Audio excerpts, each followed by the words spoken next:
The Markhold Principle, published 2389 by the Ministry Educational Board. Confidential and classified.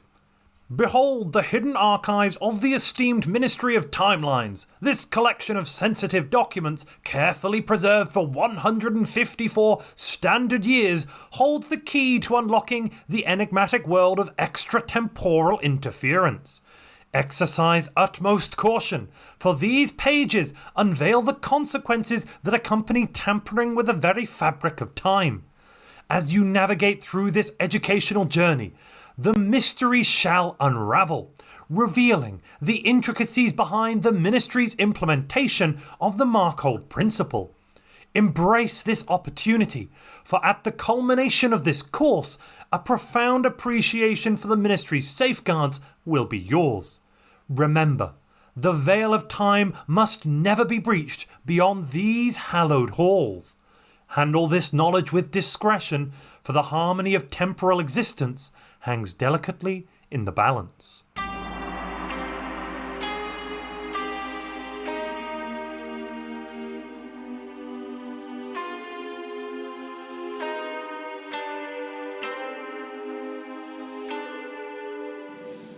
The Second Renaissance has begun. It is a time of great hope, innovation, and discovery. A time when humanity has risen from the ashes of a catastrophic collapse of the galaxy-spanning civilization that occurred 2,200 years ago. This collapse was so devastating that space travel became a distant memory, and the known universe fell into a dark age. Many technologies were lost, and with them, the knowledge and culture that they supported. It was a time of great suffering and chaos. But humanity refused to give up. Over time, they began to rebuild, rediscover lost knowledge, and make new breakthroughs. And then, something incredible happened. A new form of FTL technology, the hyperdrive, was invented on at least 10 different planets within the span of a few years. This breakthrough was a game changer. Suddenly, the stars were once again within reach, and humanity could begin to explore and colonize the galaxy. A new age of human expansion stands before us. But the question remains, which ideology will lead this new future? Will it be the militaristic power of the Second Human Empire, the religious zeal of the Chosen, or the democratic ideals of the Serene Republic of Chthon? These are just a few of the major powers in the galaxy that have just discovered the hyperdrive. As you know, our new ministry's mission is to observe and learn everything we can about this timeline. The factions within this galaxy have their own unique culture, history, and ideology. While this is fascinating, it also presents a challenge. Some of these factions' histories overlap, and not all of them can be true. Our task is to unravel the strands of history and together uncover the truth. We must use our skills and resources to investigate each faction's claims and piece together what really happened. This will not be an easy task, but it is one that we are uniquely qualified to undertake. Your contribution to this effort is invaluable, and we look forward to working with you as we strive to uncover the secrets of this complex and fascinating galaxy. The Chosen, as they are known, are the descendants of original colonists from the cradle of humanity. For centuries they lived a simple life, providing the fruits of their labour to the mother planet in exchange for trade items. However, one day all contact with the homeworld and the other planets of the Republic ceased. This left them adrift and forced them into self-sufficiency.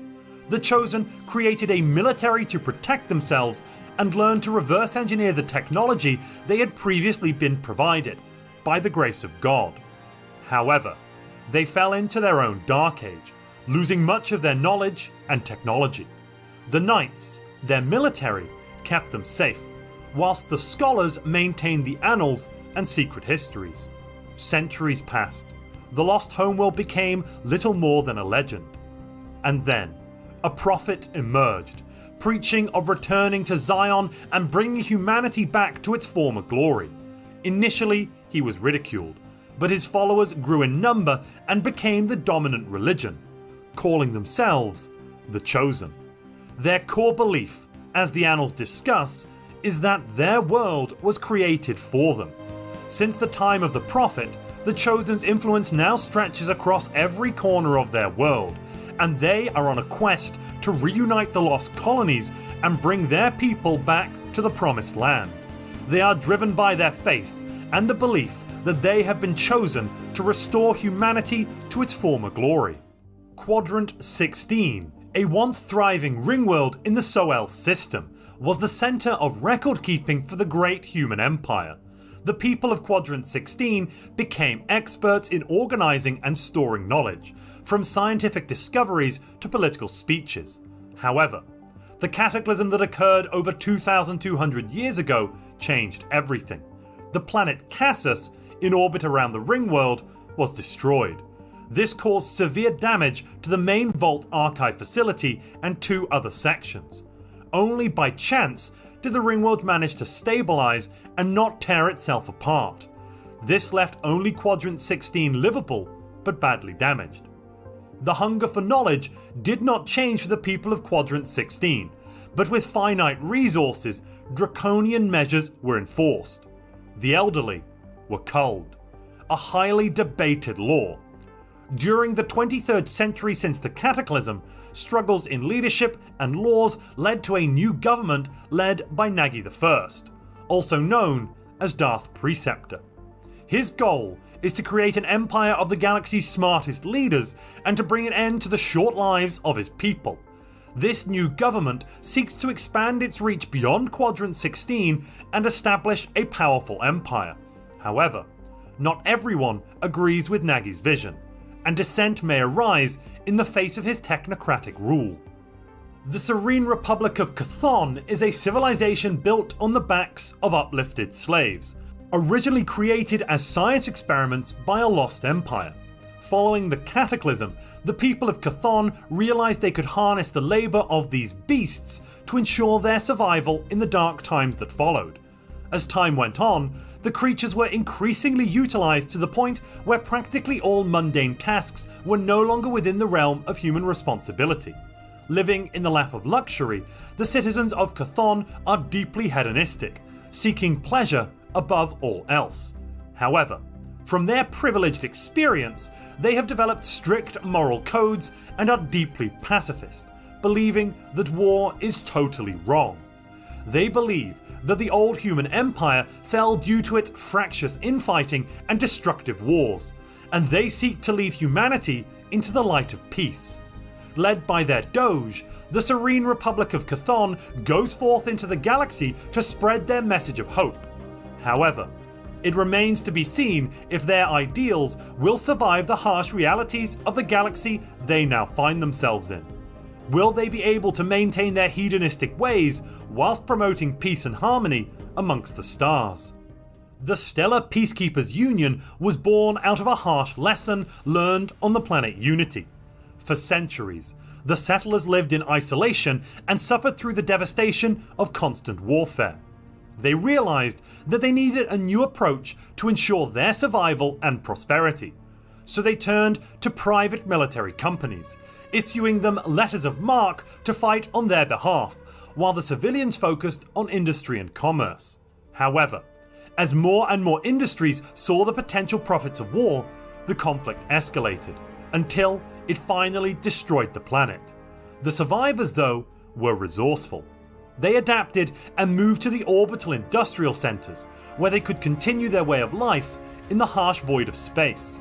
Now, as the Peacekeepers Union, they rule over the lawless void of the galaxy, using their mercenary armies to maintain order and ensure that the cycle of profit and violence never ends. For them, war is a way of life, and they will do whatever it takes to keep it going. Because war never changes. In the aftermath of the Cataclysm, the remnants of the old empire were left to wither away. But on the planet Dirt, a nation of survivors emerged from the rubble. They clung to their nationalistic zeal, convinced of their divine right to rule over the galaxy as the true successors of the first human empire. As time passed, the planet city of Dirt became the last bastion of their once great empire. Stripped of its outer metallic shell, the inhabitants toiled away to cultivate their meager agricultural civilization. It was a humble existence, but they clung to the hope that one day they would rise again. And rise they did. As the centuries passed, the Second Human Empire grew in power and influence, expanding their domain to other worlds. Their semi-feudal society, with half of their technology seemingly stuck in the medieval era, was a curious mix of the old and the new. But what truly set them apart were the ancient relics of the old empire that they had discovered. With these powerful artifacts in their possession, the Second Human Empire now has the means to unite the galaxy under their banner. But will their nationalistic fervour blind them to the truths of the past? And will the rest of the galaxy bow down to their claim of Imperium? Only time will tell. When the Galactic Union of Clerks was formed, few could have predicted the heights of bureaucratic efficiency they would reach. After the fall of the previous Republic, the planet of Administration Head Office was carefully isolated. But the Clerks kept the planet running with their meticulous paperwork and carefully tended gene crops. However, after centuries of running on their own, the Central Solutions Committee realized that they needed a new approach. They proposed a complete reorganization of the government, modeled after the corporations of the Old Republic. The newly formed guilds encouraged competition between departments and allowed for generational progression. With strict population controls in place and powerful guilds like genetic idealization leading the way, the GUC thrived. Archaeoengineers scoured old reports for historical information on the Old Empire and the Great Cataclysm, leading to the development of a new FTL drive, the Hyperdrive. Now, the Galactic Union of Clerks looks to the stars with the goal of unifying the disparate human cultures in the galaxy. With their knowledge of successful long-term administration, they hope to bring order and stability to a chaotic universe. But as they venture further from their homeworld, they may discover that the precision cogs and efficient paperwork that served them so well on Administration Head Office may not be enough to navigate the complex web of alliances and conflicts that await them. The Utopian Imperium, founded by the Prophet, first disciple of the Great Tsar clan, is one of the major powers that has emerged during the Second Renaissance.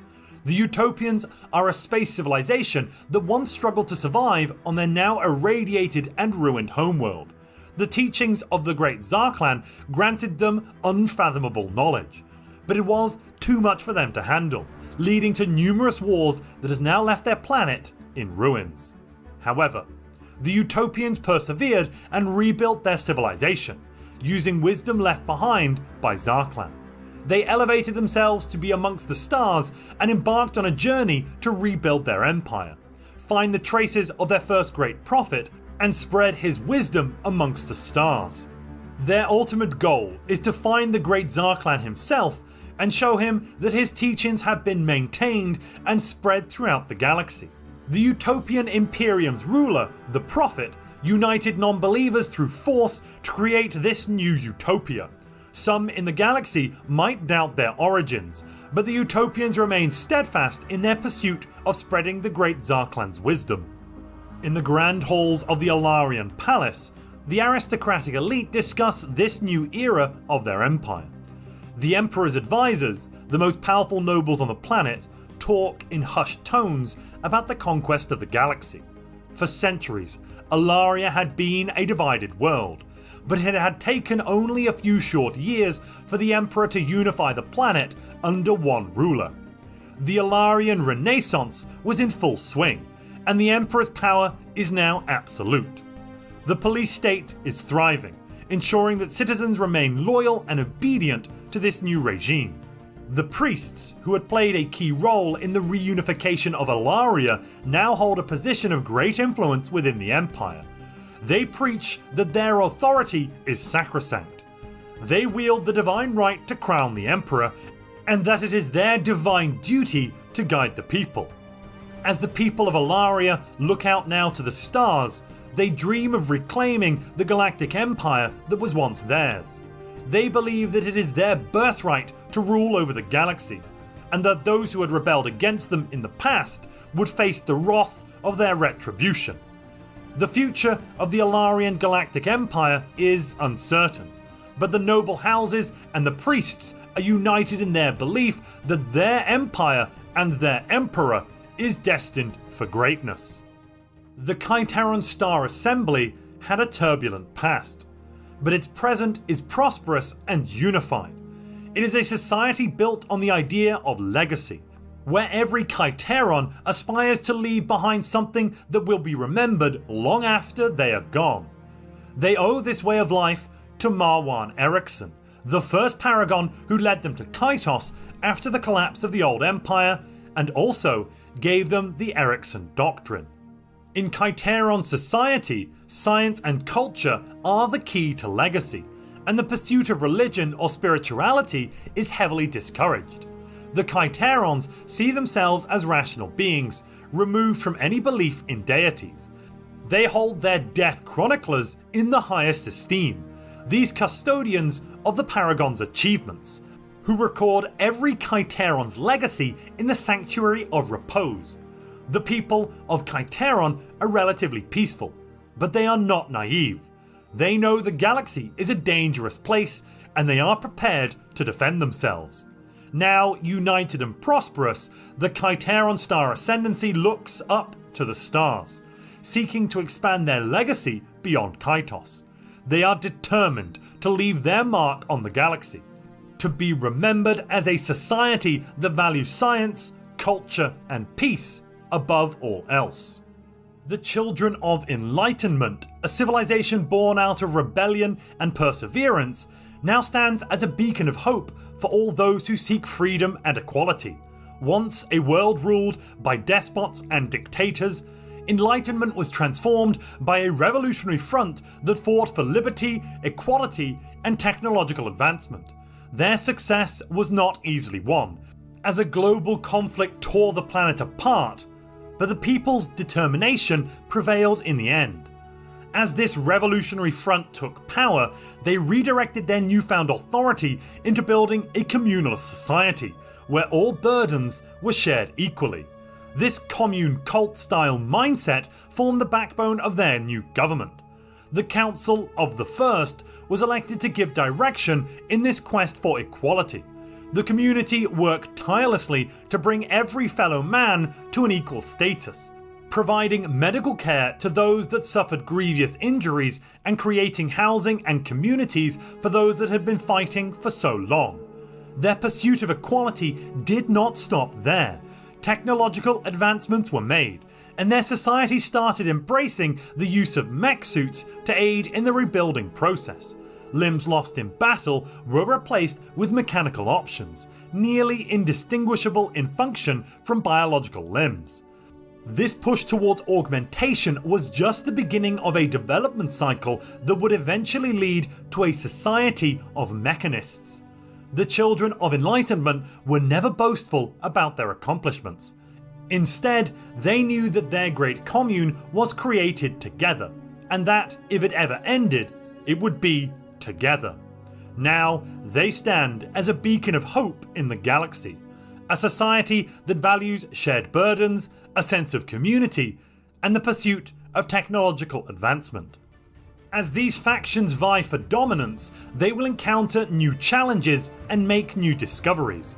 They will explore new worlds, encounter new species, and confront new threats. The Second Renaissance promises to be a time of great excitement and opportunity.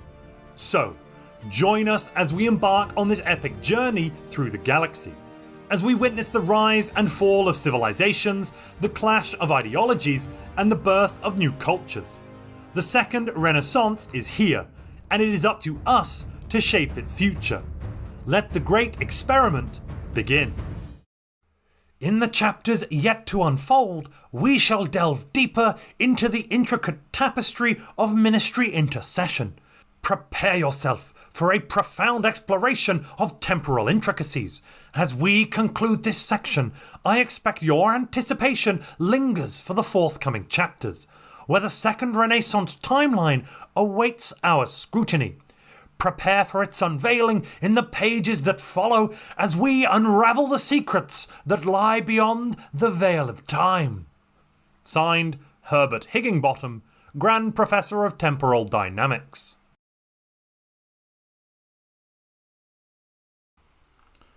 Ladies and gentlemen, hello.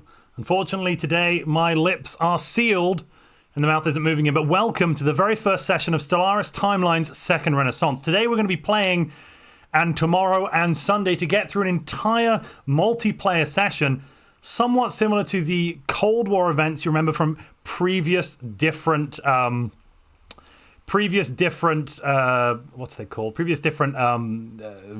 release events. I'm thinking the Overlord one, there was one years ago. We're going to be joined as well by DJTruthsayer, who's going to be the DM or GM today, depending on how evil he's feeling. And I think at this point, I'm just going to first by saying hello to everybody and welcome. Let's see who's in chat. Hello, Marnius Calgar. Hello, James. We know you're here. Hello,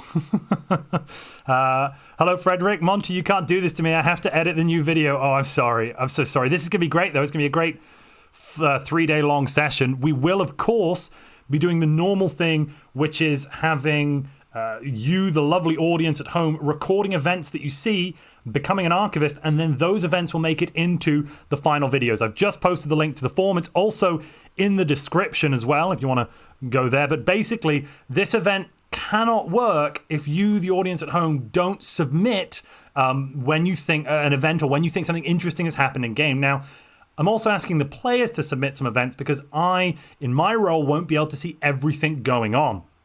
What is my role today, I might hear you ask? Well, I will be the envoy. The envoy of who, I might hear you also ask. Good question, what's the next one? So, what I'm going to be doing is I'm going to be running around the galaxy and doing things, sometimes at the behest of DJ, sometimes at the behest of narrative, and we're going to be having a lot of darn fun. Can someone please explain why the beta co-op had a game that was called... No. Okay, I'm not going to explain that because I don't even know how to explain that. Jörn says, Montu, is it too late to remake Mechanist into Rogue Servitor? Yes, I'm afraid you have to play Bio today, Jörn. I'm very, very sorry.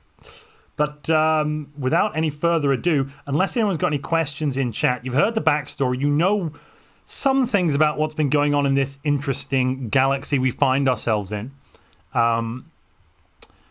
And there were some interesting perspectives in that backstory as well. Not all of it seemed entirely accurate, is all I have to say. Who is playing as well? Well, we're going to go through and speak to each empire and get them to introduce themselves in a bit of a moment. First of all, though, let me just check. First of all, though, we are going to get DJ to come back in just a moment and join us and say hello.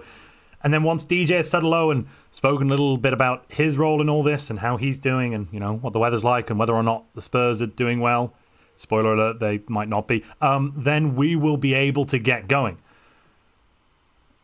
You assume Bio is for balance because of Paragons? Partly, possibly. How many years will this session last for preparing events? How many years will this session last for preparing events? I don't quite understand the question, Dramatics D. Do you mean how many in-game years we're going to play? Bear with me. DJ's joined us. Hello, DJ. I'm just answering a question from somebody in the chat. Dramatics asked, how many years will the session last? And for preparing events, question mark. We don't have a direct end date. We expect some things to happen at some rough times, but no, nothing specific. And preparing events, I don't quite understand what the question is. I would recommend if you're writing an event in, put it in the format that Stellaris uses. So that's year, month, day. All right, though, but I'll let DJ take it away and say hello. Hello, everybody, and welcome along. I have not been listening in because I've been chatting with all of our players, so I have no idea what you've told people. But I'm the games master today, and I'm going to be running things behind the scenes and making sure that our players have things that they're aiming to achieve and stuff that they're aiming to do and hidden goals and secrets and such like. And this game should be fairly interesting. We have made a fairly grim galaxy for the players to play in. I mean, it doesn't necessarily start grim. They just might uncover grimness as they go along. There's definitely I said it to the players earlier. Yeah. The galaxy is vast and full of mystery. And sometimes that mystery will lead to a box of goodies. Well, sometimes that mystery won't. yeah, I mean, there's very, very much a spirit of re-exploration, rediscovery, reconquest. The word "re" kind of in all of there. And since the Galactic Human Empire... Renaissance. Yes, well, Renaissance, exactly. Since the galactic civilization that previously existed here went away, things might have sprung up in, you know, the mold and nasty corners might have got moldier. Let's put it that way. It's going to be great. Everyone's going to have great fun. We're showing off a whole bunch of the new civics, the new origins in here. So there's a lot of new Galactic Paragons content that's going to be front and foremost in this event as well. But without any further ado, should we kick it off? I'll go tell Jörn to away we go. Sound good to you, DJ? It sounds good to me. Alrighty, right, Jörn. Away we go, sir.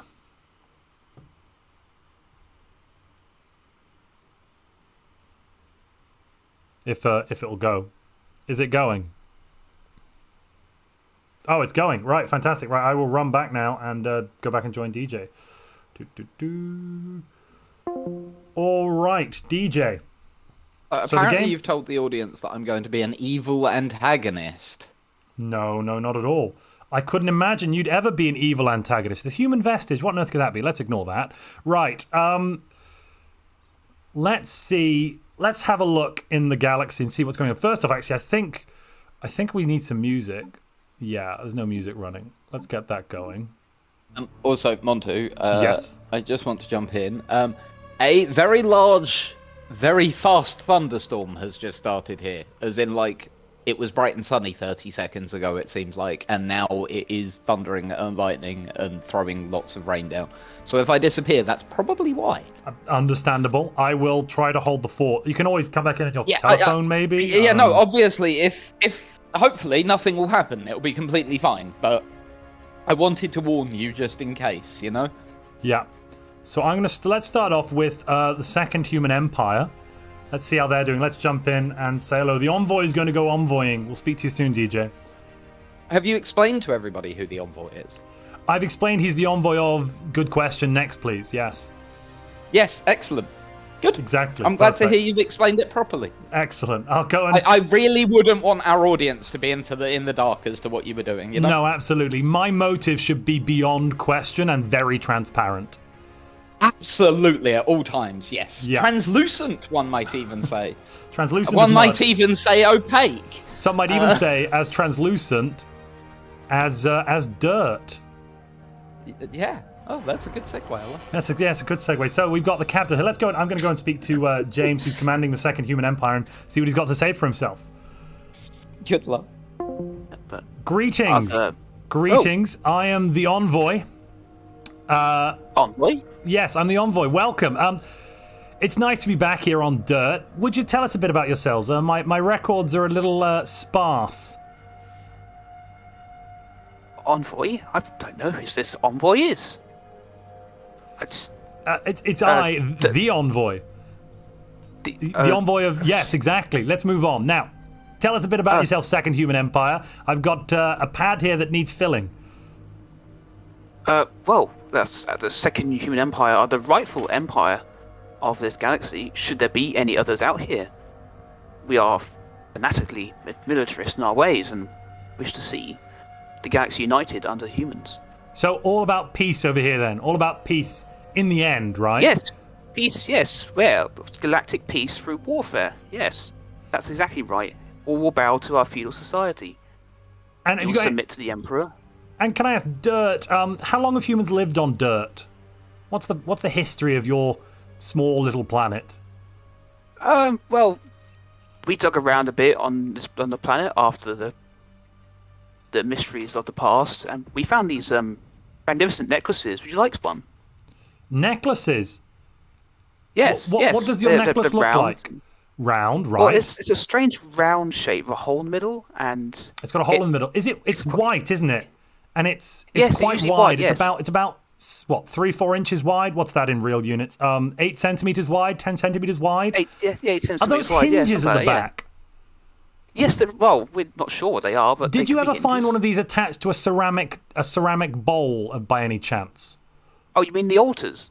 The altars, right. So the necklaces were on the altars. Was there a flush mechanism as well? So, sorry, no. Was there a button, I should say, as well with these altars? Ceramic bowls. Sometimes some contraption, some pulley thing, and sometimes was it any did these altars ever have any kind of plumbing in them by any chance? There were some strange looking contraptions coming out the sides of them, yes. Brilliant, absolutely. No, I think I've got that down. Brilliant. So yes, fantastic. Well, we'll leave you in your toilets, not toilet seats, I mean necklaces. We'll leave you to it. I'm sure you have a good handle on things. Would you like one? No, I've got plenty on my ship. We're all good. Thank you very much. Very much. You have one? Oh. Absolutely. Well, it's been lovely to meet you, Human Empire. Second Human Empire, I should say. We'll be back again soon. Oh, thank you. Envoy. Yeah, they're wearing toilet seats, DJ. The Second Human Empire have toilet seats for necklaces. They're a little confused, yeah. I would say. So, I slightly out of character for a moment. Anybody that gets that reference, this is a reference to something very specific. If you get the reference, please put in chat what it's a reference to. I just want to see if anyone has actually picked up what this is referencing. Frederick says, "Lol, holy goodness, you are cruel." All right, I'm going to go and speak to the Fred may be one of the few people who I know will get the reference. Yes, probably. Yeah, no, I imagine Fred will. Somebody's saying it in chat. There we are. Someone else said just King Charles. Brilliant. Yes, it's definitely a King Charles reference. 100%. Yeah. And it isn't a Hitchhiker's reference. No. Oh, no, sorry. Is it? No, it's not. Is it? I apologize. No. I thought it was.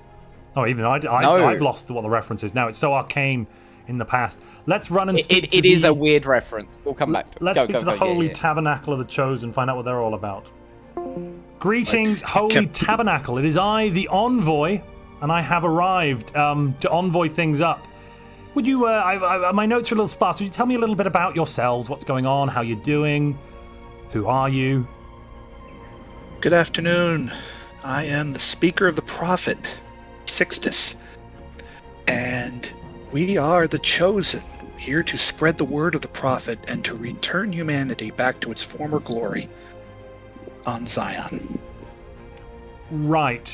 So there's a little bit of I'm getting some religious undertones to this. A little. Is there a hint of that? Possibly. Yes, there is very much a very large religious feel. So you've got a faith. To us. What is your faith? Sorry, what is your faith then? Holy Tabernacle of Our the Chosen. faith is the word of the prophet. So the prophet spoke of the annals and the past and has directed us to spread that faith forward and to return us to, and it's been over a millennia since he's produced this word, and now we are finally able to see it through. And what do you one question I do have actually about your planet Elysia. How long have humans been living there? What's the story with this place? Well, it was created for us. At least that's what the annals say. And we believe we've been on here for several millennia. Oh, okay. So sometime, but not the birthplace of the human race. You say created for you. I'm noticing you've got quite a few other worlds around you that seem to be rather pleasant looking. It does seem that the prophet was kind to us. Yeah, it does, doesn't it? Jeez Louise. Alrighty, well, the envoy will bid you... yes. And I'm sorry, and our goal is to spread our faith either the easy way or the hard way. And what's the easy way? The easy way is you just accept the prophet's words and join the faith. Into your heart, into your mind, into every living bit of your life. And the hard way, might that have something to do with being a Crusader spirit civic by any chance? Yes, we are a crusade. We are on a crusade, so we're hoping we can do it the easy way, but we accept everybody in open arms. Fantastic. Well, thank you for this. It's good to get it in my notes. Brilliant. I'll circle back and get back to you, the Chosen of the Holy Tabernacle of all of the right inferences in there. I definitely said them. Yes. I included the right terminology as I addressed you, I believe. Thank you, Mr. Envoy. Well, the Chosen claim to have been provided their planet, and they've got quite nice planets around them. Maybe they really are Chosen. Who can we speak to next? I mean, it's always possible. I think Quadrant 16 would be the next port of call for the envoy. He's really quite fast with his ship. Be careful. Be careful about Quadrant 16. Oh? Yeah, what's wrong with Quadrant 16? Careful. Okay. They're really into paperwork. Oh, I see. Really into Excellent. like really into it. Yeah. Gotcha. Well, I'll go make sure I file the proper forms. Greetings, it is I, the envoy. I have arrived as scheduled under Form 17B-J. I believe you have my paperwork. I'm requesting diplomatic visit. You filled out our registration document already? Yep. You should have it. You should have it already. I wouldn't worry about it. Yeah, it's already there. There's no need to check. It's there. It's in the stack. Are you sure? 100%. Well, I'll send over another one just in case. Make sure you fill that out. We like things in double and triplicate here. Perfect. Well, I'm the envoy, and I'm just checking through some of my paperwork, and we're just interested to know a little bit about Quadrant 16 and your place in the universe and who you believe you might be and all of that sort of stuff. Well, as you can see by our ring world, we were very obviously placed. We were placed here. This facility was built for us in the past, and we have unfortunately suffered in our past cataloged a cataclysm that caused one of our planets in the orbit of this ring to crash into our ring. And we've been trying to just manage our new archive facility, bringing that back up to spec to get our leaders and everything. Things have been a little bit of a struggle here, as you could tell, though, with a damaged ring. We've had a limited amount of resources. So as our main guy wants to do is we definitely want to solve that, as well as make sure that we get all their paperwork in order. Everything needs to be in order. Sounds very good. I mean, I hope that your paperwork doesn't get too high. You know, I hope the stacks remain manageable. Oh yeah, that's why we're making sure we have the best leaders around to manage all that paperwork. Excellent, Darth Preceptor. Scientific discoveries, speeches, anything. It's all here. So what can you tell me anything about the previous galactic civilization? Do you have any documentation on that with you, or was that lost on the Vault Archive facility? Yes, unfortunately, most of our information was lost with that unfortunate cataclysm, which is why we've been working on to rebuild this information. As much as we can tell is that we know we didn't originate here, and but we're making do with what we can, and things are doing well so far. Excellent. We're hoping to. But yeah. How? And I'm just checking the age of your leaders. Yes, good. They're all nice and young. Excellent. Yep. Fantastic. Well, we'll circle back to this one. I'm sure I'll fill in the right forms to come back before I leave. Don't worry. But I'll be back again soon. It was lovely to meet all of you lovely people on Quadrant 16. Thank you. Well, look. All right. They were. Yeah, I just met the bureaucrats. The paper pushers of the galaxy. They were enlightening. They didn't have much information. They unfortunately they've got lots of paperwork, but all of their storage facility got blowed up by planet. So, problem for them. Also, one person of the 259 watching, one person has gotten the reference. Yes, Bipolar Kitty. That is what it's a reference to. Now I'm going to scroll up and find it in the chat. It's a very recent comment by Bipolar Kitty. It was from a while ago. I read it when I was like 12, so I don't... isn't that book about a future set in the 41st century about a guy looking back at the 20th century trying to figure out what stuff was? Oh, yes. That's it. We've talked about it. It's called Motel of the Mysteries. Yes. Excellent book. And it's a very quick synopsis. It is the year 4022. All of the ancient country of Usa has been buried under many feet of detritus from a catastrophe that occurred back in 1985. Imagine then the excitement that Howard Carson an amateur archaeologist at best, experienced when he, across the perimeter of an abandoned excavation site, found the ground give way. Oh, we lost you there for a second, DJ. Found the ground give way was the last thing we heard. Yeah, found the ground give way beneath him and finds himself in the ruins of a motel, which he then thoroughly misunderstands everything about. And one of the things that they declare is that toilet seats were ceremonial necklaces. So real top smart individuals there, really. I would say definitely. And it's more of the book is a satire on how archaeologists will sometimes make incredible leaps of logic and conclusions. My favorite one is how everything tends to be, it must be religion. It must be ceremonial. Yes. It's like, there's some rugs. It's religious rugs. Okay. Right, I'm going to go and speak to the Serene Republic of Chthon now and find out a little bit about them. Excellent. Greetings, Serene Republic of Chthon. It is I, the envoy of Don't Ask Where. No questions needed there. Let's continue. Would you tell us a little bit about yourselves? My records are a little sparse at the moment. We're fanatic pacifists on the planet of Chthon. And Chthon, is Chthon, how long have humans lived on Chthon? A long time. A long time. Is it possibly, do you believe is it the birthplace of humanity? Is that where you're living? No idea. We do, yeah. It could be. Okay. I'll jot down a perhaps. Absolutely. Your archaeologists haven't decided yet. Fair enough. And what do you believe? What are your kind of ideals and goals for the fate of the galaxy? Obviously, pacifism should be accepted by everyone. Why would we ever fight wars? It's truly ridiculous. Probably even cause the destruction of the previous human empire. Very possibly. Empires can be bad, and it's nice that you're a republic.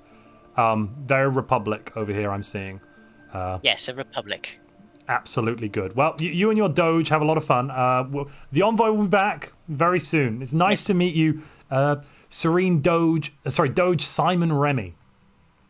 Yes, Simon. Well, they were interesting. I don't trust them. You don't. Is that because of the beard, the mustache, or the hairstyle, or something else? The player. The player. I've met him before. But he's fanatic I've met pacifist. LD before. He's fanatic pacifist. But how he couldn't attack it? He couldn't harm a fly. We'll see. Well, who's next on the list? The Stellar Peacekeepers Union. Let's go and see how they're doing. I mean, they don't sound at all arrogant. Let's see how peaceful they are. I'm sure they're a very peaceful people. Hello, Stellar Peacekeepers Union. Is I the envoy? I've come to find out about how peaceful you are. I mean, it's in the name, after all. Could you tell us a bit about yourself? Greetings, good sir. Greetings. I'm sorry, the who? The Peacekeepers Union. You're the Stellar. That's what it says on my paperwork. Oh, I'm the envoy. The envoy. Yes. Oh well, welcome, good envoy. Would you wish a little beverage? Well, I'd love a beverage. Thank you very much. Very good. Here, we have a complimentary beverage for you. I do hope you will enjoy. Thank you very much. Does it taste good? Out of character. Does it taste good? Like what are you handing me? I would imagine it's like a reasonable, nice brandy. It's a reasonably nice brandy. Oh, delicious. Thank you very much. I haven't had a brandy like that in at least 4 hours, you know. It's wonderful. Wonderful stuff. Okay. Very good. So, could you tell us a bit about who you are and what you stand for? Well, I'm glad that you're asking this question. Please have a seat. I do hope you will enjoy this little presentation we have for you. You see, we believe that peace is the most important thing in the universe, and we strive for keeping peace everywhere. But of course, some people do not agree with our noble aspirations. So we provide means how to keep peace, and by the means I mean fleets. You and privatized world other peace. That sounds wonderful. Now, I have to ask. Exactly. What Very happened to good. the other planets in this system? They don't look so peaceful. I mean, they're very peaceful, but there's not many people on them, and you're not living there. You see, we in our past we realized that peace is very hard to achieve when where there are many warring factions, and unfortunately, these warring factions kind of destroyed the world. Oh. So we moved from the planets into our new habitats, where we figure out that we cannot this is not a way for us to live, and that we should when wars are being waged, other factions should wage it for us.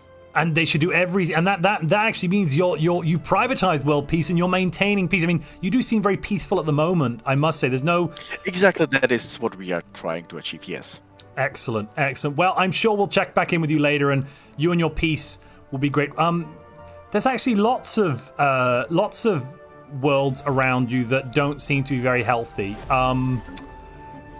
Okay, I'm sure you didn't have anything to do with that. I'm sure that your peace-seeking ways would, of course, lead to more peace, not less. But it's very nice to have met you. It was a unfortunate byproduct of learning how to be properly peaceful.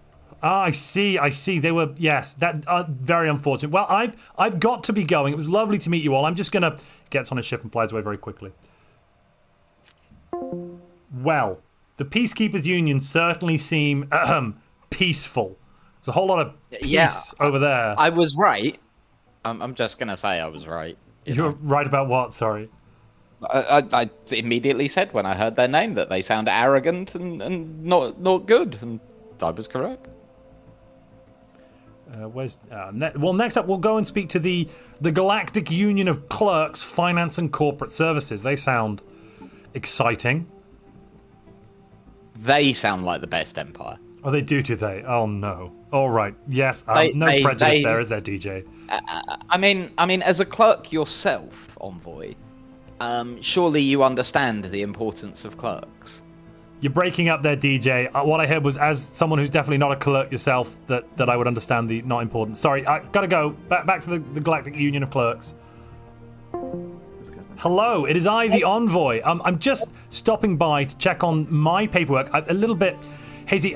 Who exactly are you guys? Could you tell me a little bit about yourselves? I've got Galactic Union of Evil written down here. Is that you? Not at all. I think you have the wrong place, sir, with the lovely Galactic Union of Clerks. Oh, yes. Jots down. That's what I thought. Brilliant. So could you tell me a bit about where you live, administration head office? How long has the human race been living there? Forever. It's It's the birthplace. It's the center of the human race. Good lord. Only the birthplace of the human race could have such an efficient bureaucracy and administration system to ensure everything runs beautifully on time and to peak efficiency. Well, it sounds good. That sounds excellent. And your union of clerks, how did that come about? How did clerks unionize? Who let that happen? The clerks, they filled in Form 37.B-2 and delivered the right process, and it passed. Wow. That sounds brilliant. Absolutely brilliant. Let's just take a look at your civics for a moment. Chat are asking about that. So you guys are precision cogs, extra leader capacity and lower leader upkeep, less negative traits, and farm estate. Farm estate. Tell us a bit about your farm estate. How's that going? We found to achieve 99.999% efficiency, it did take to tweak our genetic code. So through our beautiful genetic science, every member of our society, when they come of age, goes through slight genetic processing takes out the inefficiencies and improves in certain parts. And yeah, through every gene clinic, our glorious citizens can improve themselves to help us improve you. So, you make them better clerks, is what I'm hearing. Better cogs in the machine, yes. Oh Lord, excellent, perfect. Just jotting this down. I'm sure I trust that you guys have the best interest of the people at heart. The people you represent, your clerks. Yes, we're the best. We have the best intentions for the species. Brilliant. Well, we'll circle back. I'll be back soon. It was lovely to meet you folks. Enjoy, goodbye for now. Enjoy. Goodbye. Alrighty then. Well, the Galactic Union of Clerks, they seemed clerky. You They know, are wonderful people, they aren't gene they? modify their young people to make them better clerks. Yes, wonderful people. Oh Lord. Yes, you're right, my lord. I apologize. Yes, remember your place, clerk. No problem. Will do. Right, who's next on the list? The Utopian Imperium. They sound nice. Look at their homeworld name. I noticed this in my my looking around earlier. The Democratic Republic of Utopia. It doesn't look very And as inviting. we always know, when a place has the word democratic in its name, And Republic. well, it never is it? Let's just take a quick look. Oh, they're oppressive autocracy. Of course they are. Yeah, that makes... Okay. Excellent. Yeah, so you have fun visiting them. I'll try to come back in one piece. Yeah, do take some photos. Absolutely. I'll try and steal a piece of artwork from a hotel as well, don't worry. Excellent. I understood that reference. You did. Good. I thought for a second it might be a bit too obscure. Alrighty. I'll be back in just a mere moment. Greetings, Utopian Imperium. It is I, the Envoy. Greetings, Envoy. Hello, Envoy. Hello. So I've just got a few bits of gaps in my paperwork. I'm here on the Democratic Republic of Utopia to just find out a little bit more about your wonderful utopia. How is everything? It's excellent. Our workers have a sustained diet of 1,400 calories per day. That's an all-time record for the Democratic People Republic of Utopia and the galaxy. Sorry, is that the known galaxy? No, we're pretty sure we know the whole galaxy. Oh, fair enough. Fair. I apologize. I didn't mean to speak out of turn. Please don't shoot me. You've got a size 20 relic. Did you guys just get the rubricator? Yeah, probably. That's spawned. Amazing. We didn't research the rubricator, but it popped up. Yeah. Very Excellent. sweet planet has just popped up very closely, so we thank the gods, probably the DJ gods. No. Hail Zarklon. Hail Zarklon. Hail Zarklon. Yes. Tell me a bit about Zarklon. Who's he? He's a prophet that came to us long ago, taught us the ways of the world, his ways, then led us into conflict. Now we seek him to regain the knowledge that we have lost.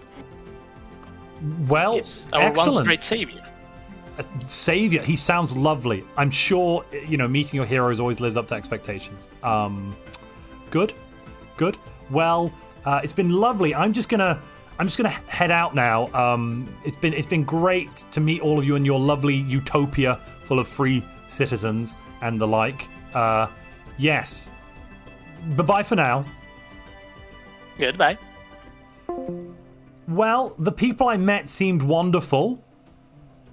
Everyone was very happy. They're at a record high of every worker gets 1,400 calories per day, which is, I'm being told by them, the highest calorific intake per person in the universe. So I heard, and I have wonderful news for you. While you were away, you won the lottery, dear boy. I won the lottery. Which lottery? Yes. The lottery where the prize is to go and spend a year work experience Oh, sweet Jesus. on the Democratic Republic of Utopia. Can I defer the payment into No. one No. payment per week or something? No. No. Oh. Does that mean I have to go hang out with them again? I haven't quite got through the full list yet. There's Yeah, two no, you more. can go once you've finished your other work. Brilliant. Will do. DM for a bit. Yeah, I'm jumping into something else. You can chat to the GM. It's gone. Hello there. Hello. I'm just. I am the envoy, and who are you folks? I've just jumped into a chat in here. I fell out of hyperspace a little ad hoc. Who am I speaking to? Kaitaran Star Ascendancy. Ah. The Kaitaran Star Ascendancy. How are you folks doing? Well, we're doing fine. Yeah. Well, tell me a bit about yourselves. I don't have much down for you guys in my paperwork. We escaped the fall of great human empire, however great it was and however long ago. Gordon, I'm sorry, I get. No, it was history, right? Marwan Eriksson brought us to. Yes. He helped us flee from the fall of the empire, and Gordon Mukashi reverse engineered the hyperdrives. Oh, he did. So we can take the stars again. Wonderful. I'm just going to jot that down. Brilliant. Fantastic. Well, and now you're going back out into the galaxy for peace and prosperity, or something like that? Exactly that. Yes. Brilliant. Could you tell me a bit about Kaitos? So, how long have humans lived there? Just since Ericsson, you said, or have they lived there longer? Since Ericsson, they founded it as a refuge from the collapse of the Empire. So when everything kind of went upside down in the Empire, they just wanted to find a place where they could call home. Finding there. Yeah. Beautiful. What a lovely story. I'm sure it's absolutely true. And you have what a heroic past as well. Beautiful. Can you tell us a bit about some of the other legendary heroes of your past? Is it just Ericsson, or do you have annals or anything, or how does it all work? We have Death Chroniclers who chronicle all the great achievements of all the great things that have happened, all the great people that have existed since Marwan Eriksson. So he was the first Paragon, was he? Yes, he was the first Paragon. And he created the doctrine which all Kaitarans follow to this day. Brilliant. Well, he sounds like a lovely chap. I'd love to get the records on him at some point, but I do have to be off. I've got other places to see, and I didn't quite. We can send them over at a later date. Brilliant. I will. I'll come back. I'll come back again soon. It was lovely to meet you, lovely people. Hi, Paragon. It's lovely to meet you, and I hope you all the best in your future endeavors. Can you tell me? Sorry, you've met another civilization. Can you tell me a bit about them? Do you know two? Well, there's this human vestige. Do you know anything about them? Have they spoken to you? They appear human, and they told us to go away or something like that. Oh. Not very far. And you met another civilization. Who's the other one you've met? Yes, they call themselves Shroud Witches. They are quite enigmatic, and I believe it would be best to leave them alone. Cryptically. Oh, I can't open the diplomacy screen with them. Yeah, fair enough. Awesome. Well, lovely to meet you folks. I'll be back again soon.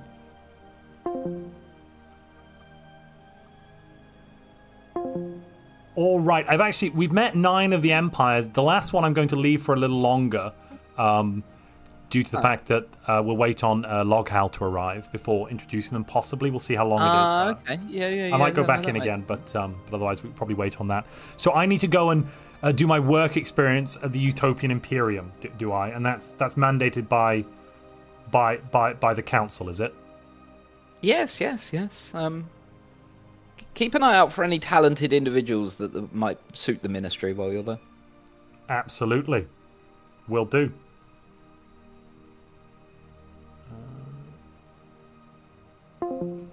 Greetings, Utopian Imperium. I'm here. I'm here to do work experience. I'm being told. I won a lottery and I'm to be put to work for 1 year on the Democratic Republic of Utopia. Where would you? What role would you like me to undertake? Well, we have many roles. You could be a specialist or a great worker. Our workers are so happy that they don't even need consumer goods. Really? That sounds wonderful. I mean, the faith in the Emperor, does that help them forwards or something? Maybe. Yes, of course it does. I mean, everyone believes that the great Emperor, the Prophet, is the greatest of all, and always helps us. Also, we have a lot of new colonies where we could also use some new workforce. For example, as a technician. Or we are also building an industrial district where I'm sure you would love to work. So I think I'll jump into the industrial district. Could you take me there and give me a quick tour? Yes, of course. It is a lovely tomb world, size 26. Isn't exactly developed. We have only one pop, but it is developing. So I'm sure that you could do some really good real estate there. Sorry, is this Gay Prime? Is that yes, where I'm sent? Oh, and I'd be a colonist on this blasted hell. Yes, I mean, lovely nitrogen-rich atmosphere, experiencing a heavy winter. Yes, it is our demilitarized zone. You're demilitarized, so you have a militarized zone as well. Lovely. I'd rather not go there. Yeah, I'll just pop in here for a bit and do my So do I need to? What are my tasks for the day? Well, you will be creating a lot of consumer goods for our great empire, out of minerals. Forever. Forever. No, it's a 1 year term. I'm pretty sure my paperwork said one year, and we're a good 6 months in. I would hazard actually. Yep, that's what my clock. This isn't a consumer goods clock. It's an industrial one needed for my job. It's a job clock. Don't take it. It seems there's been a glitch in the paperwork. We're gonna have to cut your food rations to 800 calories per day and double your shifts. Oh, yes. Well, that's swell. I love the thrill of industrial labor in a calorie deficit. It's good for morale and character building, right? Oh, and we have just met Quadrant 15. What a great meeting. 16. What a great meeting. Oh, brilliant! Well, I'd love to. You should bring me along. We'll go meet them. I'd love to come with them. Oh, but you haven't even tried our great delicacies. Oh, that we could offer you. Telefunken, DJ says that you need to go speak to him. You have a revelation with the DM. A revelation? Yes. Oh my! You have a revelation, sir.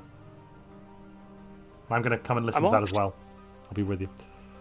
Can I listen to the revelation too? Can the audience hear it? Yeah. No, if he checks his DM, he has a revelation. Just check your DMs, Telefunken. Oh, we can go back then, so you can read it in the. Go back. Go back. Go back. He's coming back with his revelation to read aloud, I'm told. Oh my! What a wonderful revelation it will be. Any moment. Great news! You've discovered that the Prophet was actually the progenitor of the whole species, and is the common ancestor of all humans. So it is known. Sorry, the Prophet of... you had a Prophet in the past, and they are the common ancestor of all humans. Yes, indeed. They're the Genghis Khan of space, is what I'm hearing. Sorry, you don't know who Genghis is. That's a minor historical footnote from a time long past. I wouldn't worry about it. Hello. Hello. Darth Perceptor representing Quadrant 16. Considering we have made established contact, we have some forms we'd like you to fill out in order to restore the main Vault Archive facility we used to have here in the SOL system. I'll be sending... who should I send this to? Telefunken or Markel? First speaker Telefunken handles the paperwork. Telefunken. Alright. Please, if you would mind filling out this form. And that's it for now. We hope to possibly work well with you in the future. We'll be looking for this paperwork to be filled out. And we'll... Hail Zarklon. Zarklon. We have not heard of Zarklon. He is the Prophet. He is the truth. It's possible we may have had a facility records before, but unfortunately those were all destroyed in the Cataclysm years ago. So, If you would like, you could even include a form of all your own information with all relevant information on Zarklon, so we can categorize that as well. That'd be fantastic. We would love that. What is your record-keeping policy? Record keeping, it's all for the sake of records. It's just kept in the the new vault facility on our new capital. But other than that, for the time being, that is all. So, any further communications, just let us know. Would you look at the time? My time of active service is over. Well, it's been lovely being on this planet, this lovely Tomb World. I'm gonna just I'm gonna head. It's been great. Yeah. Don't worry. Don't mind about me. Sorry. No. Wait. Shift's not over. No. Just build. Yep. Oh, right. Put me in the shift. I'll do another hour. We can do another hour or two. Another week. Okay. The clocks have a habit of freezing just before shift ending. I don't know why that happens. Oh, that's very strange. It just happens. Oh, I'm getting told good news. Everyone's the calories for everyone on this planet is up from 1400. It's up to 1200 now every day. So that's great news. I'm told. I just got That's a great increase. Yes, a great increase. Yes. Excellent. Well, it's been lovely. Goodbye then. Bye. I'll be back soon to visit. It was a beautiful world, lovely wildlife. Their planet was hell. Their people were hell. Ugh. I'm not going to say backwater savages, DJ, but I'm not saying it. I'm not saying it. But I just... Yeah, you're not. Those are words I've heard other people use. You know, I would never say that. They are they? So, did you enjoy your holiday? Yes, thank you. It was great. There's no need for another... A wonderful lottery present. Well, you won't believe this, dear boy. Have I won the lottery again, have I? You have. It's amazing. I didn't even enter and I'm just winning. Did a Nigerian prince have something to sell me as well by any chance, or... No. These lotteries are the ones that you automatically get entered into as a clerk in the ministry. Dear boy, you have won another year of work experience. Would you believe it? No, I really can't believe it. This is, honestly. Oh, Aggro Burn says 17. Oh no. 17, DJ. Yep. Sorry, who have I won my work experience with? So this time you're going to feel right at home, because you're going to be visiting the Clerks. Oh, joy. GUC Finance and Corporation. And corporate what's my job in this work experience? I mean, that's for them to decide. Excellent. I'll pop along. Yes. Do enjoy yourself. Greetings. It's the envoy here. I've been told that I've won an esteemed position, a 1-year term of service, contractually in the Galactic Union of Clerks. Where would you like me? Which role should I fulfill? Let me just look up your application form for a year for your competition. Oh, yeah, you can administer the queue. Administer the queue? The queue for what? Sorry. The queue to get into the queue to the diplomatic office. Oh, brilliant! And how many people are currently in that queue? How many am I managing today? 1,678,400,000. Did you just say 1 billion? You started with that was the 1 billion was the start. Sorry. Oh yeah, I'm sorry. It's very quiet. I know you can handle more. It's just very quiet today. Oh, good joy of joys. And where will this term of service be? Where will I be placed? Basically at the front, handing out tickets. Brilliant. On administration head office. Yes. Wonderful. Well, I love what you've done with the place. I love the rustic post-imperial look you're going for here. It's very chic. Oh yeah, you've got to keep a bit of the old place around, but we do have to show off our new direction and the best way to show what the Empire should have been from the start if they followed our principles.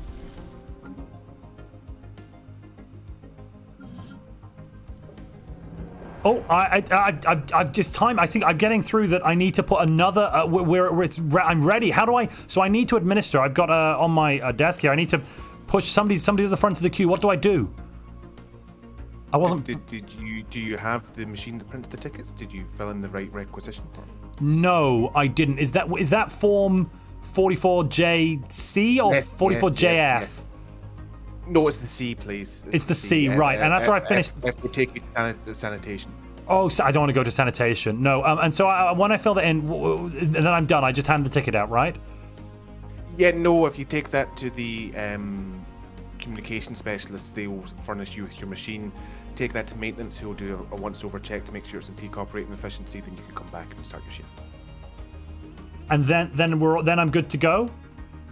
Yes, 100%. And then after your year's service, we will gladly give you free use of our gene clinics.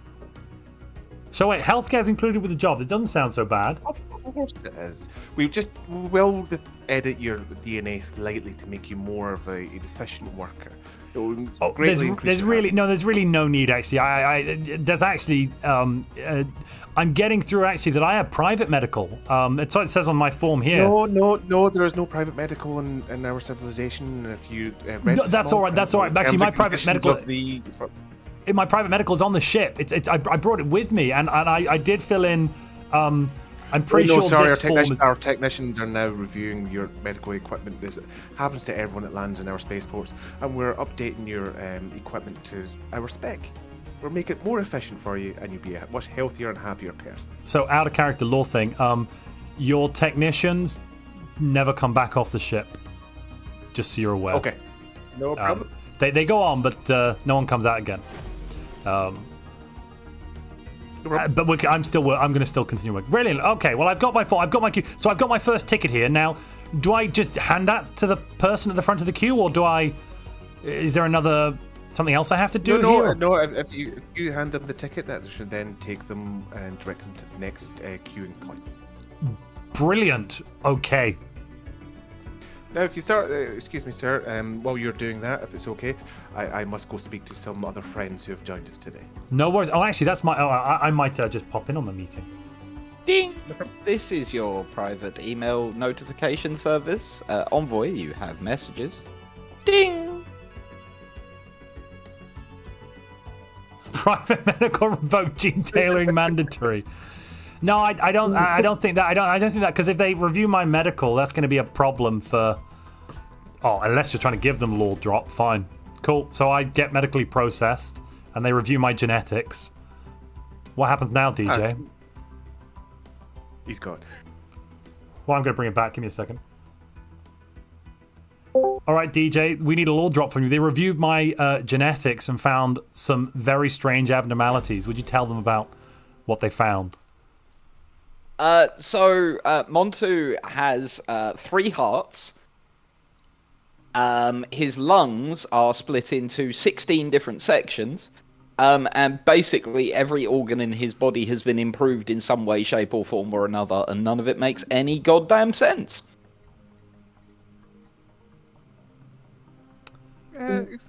Excuse me, sir. We just got your results back, and first of all, might I say you're mighty fine health. For good, excellent. But we just have some slight questions. Their system scans are showing some possible abnormalities that may affect your efficiency. No, actually, I'm sure there'll be a positive net effect, if anything. There's really no need to do anything. I can assure you. Yes. Can you explain why you need 3 hearts? Doesn't everyone have 3 hearts? You don't. Oh yes, no, sorry, no. They help with the pumping of blood, and the second one is my redundancy, and the third one is for extra redundancy. What if the first 2 fail? Then you might die or something. That'd be terrible. I do think we've placed you in the wrong position, sir. I apologise. I do think you'd be better suited working within one of our gene clinics. So let me just change that form here. And what's my role going to be in the gene clinic? A test subject. It's a Test very, subject. it's a very important role. It's very important. Absolutely. You're helping everyone. Absolutely. Well, okay, out of character. I'm going to go over to the test subject, but I don't arrive, and then my ship leaves the system as well. Drop that ship. Like 16 guy ride around. It's pretty Yeah. nice. Oh, sorry. Should I drop There's out of no this? lock there. No, it's go. You go. Cool. You're Well, fine. so I was retransferred Good to luck. the Gene Clinic service and there as a test subject, and then in the midst of the transfer, I seem to have left the system on my ship. Very bizarre how that happened. So you bravely ran away. I bravely Did you tactically complete retreat. Did I you completed complete my your year. intern? Well, we completed the year. I just got reassigned near the end of it. Okay, yeah, no. As long as you completed your year, there is no problem, dear boy.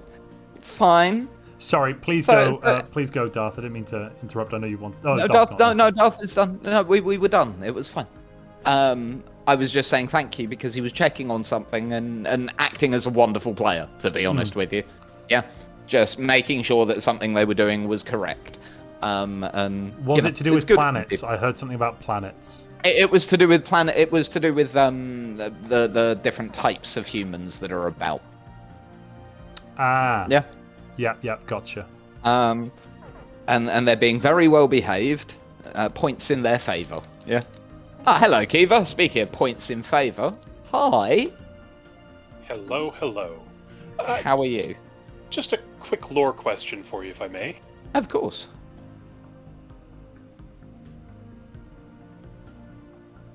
So, we've discovered a Gaia world nearby our own. Do we have any histories of that? Was it there when we left? I mean, your reports are muddled. There's rumours of all sorts of planets. Oh, okay. Well, we're putting a colony on it anyway, because we'd be stupid not to. I mean, why wouldn't you? Right, it's paradise. Yeah. I mean, ish. The gravity's awfully inconvenient. I mean, that's because you're weird. At this point, I'm pretty sure it's planets that are weird. It's not us. Yeah, those darn planets with their gravity and lack of recycled air. I imagine it's very difficult for your people. Oh Yeah, my I god, mean- there are bacteria everywhere. Yeah. It's creepy. Yeah. Would you believe animals can go wherever they want? Yeah, I'm going back to my habitat now. Goodbye. Goodbye. Actually, before you go, Kiva. Oh, yeah. Before you go, I've just had a report through. Montu. Yeah. Envoy. You're never going to believe this. Did I win the lottery again? I did. won the bloody lottery again, didn't I? You did. Joy of joys. I mean, your luck. Oh your my! luck. I haven't even entered it, and I've won the lottery 3 times in the last 8 years or something. Every member of the ministry is entered. I might be winning these prizes, but it's you. Oh, lucky, so fortunate. lucky me. So, Minister Kiva, you will be taking this envoy with you as an intern to work with you for the next year. Do with him what you will. Welcome to the ranks, soldier. Report for duty at 0400. But I thought you were peaceful. Off you go. Peaceful. Off you go. Oh, okay.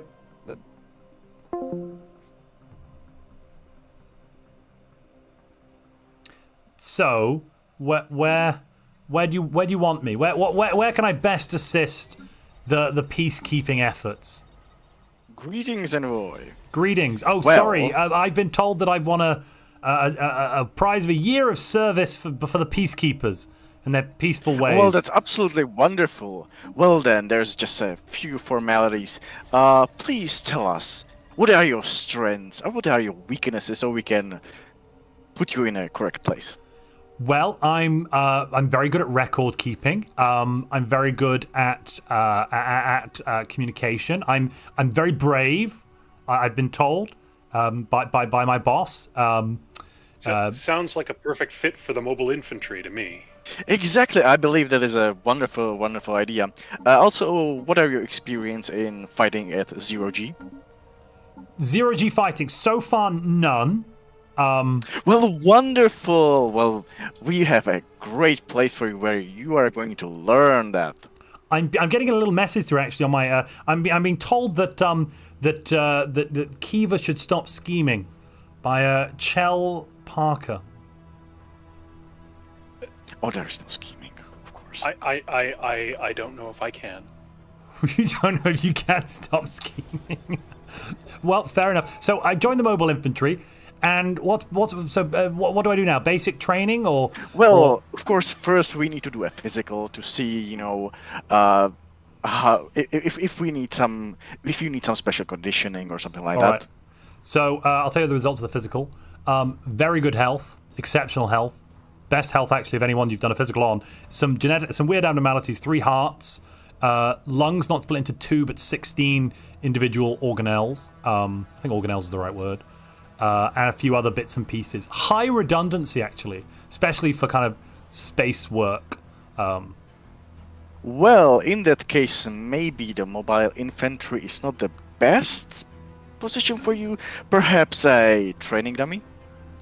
Sorry? A training dummy? What? So who will I be training? Is his name Dummy? No, you are going to be trained at, if you don't mind. I'm going to be trained at? Well, that sounds pleasant. And what will this training at involve? Well, usually standing around, sometimes moving, possibly getting punched, shot, and so on. But as you said, as we figured out, you have a lot of redundancy, so it shouldn't be an issue for you. All right, cool. You set me up on the training as you're actually going to set him up as a training dummy. Just to clarify, I just want to confirm that we're FAFOing. Cool. Right. So I'm leaving that up to the role player. Yeah, no. I just want to confirm on record that this was not my call. I want to confirm. Yeah. Well, maybe a little bit at the start, and no. I just want to confirm. That would be. No, we can do it. We can do it. So, no, it's not unpleasant at all. So, you put me on the training round. Somebody starts shooting at me. We assume that's what you're saying is you're going to have people shoot at me, right? Well, first we would go with melee weapons. Fine. The melee weapon stuff. Let's start with something so easy. Would that involve somebody like hacking and punching me and that kind of thing? Like a punching bag, basically, or what are these melee weapons? Though? Are we talking like swords, sabers? Are they kind of? Not that I've never had the urge to punch you, Montu. Well, probably first some blunt weapons, maybe knives, something not too invasive. Okay, the blunt weapons, hit me and I get beat up. The punches hit me and I get beat up.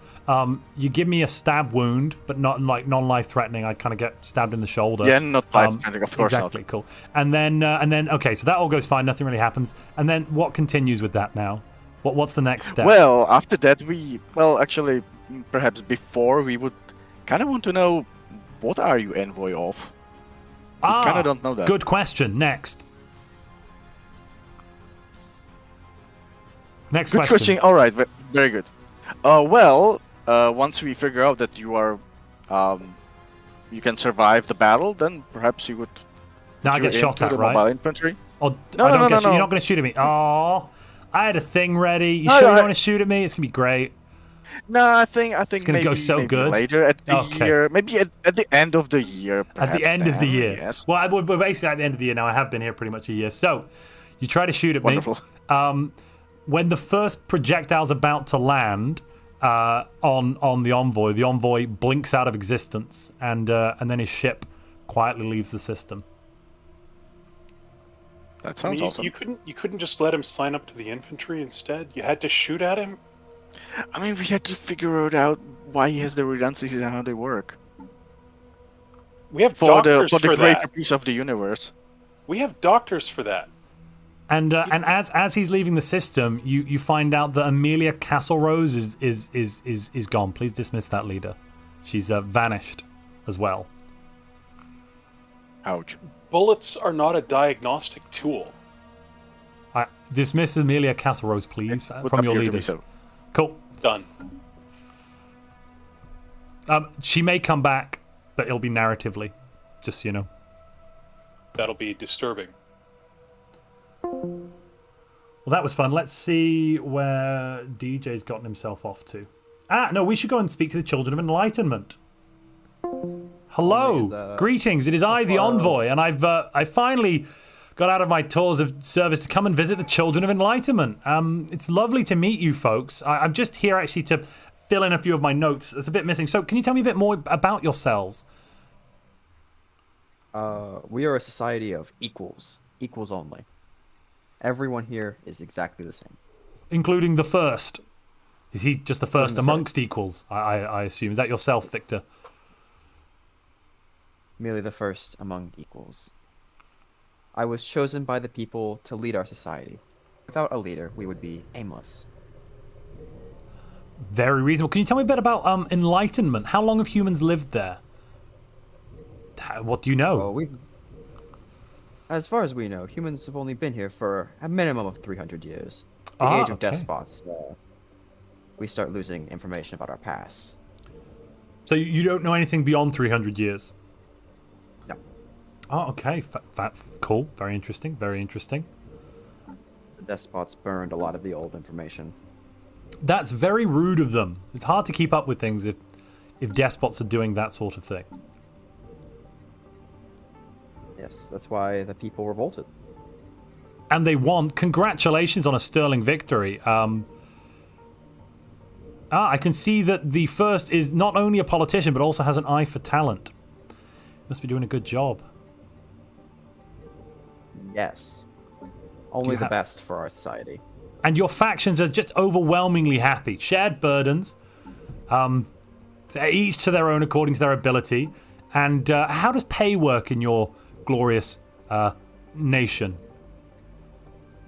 Everyone gets paid the same, from the lowest mineral worker to the highest leader, including myself. Brilliant. And from what I can see here, everyone is wildly happy about it. The polling results are showing approval from the political factions of almost 100%. Yes. It turns out if you treat everyone equal, everyone's very happy. Really? Or at least the official polls would suggest that, wouldn't they? And they couldn't be inaccurate. You have to trust the polls, right? Yeah, you have to trust the polls. You have to trust the people, don't you? It's the will of the people that decides this. Well, good, excellent. Well, I'm gonna just pop away. Oh no, DJ's. Oh yeah, DJ's there. Okay, cool. I'll pop away. Well, it's been lovely to meet all of you. Hello. So that term was like, they shot at me. I mean, what did you expect? A bit more peacefulness from the Peacekeepers. It wasn't very peaceful. It was the opposite of peaceful. I mean, I believe you're starting to learn your lessons, are you not? They stabbed me as well in the shoulder. It's pretty painful. Yeah. And what lesson should I be learning? Please remind me. I'm very forgetful. What lessons should you be... Well, if you've not learned them, then I'm not going to teach you. These things have to be learned through experience.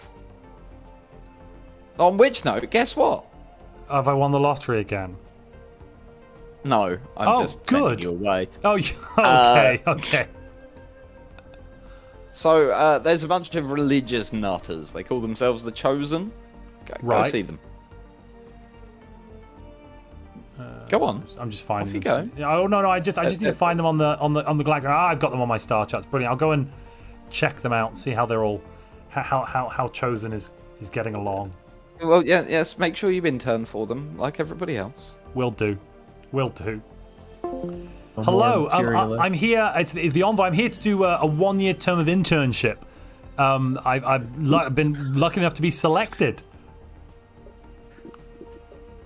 To intern with the Prophet. With the Prophet. Wow, that's much better than some of the previous interns. So what will my role be while interning for the Prophet? Does that make me like sub-Prophet? Prophet the second? Well, you'll be spending the first few months in a monastery reading on the annals. And which monastery? Where is this monastery on Elysia or somewhere else? Bounty, New Jerusalem, Antioch, or you've got lots of monasteries. Crikey! It's currently sitting on Elysia. Yeah. Go ahead. We like to build a monastery on every planet to let people worship wherever they may please. Well, I must admit, your planets are some of the nicest I've seen so far in the galaxy. It would be a pleasure. And so what does my term of monastic experience entail? What will I be doing while I'm there? Lots of food and parties and that kind of stuff, I'm hoping, right? No, I'm afraid that there'll be a lot of of monastic training, you'll need to learn the annals and know them by heart, and then there will be some martial training because you will have to become a knight. A knight? Also. Well, I mean, yeah, okay. So, and how about rationing? How are we doing on that? How's your what's the food ration like for monastery purposes? What do I get to eat and drink? Pretty much, we're open. You can do just about anything as long as it doesn't affect your religious studies and your martial training. Beautiful. Oh, hello. Woodman has a voice message. Is that the voice message? Oh, Woodman has a message. You probably got something to read out.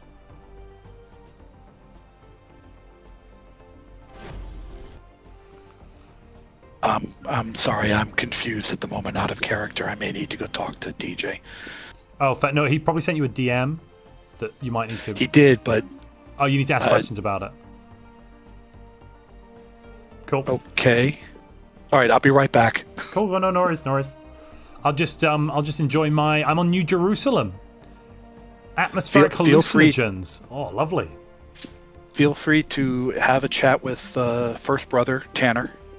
Hello, First Brother yes, Tanner. So, hello there. We just got this event called It Lives Again. Some very strange creature just broke out of a planet, killed a scientist. Apparently, we are insignificant specks compared to such a creature. What kind of size is this creature and where is it? We do not know. Oh, you didn't even see where it happened? Well, it broke out of a planet. Huh. Which planet did it break out of by chance? I'm just looking... Oh, or is it not spawned? Well, out of character, it didn't spawn. It was... So I got that egg event where you crack an egg, and I got the bad outcome where my scientist died. Ah, but the creature didn't come out or something. No, it doesn't spawn anything. Ah, it just kills the scientist. Oh, that's nasty. Yeah, and you get a interesting event. Well, I'm glad that you put me on internship on a monastery rather than there, because that would have been much more unpleasant to have to deal with. I have to admit. The monastery stuff's going great. So this martial training. What does the martial training entail? Mr. Envoy. Yes. I have received guidance from the prophet's words. Oh, good. Themes at the start of your training, so that you get used to being in the praying position, will require latrine training on Elysia.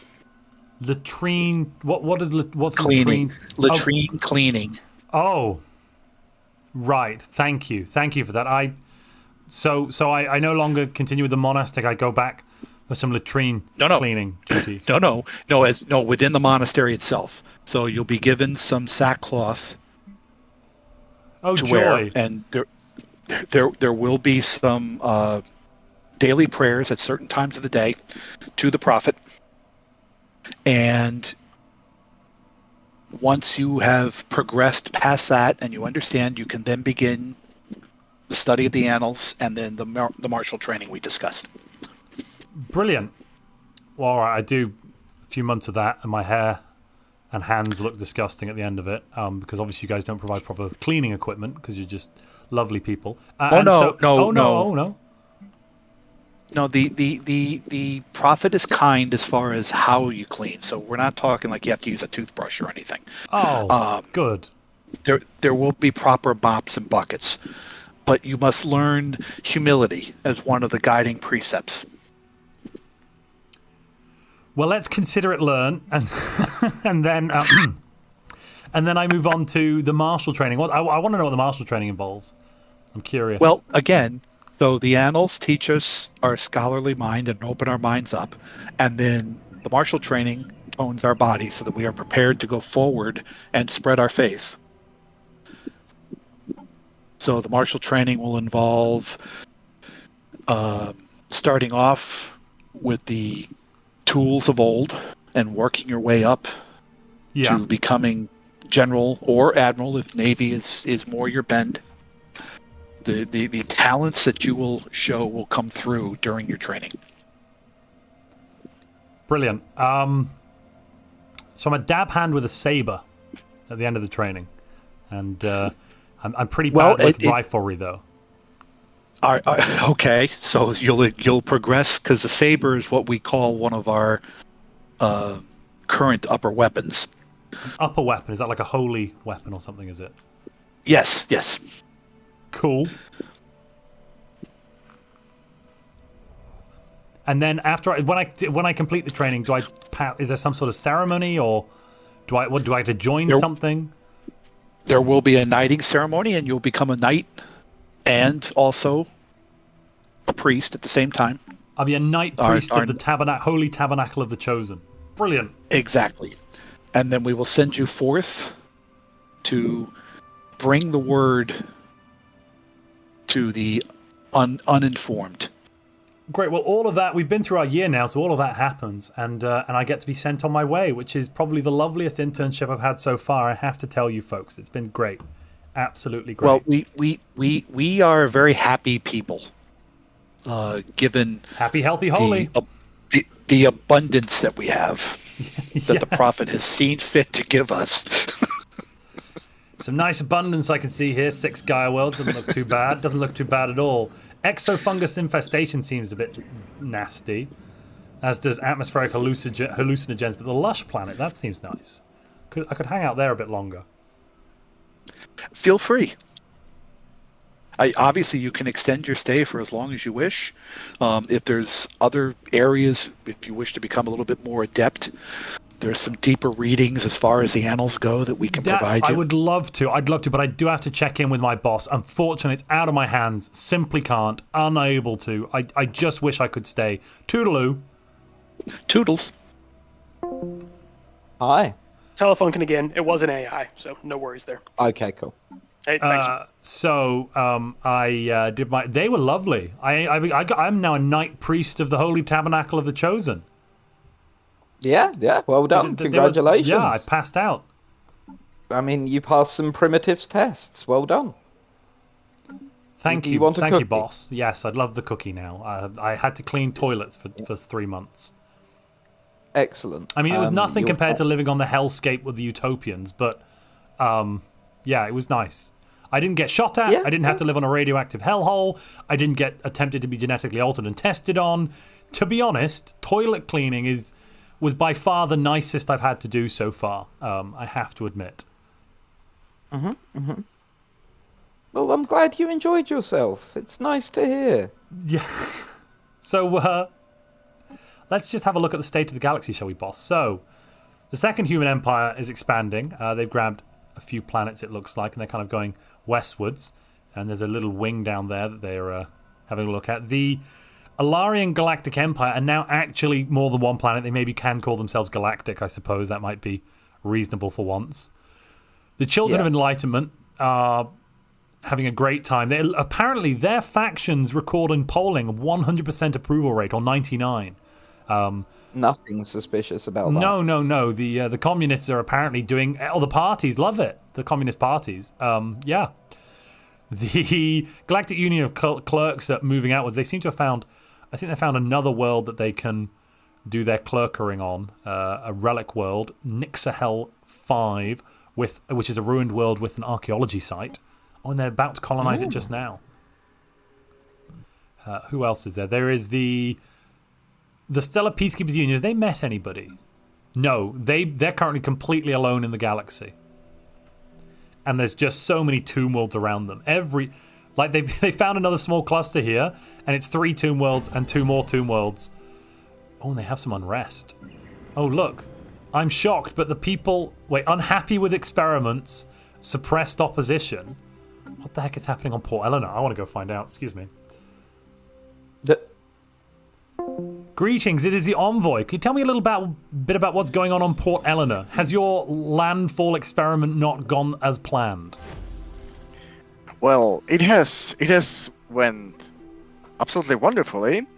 with the minor detail that after about 3 years of thriving colony, we have figured out there are primitives in there. So not exactly The Hifna. And how are the Hifna? Have you been treating them well? We've mostly been ignoring them, to be honest. But what about these unethical experiments I read about in the news? That's years away. That's the far gone past of a few years ago, is it? Yes. And you're still very peaceful, right? Well, we are. It just depends on how you look at the peace. We are peacekeepers. Sorry, Yes. sometimes you have to fight to keep the peace. That does make some sense, I suppose. Sic vi pacem parabellum. Peace at all costs. Excellent. Excellent. I can see that your admirals are martial liberators, material liberators even. So they're actually going to get a good paycheck for keeping this peace as well, will they? I mean, Of it's course. natural. It's natural to expect that if we provide a service, we are adequately compensated. Oh, by the way, in this interaction, I flew into the system but never left my ship. Just so you're aware. So all of this is done over telescreens. Tired of being shot at, are you? Slightly apprehensive of the Peacekeepers. Just going to throw that one out there. All right, well, it's been lovely to pop in for a bit. We'll be back again soon. Perhaps next time you can visit our wonderful Gaia planet. Yes, I've seen the reports. I'm not sure that's entirely wise at this time. Maybe when the population has settled down a bit, it might be a bit safer to have an outing. But at the moment, I'm going to give it a slight miss. Understandable. It's safe as habitats. Exactly. All right. Well, so they've been messing around unethically with some primitives they found on the Gaia world, and their people aren't so happy about it. They're also suppressing opposition over there. I'm sure that the sort of people that would have destroyed their own planets, they're nothing to worry about. No, not their own planets, and every planet within a few hundred light years. It's fine. Yeah, they seem lovely. Someone in chat's asking how's it going with the Serene Republic of Chthon. We could check in on LD and the pacifists who are definitely not evil. See how it's all going over there. Will I be doing a term of internship with them? Well, before you do, remind me out of character, because I've been scanning through the document and I can't find it. Yeah. Who is it that have the games? Yes. Who has the games? That is the Alarion Galactic Empire. The Starvation Excellent. Battle. The Starvation Battles, that's it. Yes. Yeah. Yes. Yeah. Shall I go and check in on the Starvation Battles and how they're doing? Oh, yes, you're going to be getting a wonderful experience of the Starvation Battles. A first hand will it be by any chance, boss? First-hand experience, dear boy. Excellent. That's what Another lottery win. I'm so glad I volunteered for this post. It's a most enlightening role. It does come with quite a few perks. I do get to see the whole galaxy. Exactly. So many cultures to experience, ways of life to live. You're lucky. Greetings. I've actually come here because I'm told that I've been entered in the games you have, the battle. Could you tell me a little bit more about it before my entry? So the glorious the competition, the contest, the tournaments. Yes, the Starvation Battle. Symbolic of our great Emperor's rise to power and the unification of the home planet, the reunification of the home planet. Sorry. Good. It's all representative of the great struggle and the great wars that happened to unite the disparate factions On Alaria, and then allow you to go forth once more into the galaxy to reclaim your great galactic empire. Exactly. So competitors, very very strict competition to get into the competition. Even many sub tournaments, many fights have to be won first. Only the best and the brightest of Alarions, only Alarions. No one else is allowed to participate. Well, I'm told that I've actually best been of granted a efforts. guest spot as a person of honor as a mortal initiate by my boss, DJ. Well, that's Which is excellent, and I'm very excited. So I basically just want to know more about the games before I go and partake in them. So that's why I'm here. That is a great honor. I'm happy for you. A little jealous even myself. But it is a fight to the death, kind of. But if you've been trained and prepared enough, you should have no problem winning. Well, I'm a knight of the Holy Tabernacle of the Chosen. I have had some small amount of martial training, I can tell you. What weapons will be at my disposal? Sabers, swords. There is a great variety of weapons available on the field where you were all dispensed. There's a 5-minute grace period where you get to not fight anyone else. To disperse, right. Grab weapons, equipment, food, pick a tree to hide in. All of the available options that competitors choose during the tournament. And then you can grab weapons, and you might get lucky, you might not. That's all up to the divine intervention of the gods, of course. Some amount of faith is required to win, evidently. Well, I may not have the faith, but I have the determination to not die, which is probably hopeful. I'm all right. So I get through the first round, kill a couple of people. I apologize, I've killed your people. I get to the second round, and then somebody attempts to stab me through the neck. As the blade's penetrating into the neck, it goes in a few inches, it's going through, and then I blink out of existence. Just so you know. And then my ship quietly leaves the system. Just for the lore and what happens there. Just so you know. Alright. Great. Noted down. Yeah, no. All right. Cool. Oh, sorry, I didn't mean to interrupt anything. Hi! They tried to stab me in the neck. Off you go, LD. In the neck. Being trustworthy. What? They tried to stab me through the neck. One of these awful people. I mean, if it wasn't for the ship's intervention, I'd be dead, probably. Or at least headless. Uh-huh. It was great. Thanks for that one, boss. I mean, did you die? No, I didn't die, of course, but that wasn't nothing. It wasn't anything I could do to prevent the death. It was the intervention of the ship. So you would have lost to savages?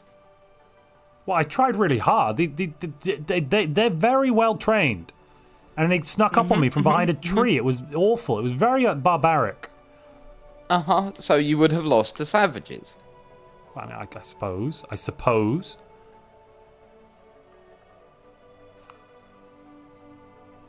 I mean... Yes, I lost to savages. I lost to savages, but I didn't mean to. It wasn't my fault. Why not?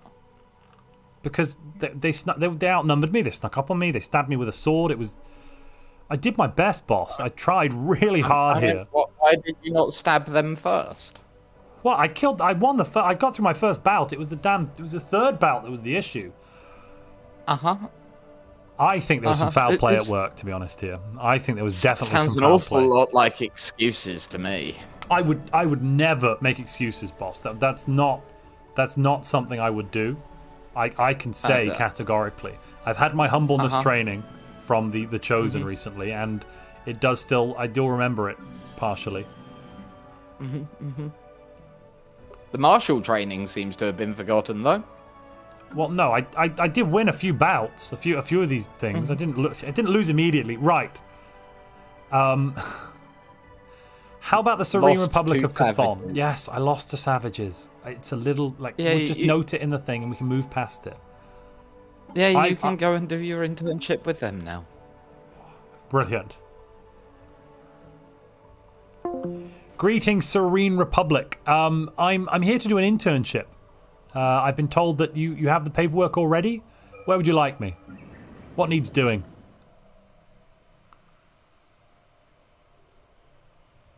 Anybody home? Serene Republic? Yes. Greetings. An internship. Yes, on one of your lovely worlds. I think Utopia or Port Karakosovs looks pretty nice. They look pretty nice this time of year. Cornucopia, very nice. I mean, what needs doing? What can I do? Really nice. Oh, well, Cornucopia is doing pretty well. Yeah. I don't know if there's anything that it's in dire need of at the moment. No, well, why don't I just hang out here on your one of your pleasure districts? These they seem rather yes, nice. Most certainly. Yeah, that one is going to be built soon on Cornucopia as well. Indeed.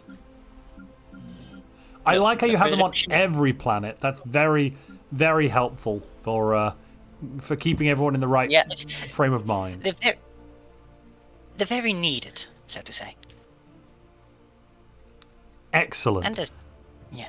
So, what kind of things can I expect from what can I get when I'm in one of these pleasure palaces? What's going on there? Well, there are a lot of well-known entertainers of the planet that are working their jobs over there. And when I go, because let's say I'll go for a bit. What state of inebriation is the average person in one of these areas? How sober are the people? Very sober?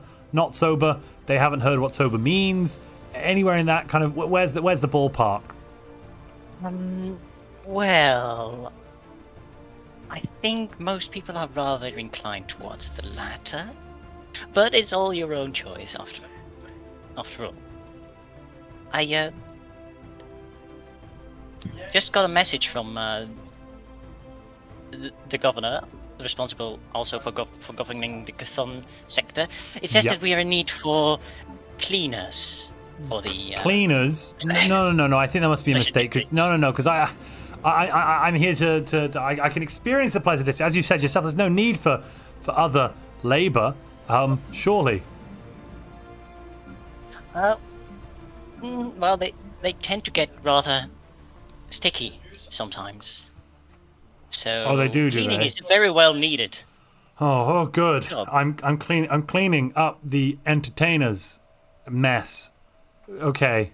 Yes. Excellent. I'm guessing it's not very nice smelling, and I'm guessing I would not want to have a black light to look around.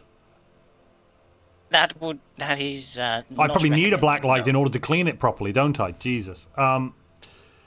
You might.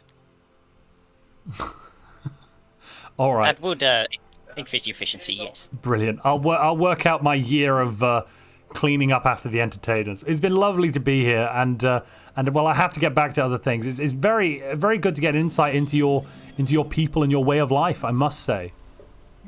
Mm-hmm. Indeed. Well, toodle pip. Well, yeah. Have fun cleaning. Well, they certainly they like to play hard. Yes. Yeah. Yes. There was a lot to clean up. I envy you, dear boy. All these experiences you're having, and all I'm doing, I'm sitting behind this desk drinking this wonderful, wonderful scotch. Yes, isn't it terrible? Yes, Absolutely terrible. Stuck here in this lovely, warm office, drinking this wonderful scotch. Not worried about what you might step in, or whose things you'll step in, or who's going to burst in. It's just pleasant. Like I said, the experiences you're having. Oh, I envy you, dear boy. There's the autocracy of Issus 4. Oh, they don't look very pleasant. They don't look very pleasant at all. They're new. Ah. Very new. They've just prosperously unified. Only a few years ago. Interesting. And they're building up quite the fleet, it looks like. So somebody in the chat has pointed out that you'll probably be pulling glitter out of places for the next decade or so. Oh, crikey. Have you ever tried to get glitter out of anything? Well, I mean, 3 pieces of glitter on you know, you get glitter in your hair, it comes out for years, doesn't it? Yep. Jeez. Lovely. Utterly Apparently lovely. This is me trying to give your character a villain backstory. Abused by his bosses. Sent to the dirtiest jobs in the worst places. So, who haven't you done an internship for yet? Who haven't I done? I haven't done an internship for... I haven't done for Quadrant 16 or the Second Human Empire. The Second Human Empire, yes, you just won, go, off you go, lottery, all that jazz, yes.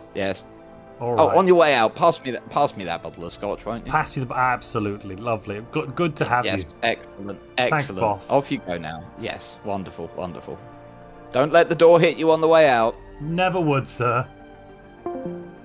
Greetings! It is I, the Envoy. I have returned, and I've got great news. I'm here to do a small term of internship under the great people of Dirt. Excuse me? Internship? You didn't get my paperwork? I'm here to do an internship under the great people of Dirt in your... Oh, you've got different types of dirt. Oh, sweet Jesus. What? No, our dirt is... You've got dirty dirt, robo dirt. dirt, moist dirt, and Novo Serica. I assume Novo Serica is some dirt-related trans... Oh, it's a place... Oh, okay. Yes, no, the dirt is being catalogued on the planets and then we rename it based on how glorious the dirt is. Oh, so will my job be dirt processing? What am I to do? Well, I'm glad you bring it up. I wasn't expecting an internship. You can help analyze the dirt, or maybe even the strange occurrence of all the filthy other Xenos in this galaxy. Plenty of... I can see you've enslaved some people on moist dirt. Talk They're me not through what happened over enslaved, here. They needed guidance, and we are giving it to them. There's no enslavement. They don't know better yet. Once they are more mature and more culturally enlightened to human ways, then they may experience a renaissance of their own. But for now, they belong under human guidance. I can see there's some criminal elements forming as well on moist dirt. What's going? What? How is it? Is moist dirt having some issues? No. There's just those that are trying to flee the way of the humans. They are too naive and are trying to cling to their old ways. They're not criminals, just errant fellows. Their guidance is a bit misneeded. Well, clearly they're in need of some guidance. They're suffering stellar shock, culture shock, and low stability. Yes, well, you can't make an omelette without breaking a few eggs. If you have eggs, that is. No, you cannot make an omelette without breaking a few eggs. But I would hazard you've smashed the whole hen's coop here and killed a few chickens as well to make the omelette. No, not at all. It just takes time. So in the end, they're going to be, instead of filthy Xenos, clean Xenos. Is that the plan? Yes, they'll eventually learn our ways and they'll be more They'll accepted. learn your peaceful ways by force. Yes, beautiful. It wasn't forcefully. They wanted this guidance. I assure you. Excellent. Most excellent. Truly, humans are the culturally superior out there. So my internship position, what will I be doing then? What's my job for this 12-month period? Well, I wasn't expecting an intern, so you could oversee the issues on moist dirt. I mean, not issues, the education. The system on moist dirt. Brilliant. Yes, it's it's been a few years. My sources, I don't know what, say that in just under a year they'll forget the issues that happened and they'll be happier. That's just a hunch, but once they're happier, we can move on. and All be right, so- an integral part of our glorious empire. I do the internship, and I see how badly you're treating these poor aliens, not people, I suppose. No.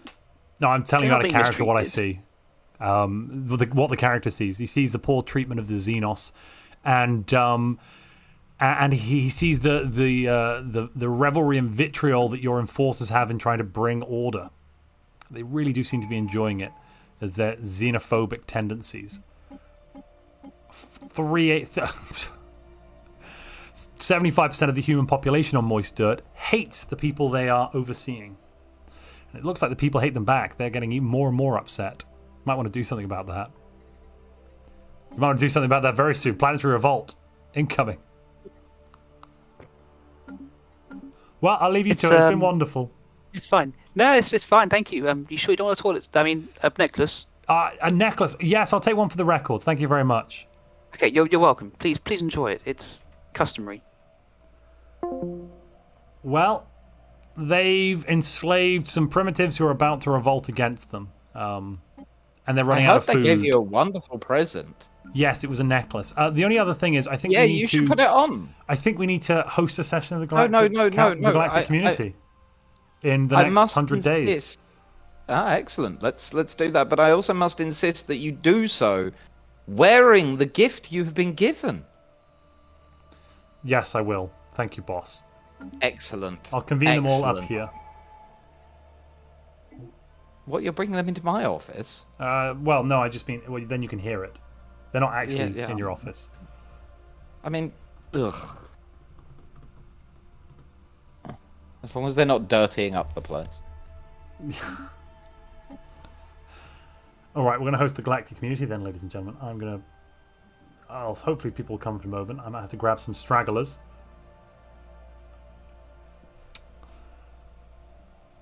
Someone in chat's demanding an adjusted portrait to include the necklace. I don't have. I should have got. I'll get that for next time.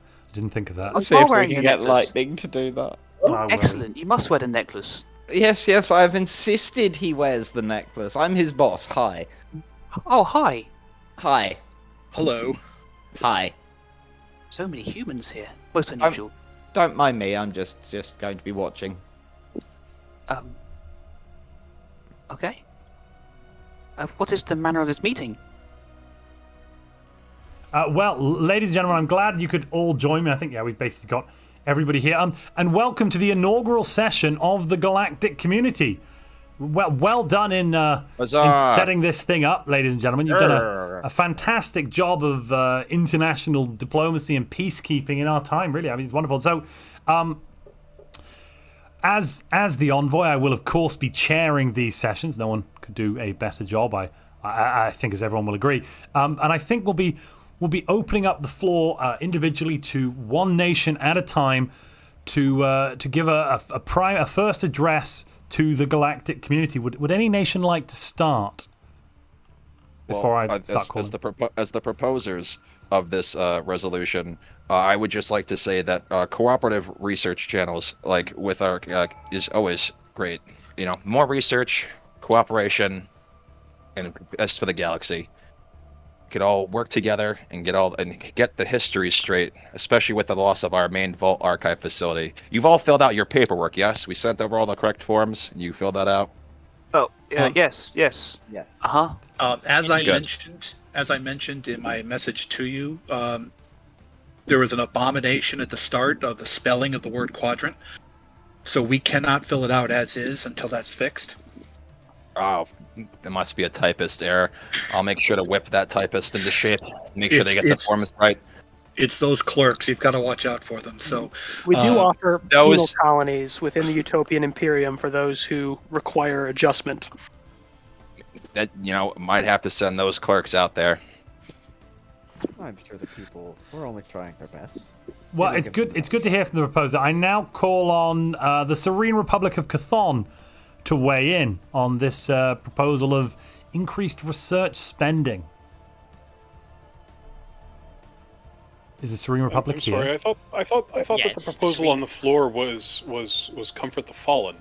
The proposal is Comfort Research Channels, Cooperative Research Channels. Yes, the one On the we are floor. currently so it is. being voted on. The one is that Cooperative Research you're not Journals. voting on. But we'll come to you, sir, if you would mind taking your seat for a moment in the Senate session. Serene Republic, it's your turn to have your piece. Yes, indeed. Well, this new resolution, Cooperative Research Channels, shall obviously increase, well, research of all nations, and hopefully lead us into a better age of peace and prosperity as the first resolution passed in the galactic community. So I'm getting a real sense of community spirit here. It's wonderful to hear. I call on the Holy Tabernacle of the Chosen to voice an opinion, to weigh in now. I believe that we cannot add anything extra to what the fine words have already been said, so we will be voting for it. And research is always better, obviously, and we need... But I would like also all of you to know the words of the prophet, and we are happy to, again, provide for those we have not yet spoken to directly the copies of the annals so that you may research it and understand and see his wisdom.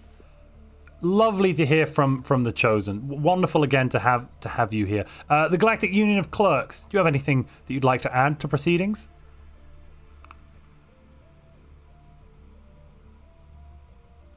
Is Galactic Union of Clerks here?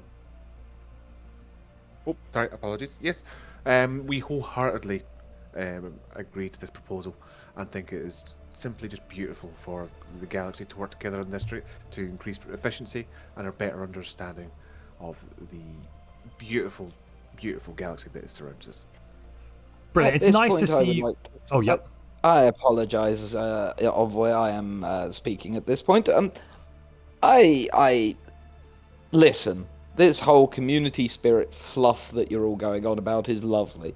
However, I would like to remind you all of the actual real-life ramifications of the decision you are making here.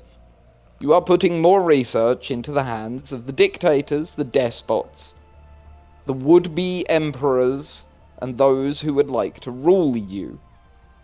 Is that really what you want to do? Do you really want to share your research with those who wish you harm? Knowledge brings enlightenment, sir. Harm is a subjective word. If knowledge brought enlightenment, why did the First Empire fall? That's what we need to find. That's what we need to find out. Our archives were destroyed. We need to get this all sorted out. The more research, the better. At this time, I think at this time the chair recognizes Stellar Peacekeepers Union. If you'd like to take the floor, please. I think you've got something to say. Greetings, good dignitaries, and welcome. I believe this resolution, while very nice when it comes to research, it increases the upkeep for star bases, and those are key bastions of protecting our trade, which can only lead to increased piracy if we need to put more money into them. There is only a finite amount of money, isn't there? So if we allocate more funding to starbases, other services may need to be cut. Through increased research, we may find ways to circumvent that downside. Well, of course, but if the pirate fleets attack you much sooner, there's not going to be enough time to research such things. Isn't this coming from the Empire, who has made deals with their pirates to do their work for them? Of course. That's a lie. That's slander. Order, sir. please. Order. Settle down now. Settle down. It's very clear that they only care about the starbase upkeep because their pirates will have to, mercenaries will have to fork over the costs up front to them first. Good sir, we are trying to keep the peace at all costs.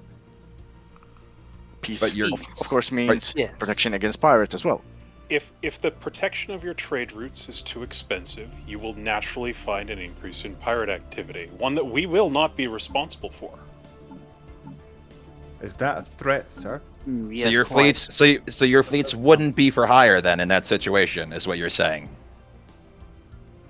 they'd be busy protecting the trade routes at home. Uh-huh. How interesting. I guess we'd like to call on the proposer for some final remarks before we end the session, the Senate session. Quadrant 16, if you could take the, finish up and give us a quick rundown on why the community should vote for your proposal. Well, as I had initially stated, we really the best option for this with the increased research is that we can all discover what originally happened over 2,200 years ago and prevent it from ever happening again. Excellent, thank you. Well, if everyone will take their seats and we'll proceed with the voting. Everyone can go back to their original channels, the Senate, the community. Well, it finishes in 100 days and you'll find out the results. I think it's going to be pretty one-sided. How naive. What as you know? Away we go.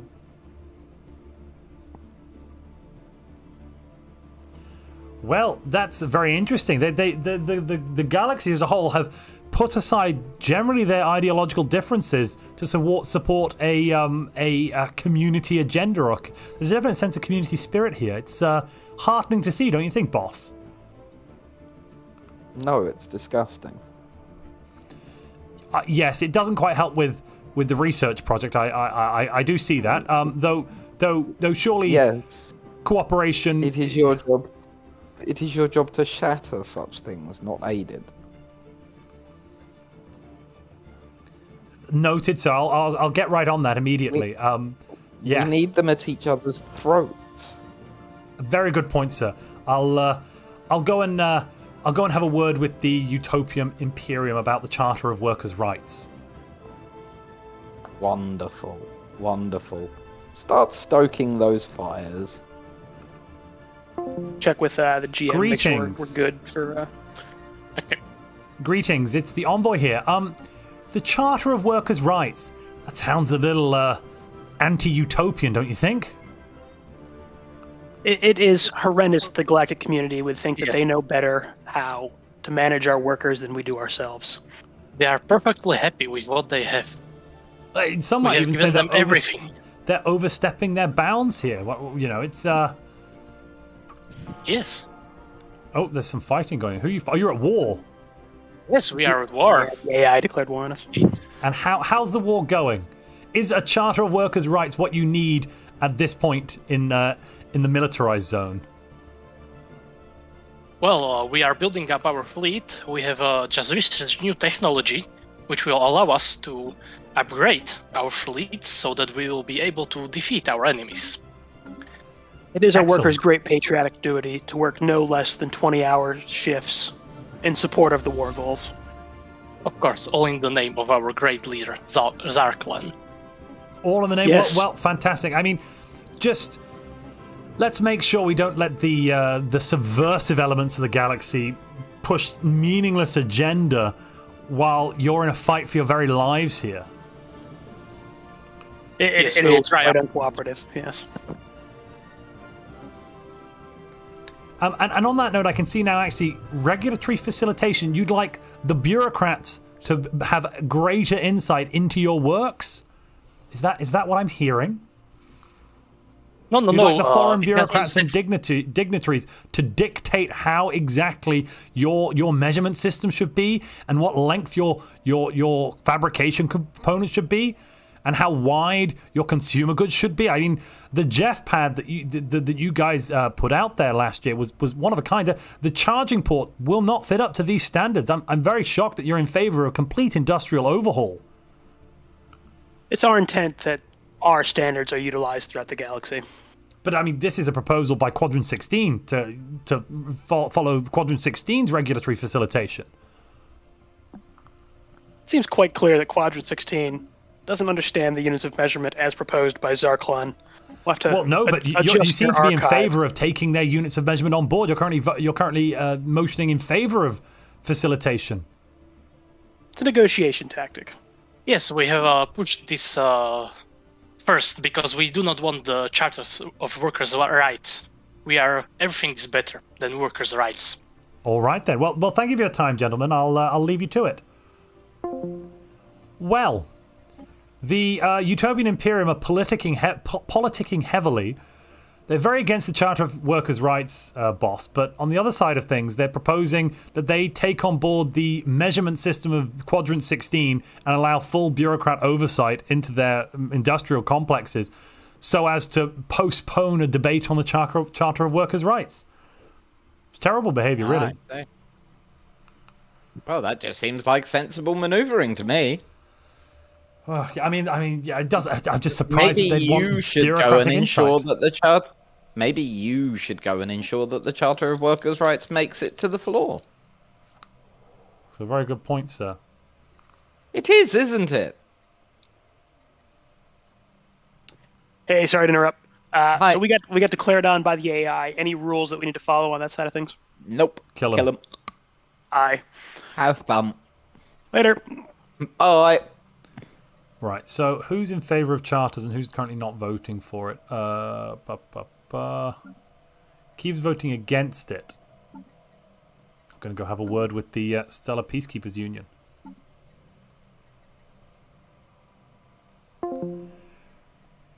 Greetings. Don't you think the Charter of Workers' Rights would be a necessary amendment to the international framework in which you all operate in order to protect the lives of the civilians that work in the factories that provide for the great militaries that will ensure peace? The civilians that work in our factories are valued specialists and not at all anything so low as workers. I mean, you do have a number of clerks, miners, and the like. Excuse you? Everybody is over the age of majority in our workforce. Mineral extraction experts. A tiny percentage of our workforce. Not worth worrying about. Well, surely, but then surely the protection of others in the galaxy, the civilians that you care about, Charter of Workers' Rights would help facilitate your goals as peacekeepers. If they have more rights, they can demand more defense spending, for example. They can demand more protection from their governments.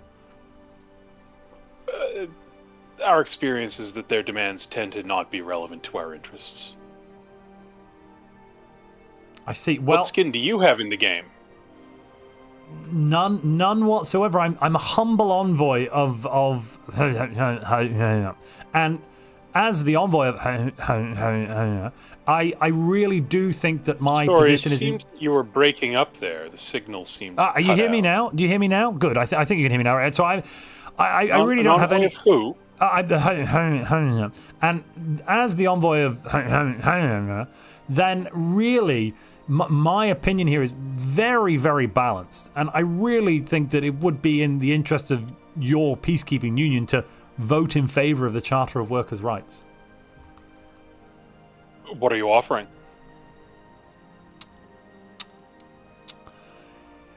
Well, how can I put this? The facilitation of the Charter of Workers' Rights will serve a greater goal. On the other hand, agreeing to the measurement standards and bureaucratic oversight of Quadrant 16, I can't see how that would help you.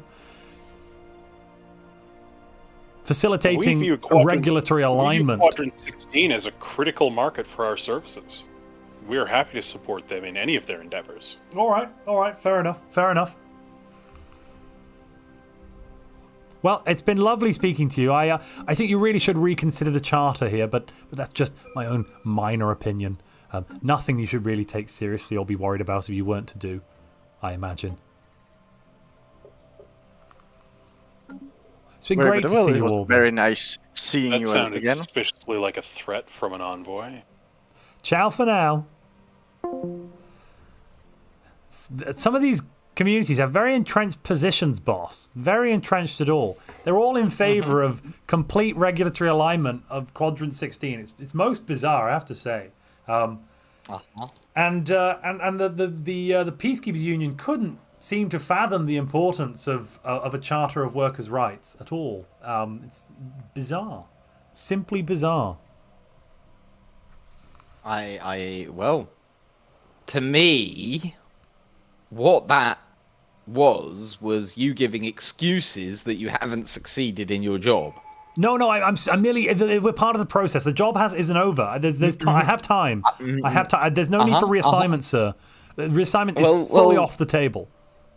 Chop, chop, chop, chop. Yes, I'm just going to go and speak to. Let's see. Right, Minister Greenslug just said worst envoy ever. Greetings, DJ. May I have a word? One moment. The envoy is just departing. Yes, sorry, bear with me just a moment. I'm just going off to speak to the Holy Tabernacle. Who were attacked. Do not. Okay. And Most so we're certainly. just trying to go through and assist and meet up and help them out. Okay. Understandable. Have a nice day. And I apologize for not coming sooner down to pop in and say hello after we met you, but you looked like you were busy being by yourself. So, out of character, I apologize for that. Ouch. Don't mind me. I'm just paint on the wall. Nothing to see here. You lovely people continue. I'm not making notes or anything. No, I just came to ask for clarification about the war. Have a nice day. Okay. Bye. Well, I came. Are you back from more training? Well, I actually came with some enlightenment of my own, you could say. The Charter of Workers' Rights, I think, could go very well to serve the goals of the Chosen. I mean, empowering the people does bring them closer and allow them greater freedom to find their own religious centers, wouldn't you think? You make an excellent point. Yes, it's a valid point. We'd like to see the Comfort the Fallen start moving up the chain a little bit. But I think I agree. I can definitely see Comforting the Fallen does sound like a very reasonable thing to do. I mean, Charter of Workers' Rights and Comfort the Fallen together would aid the sweaty masses of this galaxy by providing them comfort and rights. Together, that's a winning mix, if you ask me. Meanwhile, regulatory facilitation pushed on you by a foreign power, that surely threatens the sovereignty of the Holy Word. Regulatory facilitation, I can't see any way that in any way helps Zarklan. Sorry, no, not Zarklan. Checks his notes. No. I didn't say that word. That was the communication cut out for a moment. We had a space bogies in the works. You should get your communications facilities checked over. They're not quite top notch, I can tell you. But regulatory facilitation, I don't see how that really helps anybody, really. You're just subjects to a foreign power, in essence. We will take your words to heart as we read through exactly what they do. Regulatory facilitation, they're currently proposing that you take on all of their measurement systems and retool your factories to their specific standards. The new Galactic standard being that of Quadrant 16. Heretics. Well, I would think so as well. Well, you guys, I'll leave you to your own thoughts. Never. Just here to offer simple advice, nothing more. Thank you, Mr. Envoy. By the way, there's a farm waiting for you when you come back next for more training. Oh, lovely! I'd love to oversee other workers on a farm. I'm sure they'd be. It wouldn't be overseeing. I simply couldn't. My fingers are brown. They're not green, I'm afraid. I'd turn it to death. I wish I could help. Toodle pip. Well, that was a very successful meeting with the Chosen. I'm now off to have a quick poke at... let's see. I think the Kaitaran Star Assembly. They haven't quite realised the ramifications of the proposal on the floor. I'm going to have a quick chat with them. Yeah, excellent. Greetings, Kaitaran Star Assembly. It's the envoys, just stopping by, checking in, finding out how you're doing. Hello, envoys, and welcome to the Star Ascendancy. We are doing quite fine here. Brilliant. Now, there's just little thing I'm just noticing here. So obviously, your lovely people on Kaitos, you've got your own way of doing things, right? You do have your own industries and your own marketplaces. You sell your own goods, and you're having a great time. It looks like you're very sure of your own ingenuity. Would that be a fair assessment? Yes, we always strive to build the greatest legacy that we can. would your legacy not be threatened by an external power changing not just your ways of measuring things, but also forcing you to retool your factories, forcing you to adopt foreign policies on exactly how your regulations for all of your industrial facilities are managed, and on top of that's going to have an impact on your scientific exploits, having to change to a lesser measurement system.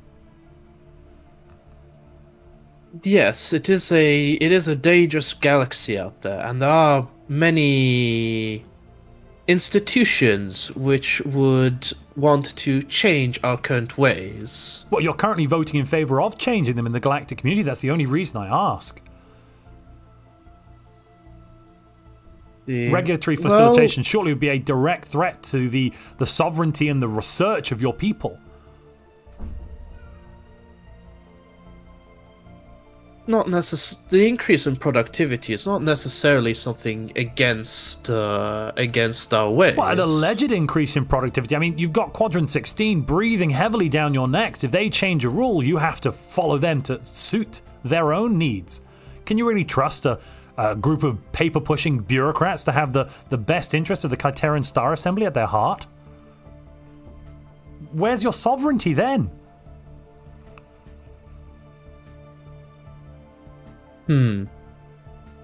It is a valid point, but we do believe strongly in regulations, and a lot of the ideals of Quadrant 16 do align with ours. But you believe in other people's regulations then, is what your voting pattern is currently suggesting. I'm just concerned. I'm deeply concerned that the unique culture, history, and scientific progress of the Kaitaran Star Assembly will be lost. We mostly take a neutral stance on most things, but it is a valid concern. All right, well, just something to ruminate on. No, don't mind me. I'm just popping around. Hello there. Envoy. Hello. Yes, I'm not back to do any more people management at the moment, I'm afraid. How's it going in the Second Human Empire? Everything good on that place I was looking at before? Excellent. Perfectly stable now. Did you give them all rights? No, you didn't give them all rights. Fair enough. Well, rights, they are right. They're in their right place. No, right you are. Very reasonable. Yes, we're now taking on about to take on some errant probe. Well, there's some strange subspace anomaly guarding this probe we sent out millennia ago. Oh, that's not good. Oh, that's not good at all. That's a big, nasty subspace anomaly as well. Yeah, the glorious Zendikor are heading out towards and take care of them. This battle will be won, and in his honour. Oh, excellent. Lord Zendikar is on his way in. Fantastic. Now, the only reason I pop in is just to discuss your current voting stance on regulatory facilitation. Surely the Second Human Empire would want to keep the Human Empire's regulations and industrial measurements, industrial tooling procedures, all of that, rather than hand that over to the paper-pushing bureaucrats of Quadrant 16. I mean, currently the proposal would take a lot of sovereignty out of the sovereignty of the Second Human Empire. I can't see how you could in any way even allow yourselves to remain neutral on this. Well, we thought there'd be a meeting later on in the council to discuss this further, but if you could always outline your position now, just to show everyone that you won't be pushed around by these bureaucrats. No. Pushed around? No one pushes around the Second Human Empire. Well, I mean, I think you should make your position known immediately, sir. Perhaps you're right. Perhaps we will set a stance on this topic. Excellent. I'll Glad to have been of help. Yes, thank you, Mr. Envoy, sir, and please do wear your necklace of pride. Absolutely, will do.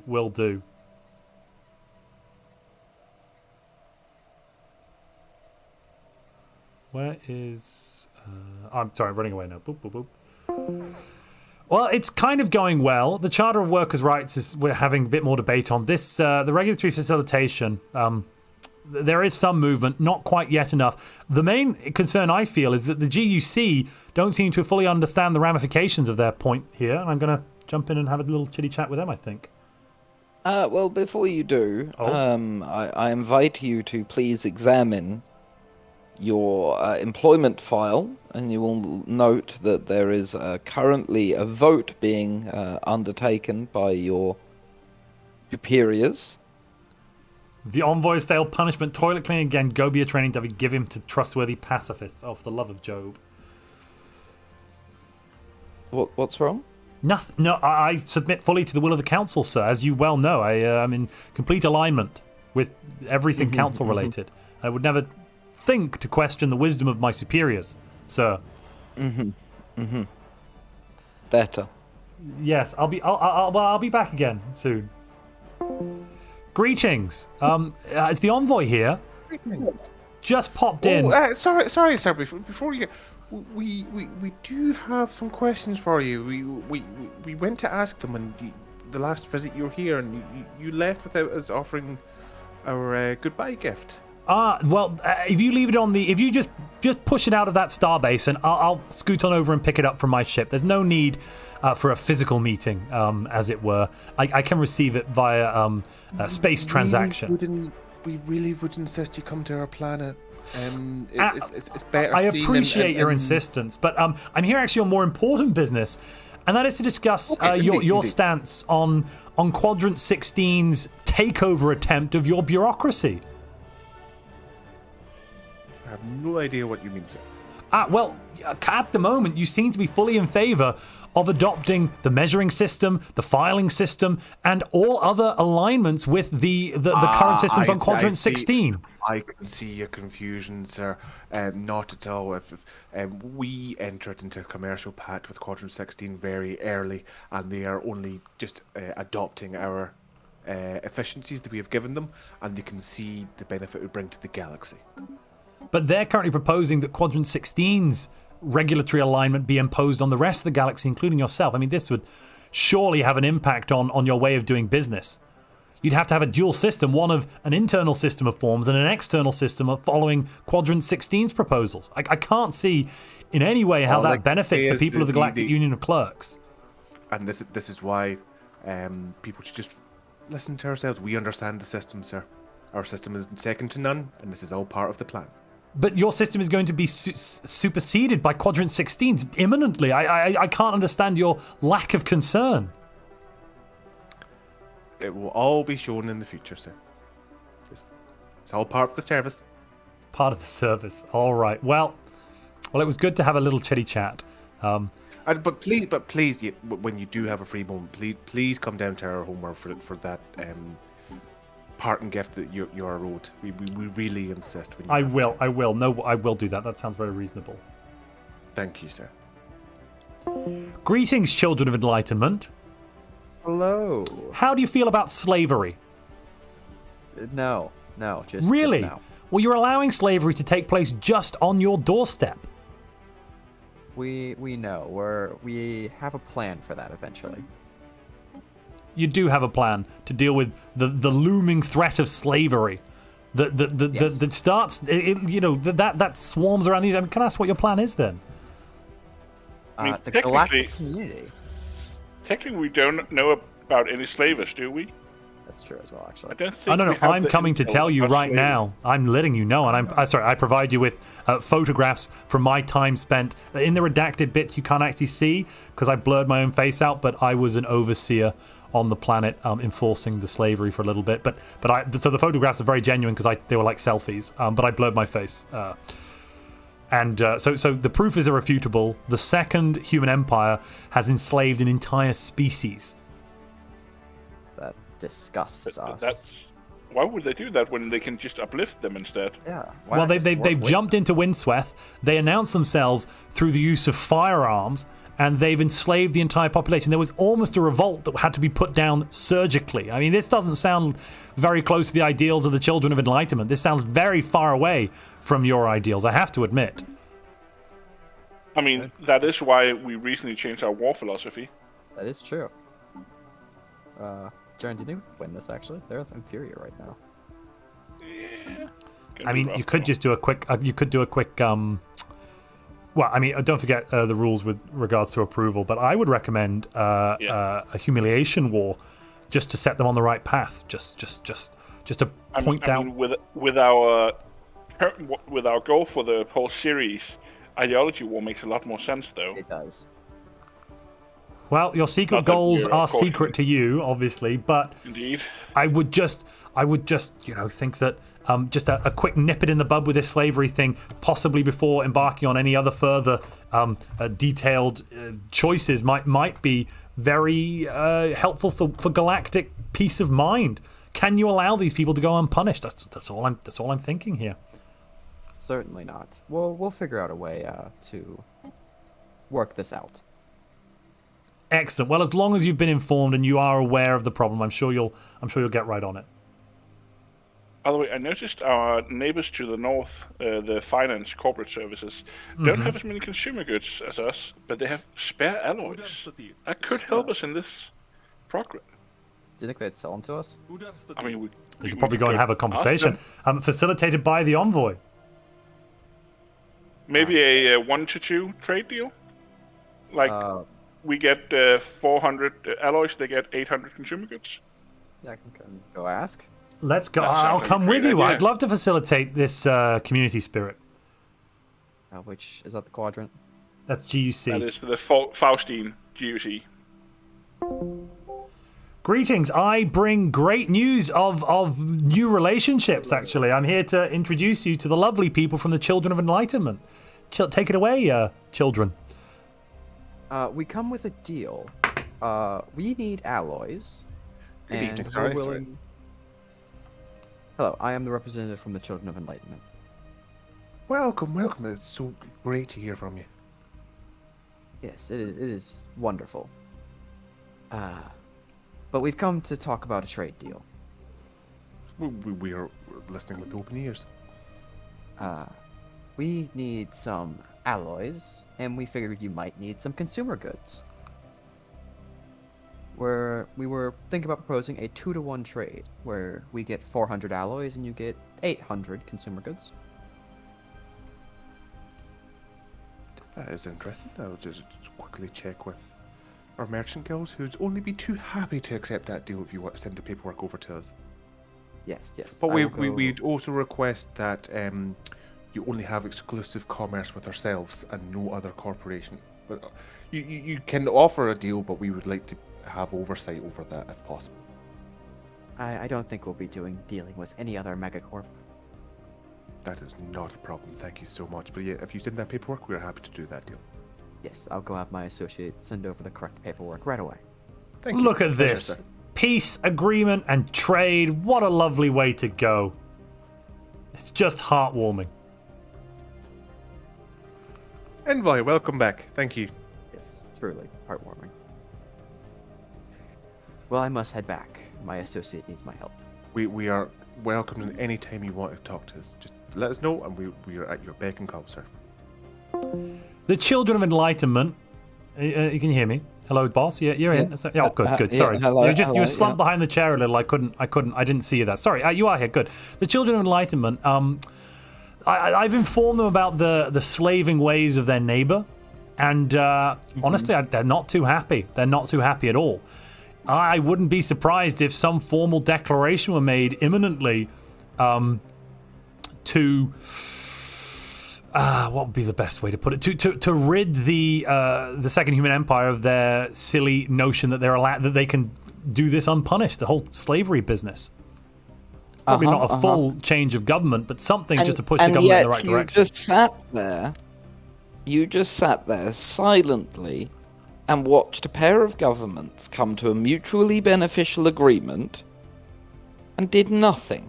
So I was facilitating the trade agreement to fund the war industry of the Children of Enlightenment. They needed the alloys to build ships. Which they've now used. They're building Repulse-class cruisers. These beautiful things. Look at them. Lovely.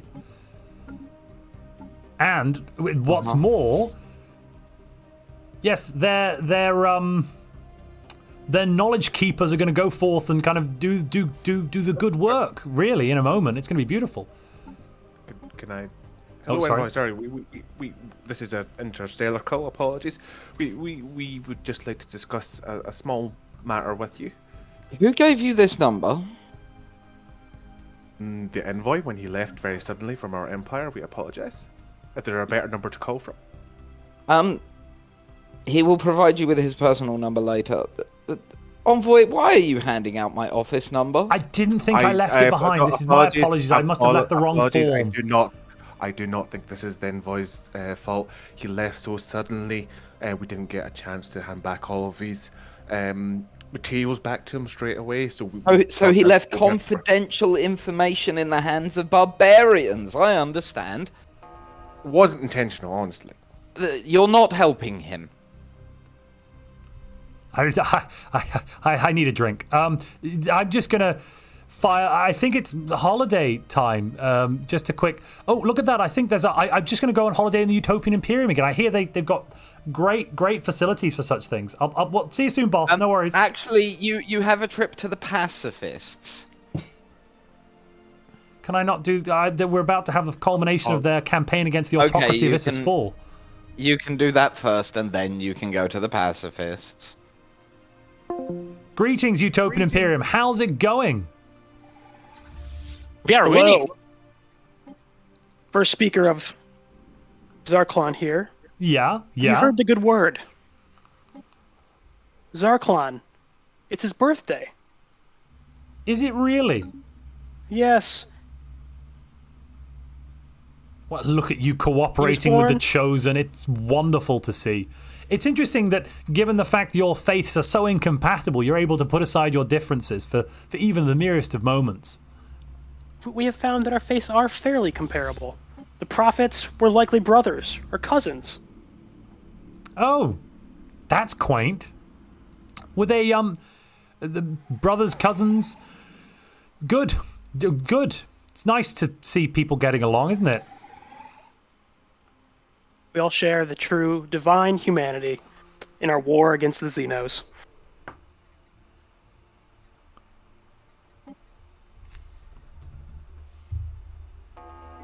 But otherwise, there's a Galactic community session, so we'll just we'll go up for that. Images of what's going on. Greetings. It's disgusting. It's Galcom. With Galcom time. Apologies. Oh, is it Galcom time? Galcom time for debate. 1 second, please. You have your permission. Okay. What's disgusting? I'm curious now. Oh, don't worry. You're fine. Am I, though? It's okay. Nothing for you to concern yourself with. Really? One thing everyone should concern themselves with, though, is this horrendous law. I'm going to open the debate to Quadrant 6. Actually, we're just missing Alarion Galactic. I'll round up the stragglers. Ladies and gentlemen, you are summoned to Galcom. I just want to say I'm terribly disappointed in you all.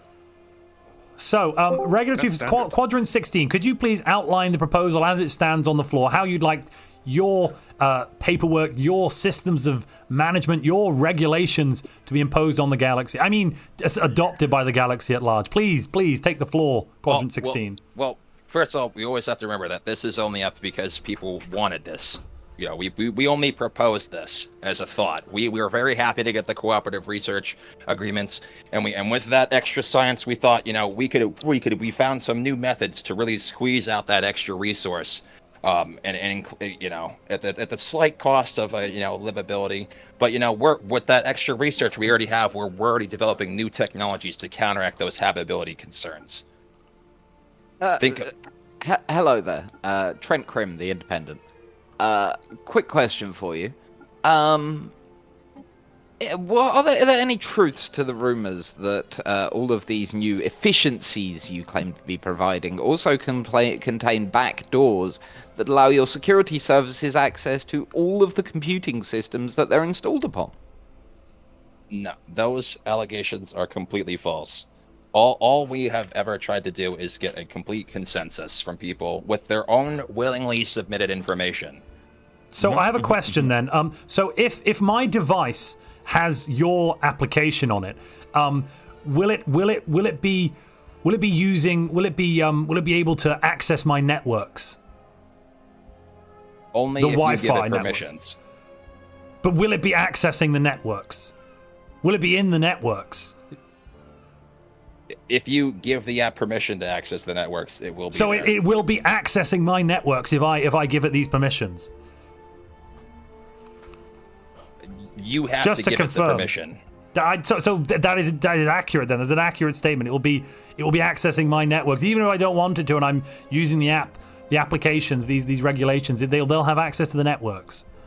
That's correct. If you use the app and you choose not to give it permission, it will not access your network. But that's why we always have a policy of you only submit what you want. I see. Right. Well, let's hear from the leader of the opposition to this motion, the Children of Enlightenment. If you could take the floor, please. Yes, we're concerned these so-called facilitations are actually loosening the restrictions on industries and protections to workers' rights. And what do you feel could happen if it were to pass? Well, this could lead to people being forced out of their jobs. Global warming. Working conditions worsening. The people will suffer if this passes.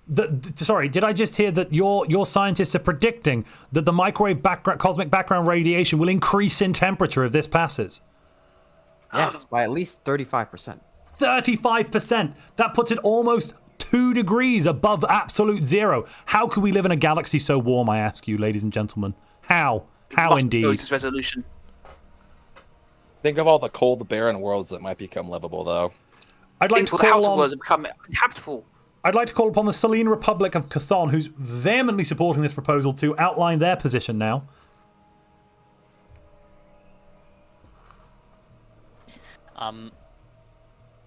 Well, although this proposition might have some negative consequences, the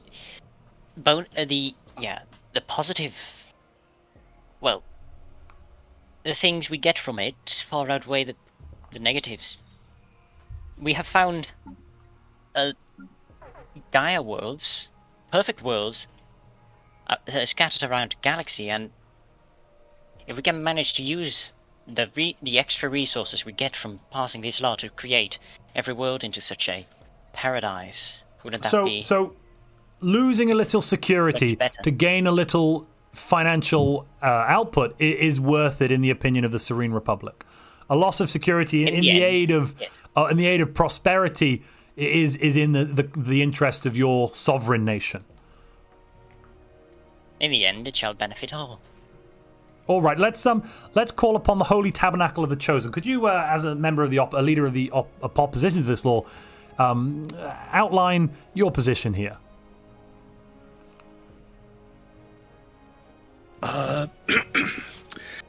Our ultimate feeling is more of having a system forced upon us. This is a little concerning for another empire system to simply be forced upon us and making us use their procedures. The annals, as the scholars have taught, have served us well for well over several millennia. So we don't feel it's necessary at this point in time to take this on. There may come a time in the future where it's needed, but for right now, we're happy to pass. All right, well, let's circle back to Quadrant 16 for some closing remarks, unless anyone else would like, because I open the floor now to questions. Unless we have some, we'll go back to closing. Does anyone have any comments they'd like to make before we close the session, other than Quadrant 16? We, the Galactic Union of Clerks, would like to revisit our earlier statement that this proposal should go ahead. Our internal guilds, including our Guild of Galactic Unity, has... That's quite enough, Vive Eisenhorn. The Guild of Galactic Unity can speak for themselves. Deidre, I do not think this is the place for you to discuss this. I can handle this, thank you. Okay. We have decided, as the Galactic Union of Clerks, that this facilitation is not in the best interests of the galaxy right now, especially given that we ourselves did not propose this.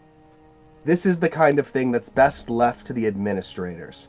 So we are open to revisiting this at another time, but for the time being, we are switching our support from yay to nay.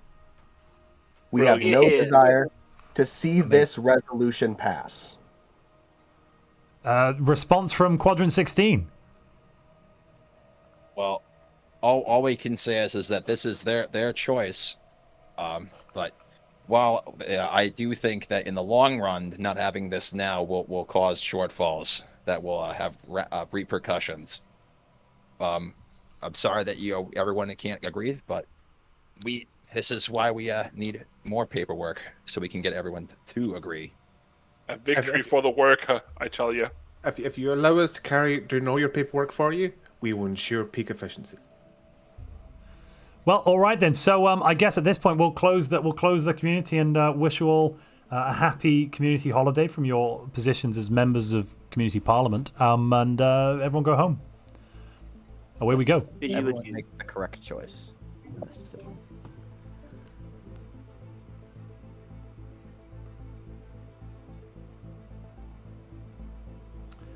Boss, was that? Are we better? Did we do a better job?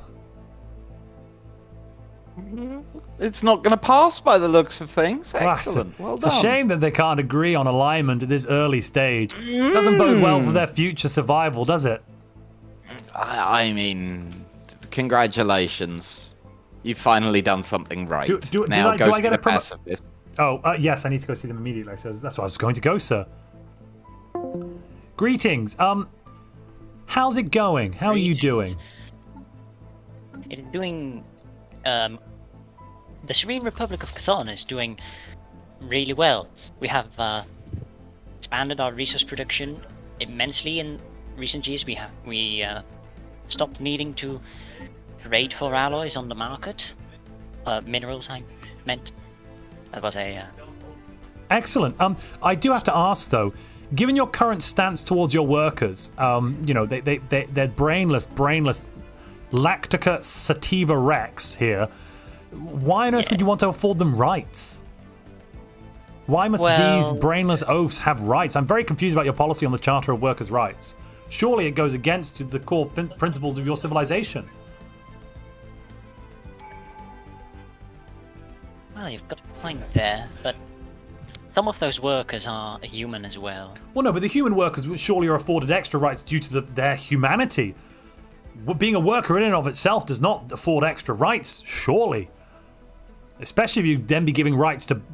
You would, in essence, be giving the vote to the Lactica sativa Rex. They can barely speak. That is true. What kind of instability would that bring to the Serene Republic if you allowed the vote to these lettuce? Indeed, this proposal is not merely focusing on those. Good. Well, I can see you've seen the error of the error here. Yes, it's a very good point. I'm going to bid you adieu, but it's very good to chat with you. DJ, DM thing. Hi. I want to enforce Quadrant 16's law on Quadrant 16. What do you mean? Well, they cull the elderly at 60 in their law that they wrote, and they have leaders who are over 60. Absolutely. They can't have leaders that are over 60. I'll go tell them. No. Quite. Greetings. It seems some of your paperwork may have been misfiled. I'm getting documentation that there are, let me just check, there are 2 people that are due for the Great Rejuvenation. Elizabeth Walpole and Charlotte Wimbom are 3 to 4 years over. You need to dismiss your leaders over 60 years old. Alright. Hold on.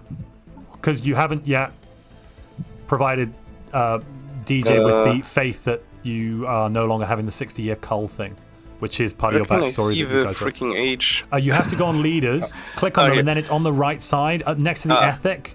So I've seen everyone over 60 years. Yeah, there's only 2. There's Charlotte Wimborne, Governor of Quadrant 16, and Elizabeth Walpole, Keeper of the Vaults. Unfortunately, they both got culled. Elizabeth, yeah, okay. And you also quick question. So before you go, how does that work for that specialty leader? Oh, that's fine. He doesn't actually have an age. Ignore his age. Yeah, he doesn't have an age. He's fine. Okay. Yeah, you just like the Keeper of the Vaults in 1 year, Isabella Fairfax, the new one, she's going to go a die. And then maybe Darth Preceptor has a special exemption, but I would plead your case to DJ on that one, because it'd be hard to kick your Imperial leader out. Yeah. And I just think you need to tell him in what way he's subverting the course of justice to do that, because clearly he's breaking his own laws. But so, quick question: if we pick up the leader, the technologies where it's like leader lifespan, would those add to our? Can those add to our limitations? I'd have to go back to DJ. I think the way that you break the limitations,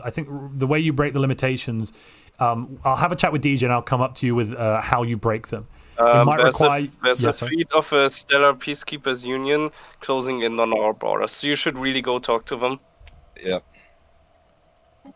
I'll go talk to them now. Where are they? Cool. DJ. Hi. So, out of character question. So, the Quadrant 16. How do they overcome the fact they need to cull their leaders at 60? If they possibly had 10,000 food in the bank, would that be enough to be able to change the law? Might that be the goal they need to get over the killing all their leaders at 60? They need to be producing at least 200 food a month. I'll tell them. Over their necessary, like as in plus 200. Positive, yeah. Including plus trade, 200. though. Trade is fine with that as well, right? No. Oh no, it has to be ignoring trade. Okay, you can't trust external. They could dry up. It could dry up. Yeah, it's a good. Yeah, point. yeah. All right, I have something for you. You might not like it. Yes.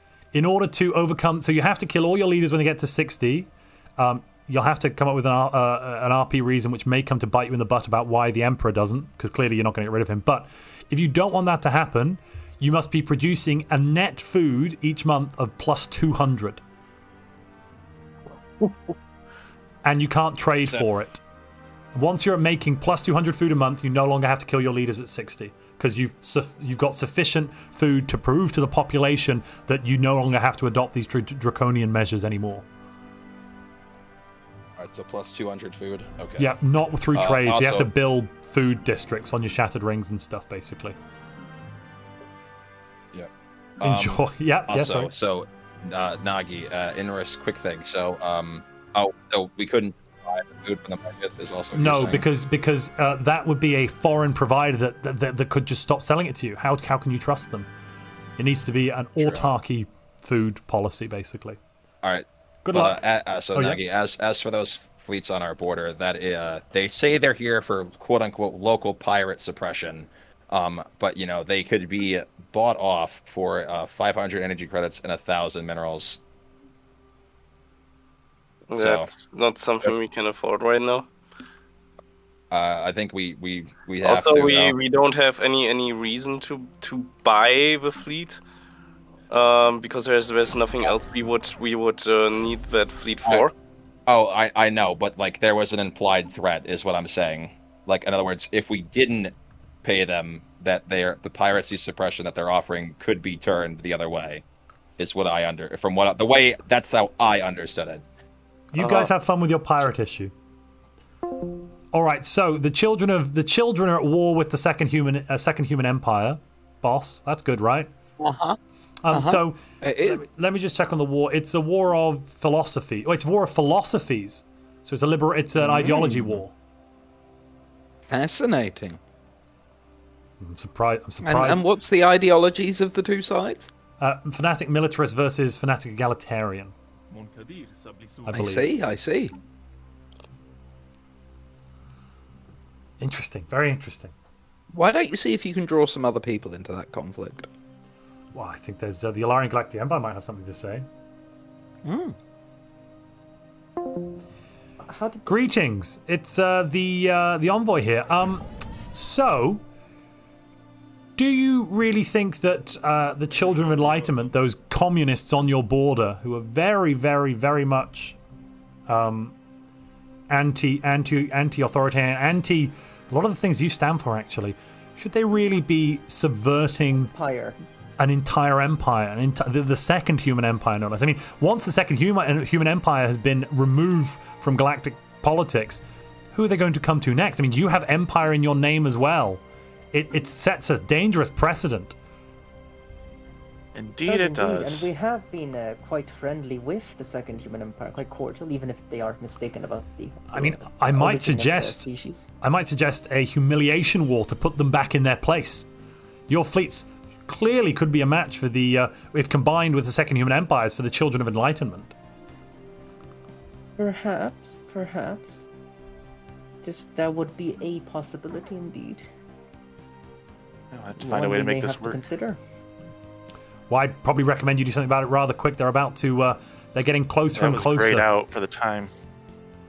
They've taken the Hiklam and the married system. If you click on Children of Enlightenment, you could just declare, but you have to you have to go check with DJ, but I'm pretty sure if you do not ideology. It's grayed out. What are we missing? The less concern. It's grayed out because we don't have animosity. You need to make the rival. You need to declare rivalry to them. I could declare rival. That could be quicker. Can we go? Can my teammate? Sorry, I'm blanking on the name now. Check with DJ if that's okay. At the declaration. I'll check for you. 1 second. Can the Galactic Alarion Galactic Empire declare an humiliation war against yes children? Yes, cool. I'll tell them it's fine. Yes, you can declare a humiliation war. Absolutely fine. Declare away. Wonderful. I'd probably jump into the conflict before. I mean, you can actually catch them on the edge of the system here. If you time it right, I would move in to be close to them before declaring the war. That way you could catch them with their pants down, as it were. Probably, I would coordinate with the Second Human Empire as well before you did it, but yeah, I'd be quick about it too. He's not in his... He's currently, the Second Human Empire is currently engaging with the pirates at the moment. We're not able to communicate with them just yet. Right, that's fusion power down. So. Oh, yeah, okay. I mean, you could always. Oh no, actually, I see what's going on. Fair enough. You could ping them in the chat here. We should theoretically be absolutely fine, probably.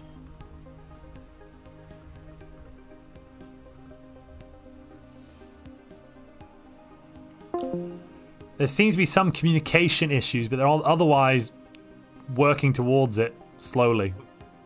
Well, now make sure that the other side has some allies. Will do. Let's see. Uh-oh, How the Galactic far Human can Empire you have engaged. spread this combat?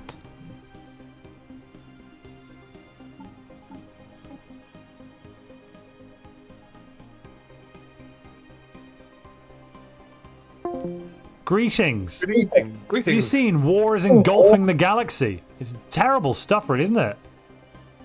It's terrible, absolutely terrible. Again, if they just availed themselves of our services, none of this violence would be needed. Yeah, absolutely. I mean, don't you think that if another player were to enter the arena, as it were, enter the field of battle, it wouldn't really be very fair? Depends on the battle, sir. Well, I have on good authority the Alarion Galactic Empire is about to weigh in against the Children of Enlightenment, one of your good trading partners. And may I ask the source of this information? Well, I provide you with some photographs of the Alarion Galactic Empire meeting with Second Human Empire. There's lots of handshaking. There's a real close-up on a joint defense act proposal thing. Thank you for these. I will bring this back to our military leaders. But I don't know. May I ask again, sir, that you do come down for that present? It is simply beautifully seen. All right, I'm going to pop down for the present. But I want to. I'd like assurances that you'll do something about this conflict to the south. You'll weigh in against the unruly Alarion Galactic Empire. I can give you assurances that we will weigh our options and give serious consideration to you. Well, once you come to the aid of your trading partners, I will consent to come down to the planet. How does that sound? Again, we are a highly efficient machine here, sir. Horn. That's enough. I think the Alarians can be persuaded not to join the war. Wouldn't you agree, Eisenhorn? After all, indeed, they were in a similar defensive pact with us. If we were to decline that pact, if they go to war with another nation... As we speak, their forces close in on those of the Children of Enlightenment, and the Children of Enlightenment don't know they're coming. This is going to be quite the conflict. Oh, they've just declared the war as well, and they've engaged as well over in Sol. Both fleets are really going at it. Diplomacy moves. Well, enjoy, gentlemen. Thank you. Ah, all going swimmingly.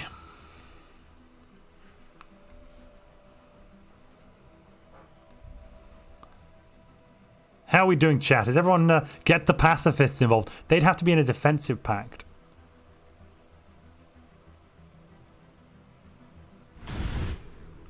But it looks like the Children of Enlightenment are not going to win this engagement at all. They're going to be soundly defeated here.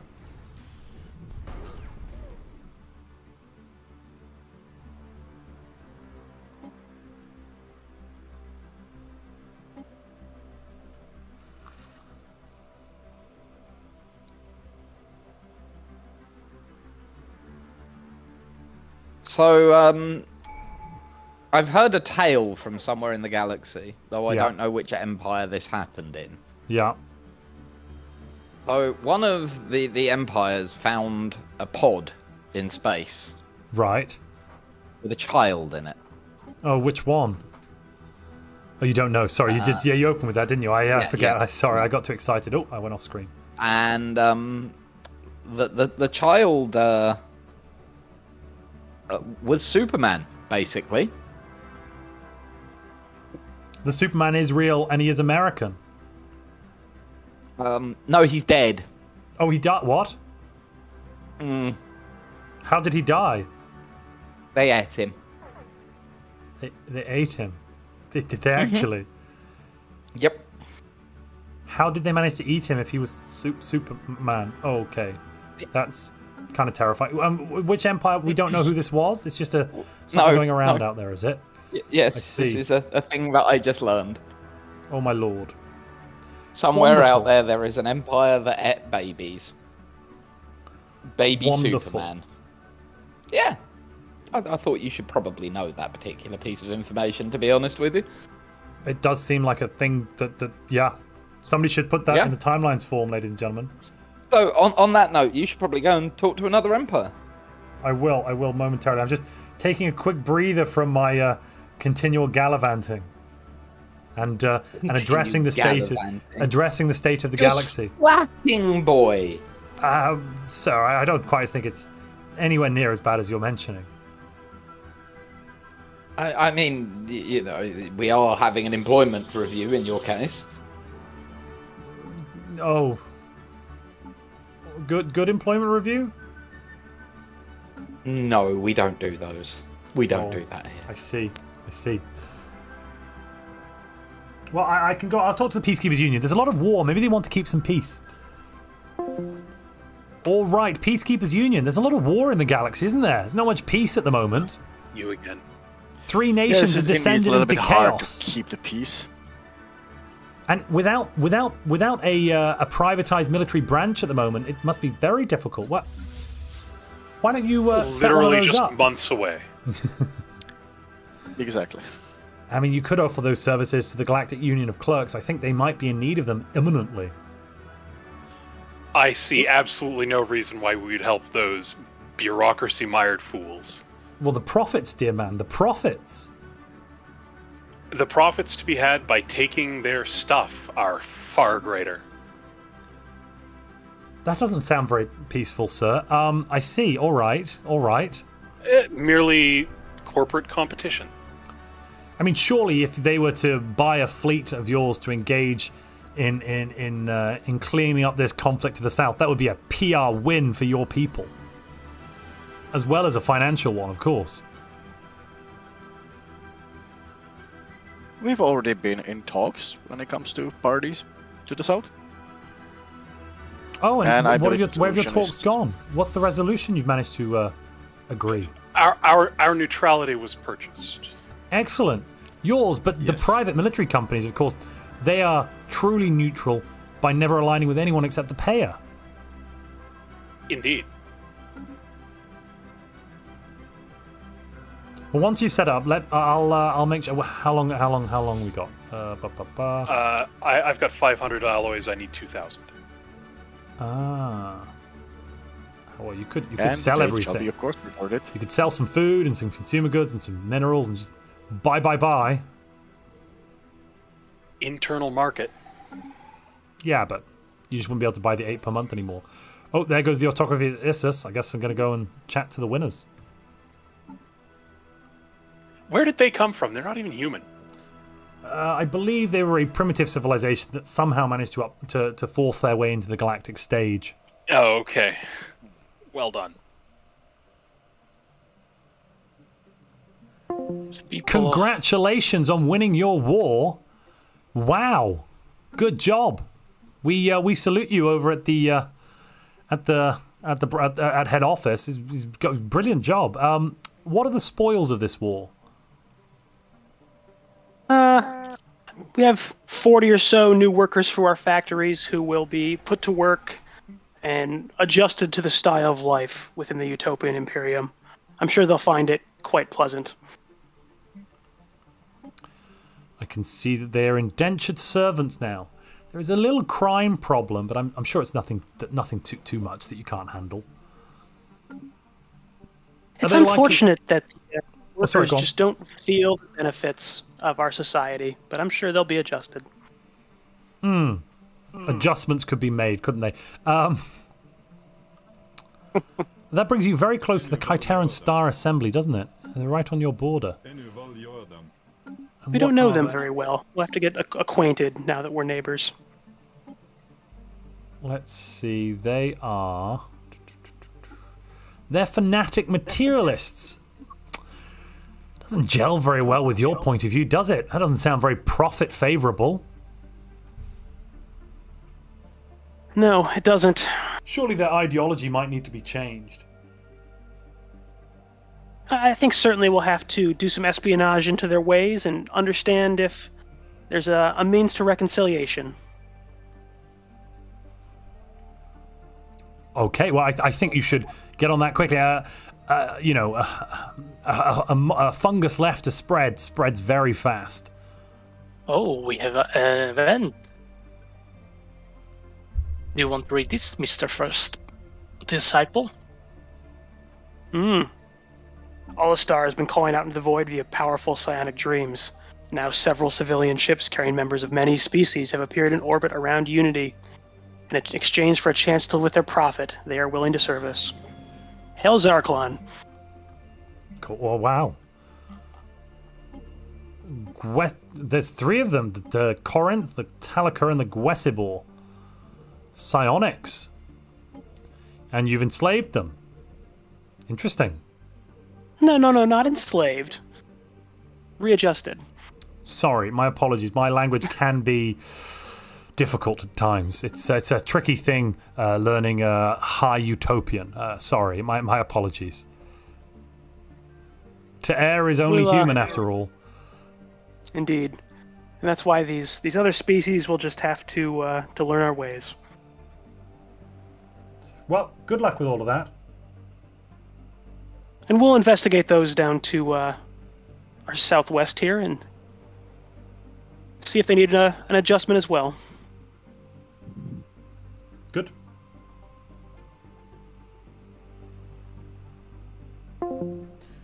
Alright, let's see the state of the galaxy then. Hi. Hi. The Children of Enlightenment might need a bit of help, you know. Will they? Well, they might. They're facing 2 enemies at their very gates. Well, weren't you supposed to be going and getting them help? Yes, I have been trying. Excuse me, boss. I'm trying very difficultly. Well, if... Here we go. I got another avenue. No. It's not over yet. No morbidly obese human woman has sung, and therefore it is not over.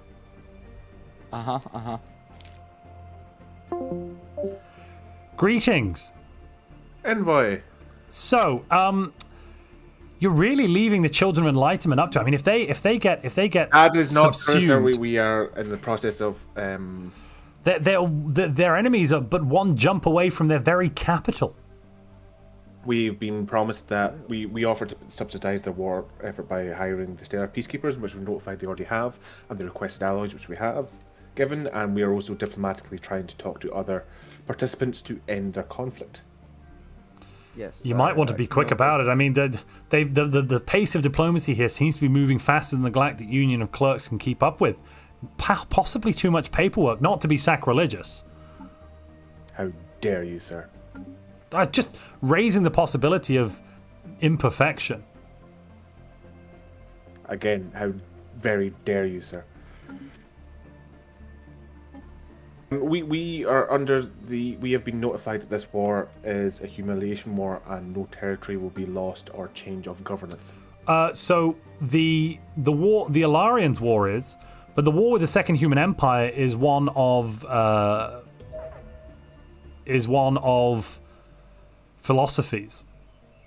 If they were to lose that, they would be forced to adopt the slaving ways of the Second Human Empire. Okay, we must go. Please, give regards. Children, we will contact you very, very shortly. 1 second. All right. All right, I'll leave you guys to it. Sorry. Invite we return. Yeah. Yeah. All right. Well, I've notified the Union of Clerks. Unfortunately, due to the mountains of their own paperwork, they've just been a behemoth that's very slow to react to the fast pace of diplomacy. But they're imminently stepping in, I'm told, with fleet paid for from the Stellar Peacekeepers Union. As soon as the Stellar Peacekeepers Union have the 2,000 alloys to build a mercenary company. Interesting. Which I don't think they do yet. So nothing's happening then. So nothing's happening yet, but something's happening imminently. Any minute, nothing's happening, but nothing's happening until something does, you know? If that makes sense. Yeah. The Utopian Imperium are getting a bit concerned about the fanatic materialists on their border as well. I'm thinking that a defensive pact between the materialists and the Serene Republic might help stabilize the region in a way that's beneficial to our purposes. Stabilize in an instability way, I mean. I was about to say, you mean cause instability, because that's all that we're interested in. Indeed. I'll go speak to them now. Greetings. Greetings. I've just been looking at the state of the galaxy, just having a kind of casual peruse, and the Kaitaran Star Assembly does seem to be very much without friends.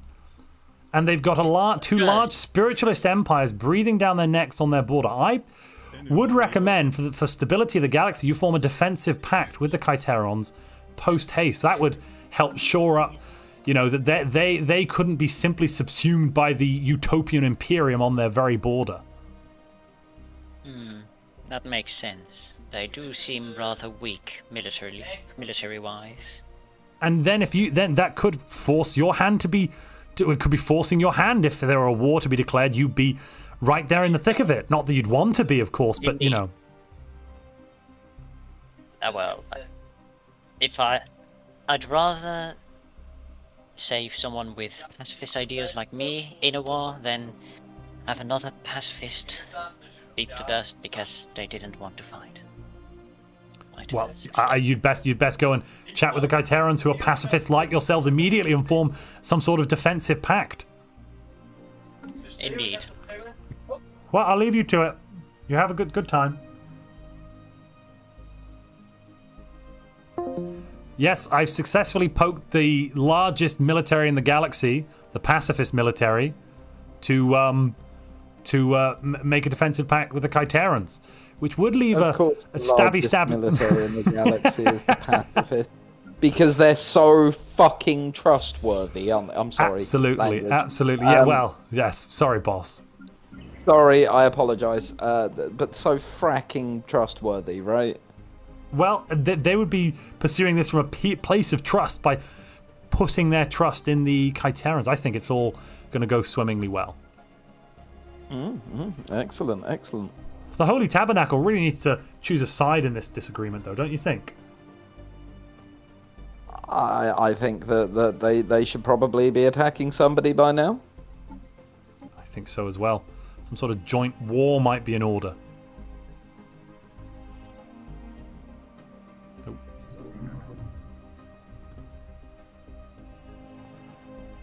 See, are they still busy with a meeting? They are. Well, give them a moment. They're having a meeting with the Alarion Galactic Empire, I think. Excellent. No. They're currently talking with the Utopian Imperium. Brilliant. That's perfect time for me to step in. The name, it's been lost during the time, but he is just the prophet. The prophet. Yes. Sorry to interrupt your deeply moving theological debate. Well, it came to my attention that there are your ideals and the ideals espoused by the Utopian Imperium. It's lovely to have you here as well, Utopian representative. Well, they're very much more aligned than the ideals of the heretical Kaitarons to your west. Some sort of joint show of force might be required, just to prevent their evil ways spreading eastwards into God's own land. This is very interesting, Envoy. It is something that we will have to discuss with our compatriots here. Well, I think you should discuss it immediately. Don't mind me. Yes. Don't mind me. Oh, actually, sorry. We're going to have a Galactic... We'll have a Galactic community session first. But just think about it. I think we're being nudged in a certain direction here. Welcome to Galcom.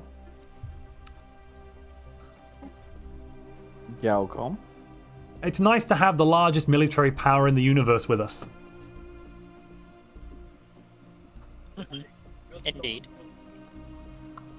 And why are the oh-so-trustworthy pacifists building up such a large military? I wonder. It's interesting, isn't it? They have have a strong fleet. They come in Come peace. defend us against the imperious children of Enlightenment. We've been a victim of this heinous war. Sorry, do you use imperial as an insult while you're literally named Empire? Imperious. We merely move to protect the people of your empire, because you obviously do Protect not your own scum. Have you called your own people scum? Order. Order. Let's have order here. We're going to have a nice, clean Galactic community meeting, please. No threats and insults being leveled within the meeting. Feel free to do so outside. The doors are more than available to house your various insults. I'm just going to... Oh, no, we've got all members here. Right, so... I'd like to call the Children of Enlightenment to the floor, please, to give their opening statement about this Charter of Workers' Rights they're proposing on the backs of their military campaign against the Galactic Human Empire. Second Human Empire, I should say. Children, if you could take the floor. Yes. The Charter is simply to protect the rights of the workers, no matter what future legislation this community might pass. This will help keep the people happier. And it'll help them be more represented in everyone's governments. And the war is mostly separate from this endeavor, though we merely wish to liberate the slaves currently being held by the Second Human Empire. Is that, sorry, on a point of order, is that a claim from the Second Human Imperium they have no slaves within their borders? Is that really what you'd like to... And they're not slaves, they are being enlightened. I heard they were prisoners with jobs. Yeah, they're being held hostage, basically. They have consumer goods, they have amenities, they have a way of life, they have a purpose. Before, they were obscure, they did not know of the galaxy at large. Now they have a purpose. We stand against the lies you peddle to other empires to bring them onto your side of the war.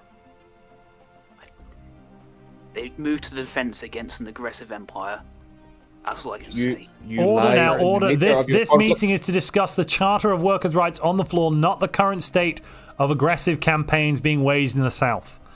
We will not sit in a Democratic Congress while people are being victimized and bombed. And I will not approve of your proposals as long as you act in these ways. We are not the aggressors in any war. We are trying to seek a diplomatic means. Order, please. Order, please. We rejected it.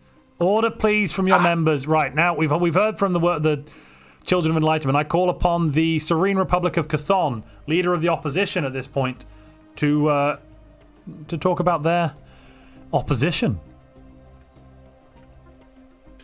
Well, if this law was only about workers with a certain amount of intellect, then I'd agree with the proposition. But sadly, we have a species that is not too capable of thinking for themselves. So the fact that everyone, regardless of species, is getting rights is Well, does it say? Are you saying it's anti-human? It's an anti-human agenda on the floor. Not necessarily, but it's not necessary. It's not necessary. Well, Strictly necessary. We've heard it. Let's call on the Kaitaran Star Assembly. Would you weigh in, please, on the Charter of Workers' Rights? We believe that every sentient being should have the right to pursue what they are most productive in, no matter who or where they come from. Point of order, Everyone. please. Every sentient being. So you think a dog should have those rights, do you? Well, beings capable of independent intellectual thoughts. You mean sapient beings? Yes, it must have been a slip of the tongue. Ah. Careful with that in the galactic community. Loose tongues And- lead to wars, don't they, boss? Indeed, they do. I had a slip of the tongue once. She charged me double. Now, there's no need for such comments. Please tell me that was streamed live. Yes, it was. Yep. Woo! Might Okay. I interest you in one of my entertainment districts? No. They're very sweet. Gentlemen, I do not believe that this. Order! You're a very jocular fellow, but you're a little overexcitable. That they should be allowed to pursue the where they feel they're most productive within society, with no restrictions, arbitrary restrictions from society or anything else. We're just here to realize the full potential of all workers.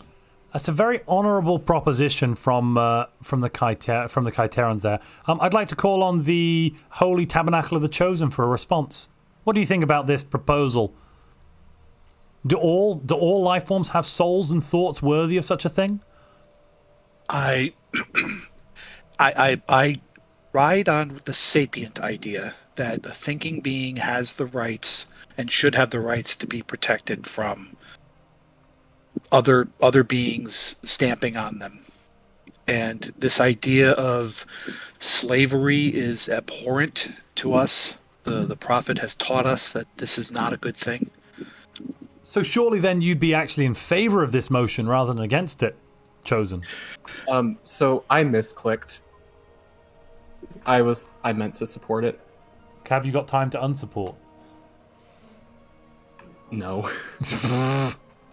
So what I'm hearing is a I bureaucratic believe- snafu in the Chosen means they've accidentally voted against their own wishes. Heads will. I fear to be an envoy on the day those heads will roll. I will have to research the annals again and make sure that the interpretation that has been passed down to me was accurate. All right then. Well, I think unless anyone has any more comments to the floor, we'll move to final statements. Does anyone have anything they'd like to raise about the motion? Peacekeepers haven't got a dog in this race, so as with everything, our vote's for sale. Speaking of how for much does it sale, cost? should we talk a bit? Maybe privately. Like some back alley, of course you would. All right then. Let's So- let's Well, let's we're all let's, open to let's negotiation. bring this session You to go an there, end. you try to buy them Honourable first. members of the Senate, let's bring it to an end, please. Thank you very much for joining. Away we go.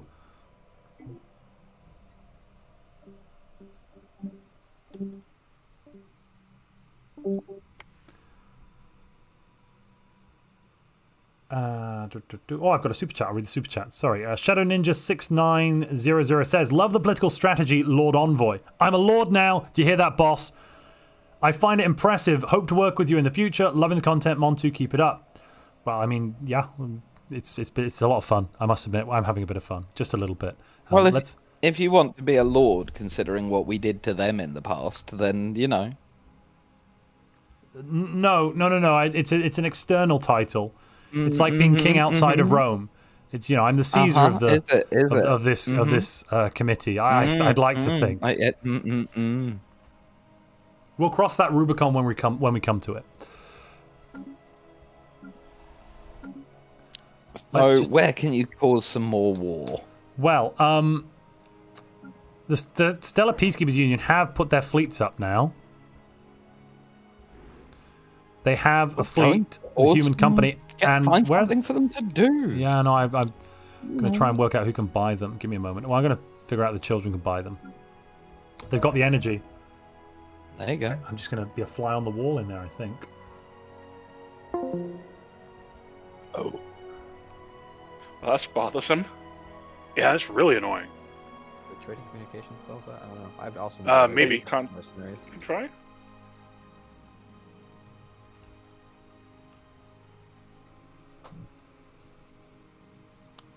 Don't think it does. Active sensor link, possibly? We did, and it didn't work. Yeah. Oh. So I can see the mercenary enclave, but they're an unidentified empire to us. That's really bizarre. Oh. Do you have to complete the Do you have a first contact? Why can't I move through Faustine's empire? We have open borders with them, don't we? Yeah. There's something blocking me at some point. Well, There's a system you haven't surveyed. Yeah. That's an unfortunate technical issue that out of my control. If somebody else hires them first, I'm sorry, but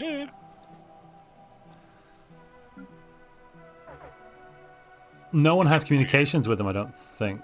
Yeah, I guess. Sending a science ship. That's not true. Way. The Dr. Nagy Quadrant 16 do have communications, but yeah, so you need to get a science ship there. Let's see. I think I have to. Yeah. Yeah. Well, you guys keep up the good work. I'm sure you're working in the right direction here for peace and unity and all that. Good job. Yeah.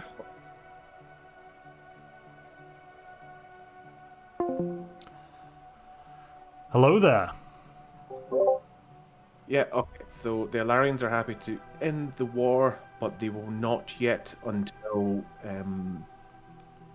the children would make peace with the Second Empire, which I do not think would be currently done soon. Envoy, how are we? Hello, very good. I hear that there's mercenaries up for grabs in the Stellar Peacekeepers Union. Yes, that's my next port of call. But, the only issue is you'll need to send a science ship up there to find them, I think. I'm afraid. Hello. I'm afraid. Interfere and come in and yes, you need to go and see the Second Human Empire. Okay, we'll do. Me or Montu? The envoy. I apologize. Hello there. Greeting. Hello. Hello. Am I needed for something? How's it all going? I might be. How are you doing? Keep it disconnected. Oh, that's happened. Yeah. Well, let's try and get him to rejoin. Just a hot I'll join. go into his channel and ask him. Yeah. But otherwise, how are we going in here? There's some good diplomacy, I hope. Yes, we've secured support in the defense of this war. Everything's going well. Defensive wars must be supported, though. How have you secured this support, may I ask? Well, the fellow emperor to the south, the Alarion Galactic Empire, thought that it wasn't right that a fellow emperor would be forced to change their ethics so soon, and that a defensive war is worth supporting. We are willing to enter a status quo, but they're not accepting our peace. Really? Interesting. That's very interesting. Yeah, we sent a status quo offer, and they're not accepting. They sent it to our friends to the south, but I'm not going to separate peace out of this war. I think we that just would be want very to return reasonable. to the status quo. But Well, they're not accepting. business as usual would be very reasonable. So, It would be. It would be. James, Yes. would you please trade communications with the latest empire you met? Oh, yeah. Okay. I've already done it. Okay. Yeah. Yeah. I did Like, see after that. the pause. After the Oh, pause. after the pause. Could you? Yeah. But for now, Montu, would you look at the latest empire? Which that vampire James did we has meet? just met? 1 second. James, who have you just met? The Gourmand Acquite Consciousness, a Gestalt Consciousness Necrophage. Oh, Not even sure how that works. interesting. And what have they had to say for themselves? Nothing. Just met them, haven't said anything. Okay, fair enough. And do they seem nice and friendly? They seem to be horsing around. Gee.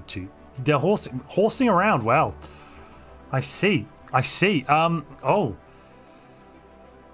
something to watch, possibly. Something to investigate further. Yeah, they may have some knowledge on what's going on here. And how did you meet them?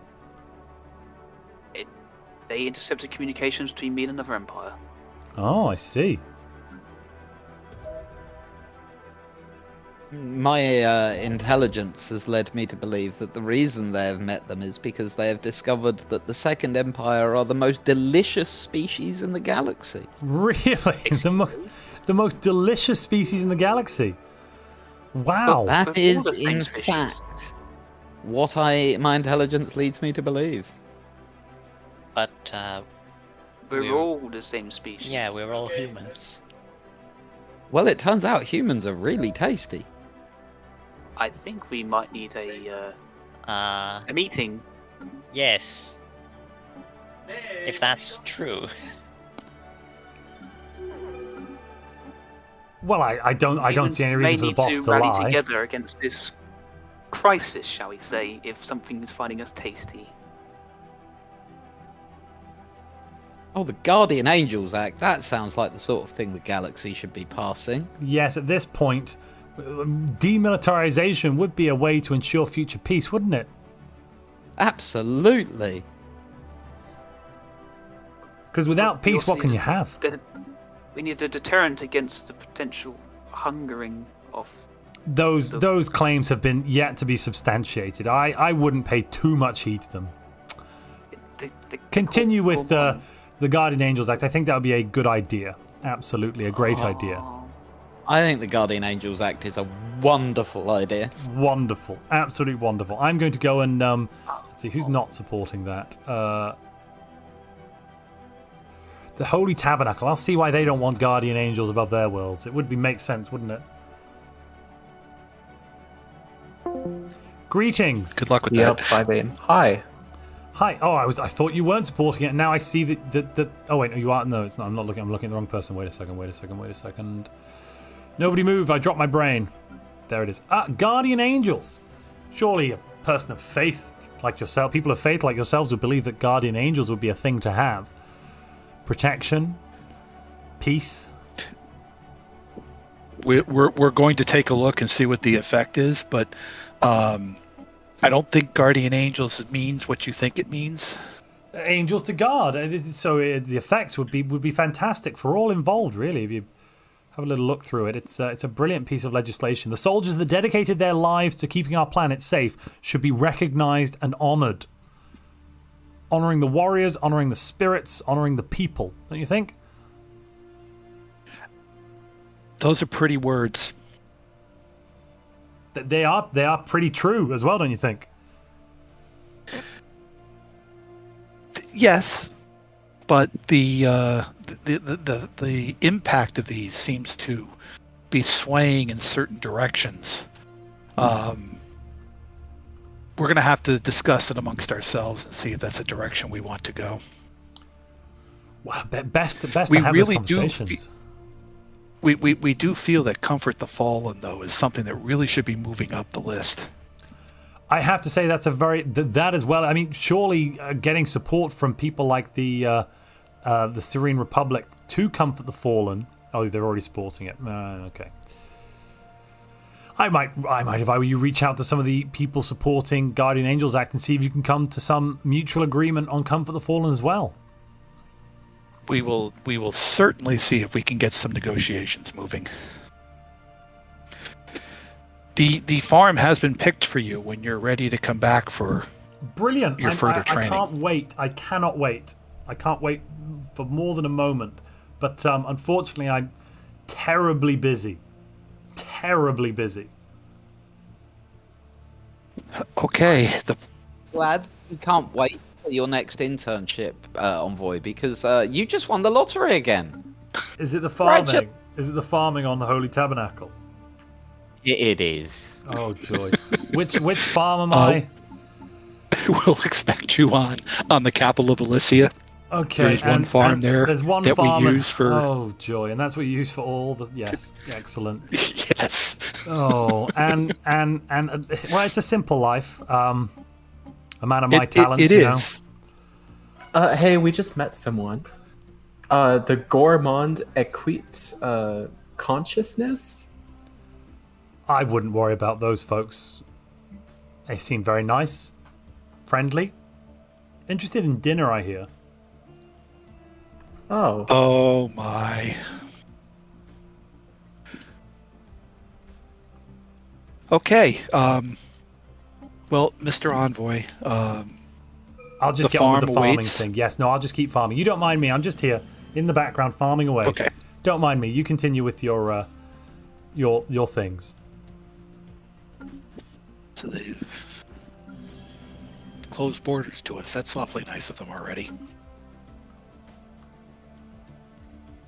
They seem like lovely fellows.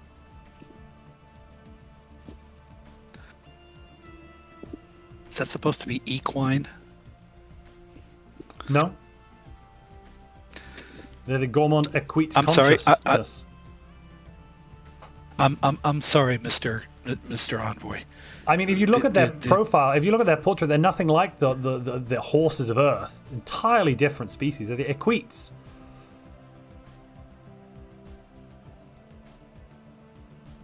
No resemblance whatsoever that I can see. I will have to have a word with the Father Superior in the farm that you're working. Why? There may be some other items, as in, say, shoveling out the stalls, that might need to be accomplished. What is it with you bloody primitives and your poo? Can nobody build working, functioning toilets or install internal toiletry systems so that you don't have to deal with it anymore? I mean, get out of the Stone Age. Crikey. Well, this isn't the human. This is our livestock. What? Oh, it's the I see. Well, I mean that makes a difference. You're on a farm. You're on a farm. Well, I assumed that your farm was growing crops, not animals to be slaughtered. I apologize. I thought you were vegans. It's both. No, never. No, humans require meat. I mean, it's why we have incisors. And the prophet says that all forms of vegetable and meat should be eaten in a balanced diet. Yeah, I see. Which meat shouldn't be eaten?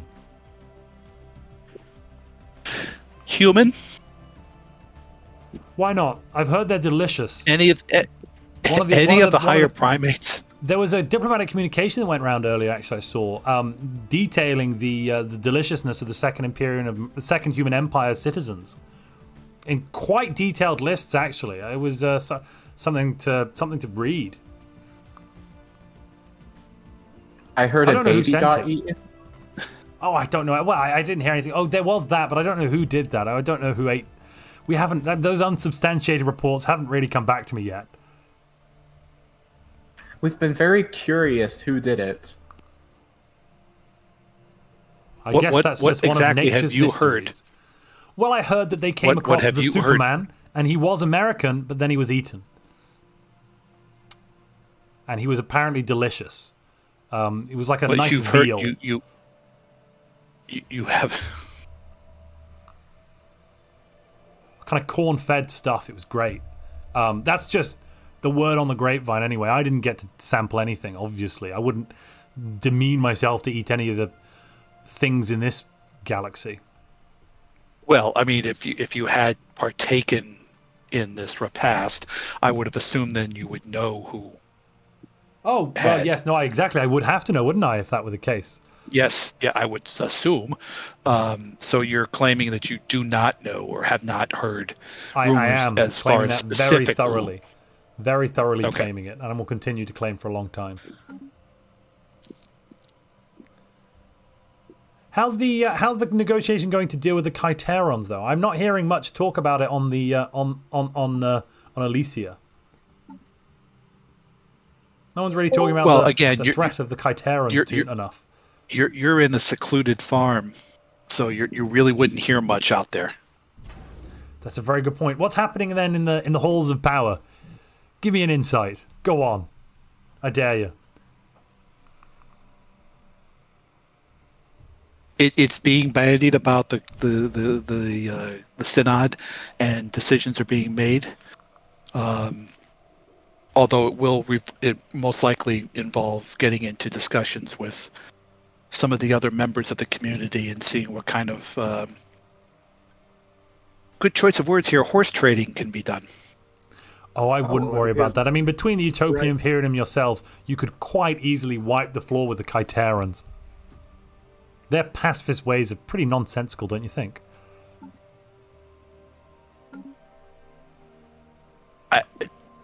Pacifism has its places. I mean, as far as we're concerned, far we're underneath your faith, boot, right? That's the place for it, isn't it? Deep below the deep below the soul. It's following the prophet is all that is important. We accept everybody. Didn't the prophet teach all about the importance of taking your views to the galaxy? His crusader spirit should not be overlooked. Correct, absolutely. It's a point of it's either the easy way or the hard way. We're trying the easy way. I'm not sure it's working. Really? I mean, how much success have you had? Well, we did have one little war, but it turns out that our neighbor was a more aggressive than they said they were going to be, and conquered that neighbor completely. Mm-hmm. But we are building up what we need in order to accomplish what the prophet's goals are. Well, good. As long as you're going in the right direction, that'd be wonderful. Well, my term on the farm's up. It's been lovely to be here. I hope to come back soon. Believe me, the farm, I've heard good reports from the abbot there, and he was very happy with your stall cleaning abilities. Excellent. I'll keep that in mind for my future performance evaluations. Alrighty. How's it going? How's it going in your bits and pieces, boss? Yeah, it's all okay. How's the war to the south going? They've kind of just gone nowhere. Seems to have stalled somewhat. What stalled, sorry? The war in the south. Yeah. Bit of a stalling motion. It's kind of how it feels there. No one's really got involved. Both sides are on one side, the second human empire seems on the precipice of victory if they would just push their advantage. I'll go and give him a poke. Ooh, or maybe I should talk to the Galactic Union of Clerks.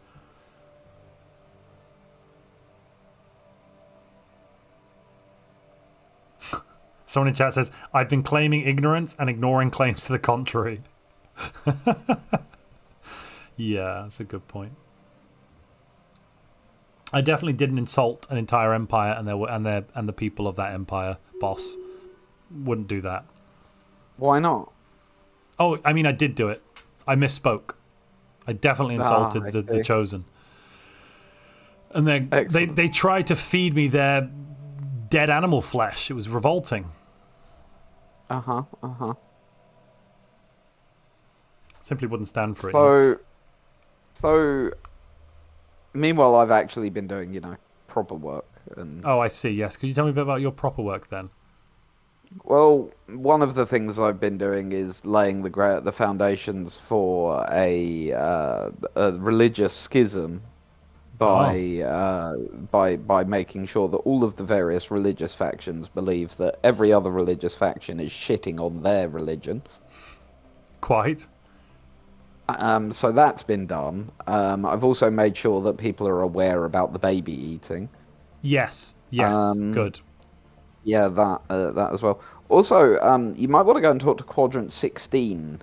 They've discovered some rather interesting information. I'll go and have a chitty chat with them. Well, greetings. I'm told you discovered some interesting information. Yes. Would you care to share it? Well, with me. Was this with you specifically, or with the galaxy at large? With the envoy. With the envoy specifically. Okay, with the envoy. So I mean, I'm fine to share the information with the envoy if you are, Nagi. Yes, sure. Go ahead. So basically, when we ended up when we went to do our initial introductions and have them fill out our paperwork, first of all, they just responded with horse noises, which is fun because they're horses as expected. But the interesting thing is our scans of the planet gave off human life signs. Oh, but they're not human, are they? No, that's the weird thing. So we're wondering if it's a sensor issue, and which is why we're going to be talking about. Oh, we just got a proposal for a federation. Yes, we talked about this before, so we are accepting this proposal. Yep. And you're forming a federation with who? So the Galactic Union Clerks and the other paper pushers, paperwork lovers, have joined the Free Mercantile Network together. It only makes sense. We've had some issues with our own paperwork here and there. You've probably heard about that. And so we've basically decided to start outsourcing our minor paperwork jobs to them, considering they're all clerks. I mean, that does sound like a reasonable plan. And they have a number of branch offices on your world. Yeah, interesting. Interesting stuff. But Session of the Senate to discuss a specific issue. That's fine. You just need to speak to DJ, and then we can pause it and have an emergency Senate session, or a meeting of community. Yeah, that sounds good. Do you want to do that now? Yes. Or well, first here, with Nagi, let's check to make sure everyone has met them. Yes. Yes. Or are there still people that? We did share communications with the Kaitaran Star Ascendancy. So the easiest way to check would just be to go to their empire, the horse people, and to check their relations to see if they've met everyone. Either that, or we can just give them communications. I can confirm that they've met everybody. They have. Okay, excellent. Yeah. So then, yes, we would like to host a emergency meeting now. Right, and look, someone else has already been invited to the Federation, our ally. Perfect, amazing. Yes. We didn't even have to ask. The paperwork was filed in advance. Good job, Excellent. Clerks. Well, I'll set this up, and I'll pause the game in a moment, and you'll get called in. The Quadrant 16 would like to host an emergency session of the Galactic community, and I think that's a swimming idea. On the backs of forming the largest power block in the galaxy with a definitely not aggressive Serene Republic of Kaitaran. What's going on? Why are people wanting a community? Well, I don't know the meeting? exact reason for the community meeting. I think it has something to do with the gourmand equite consciousness in the West. Right. But there's also a federation has formed. The Galactic Clerks and the Quadrant 16 paper pushers have put aside their differences and formed the Free Mercantile Network, and they've been joined by the Serene Republic of Kaitaran. Mm-hmm. Which would represent in no way, shape, or form disturbing or scary. No, not at all. That would represent a rather large military power grouping, wouldn't it? It's and also it's a trade league, so they just got very powerful economically and as well from a unity point of view if they're playing right. Quite. Well, let's bring in the Galcom members, and we'll have to hear what they have to say. An emergency? There is an emergency meeting. It's been called by Quadrant 16, the leaders of the Free Mercantile Network. Or, no, sorry, no, they're not the leaders of the Free Mercantile Network. That is the Galactic Union of Clerks. But the Power Block want a meeting, so I'll just go and cajole the rest of the galaxy in. Give me a moment.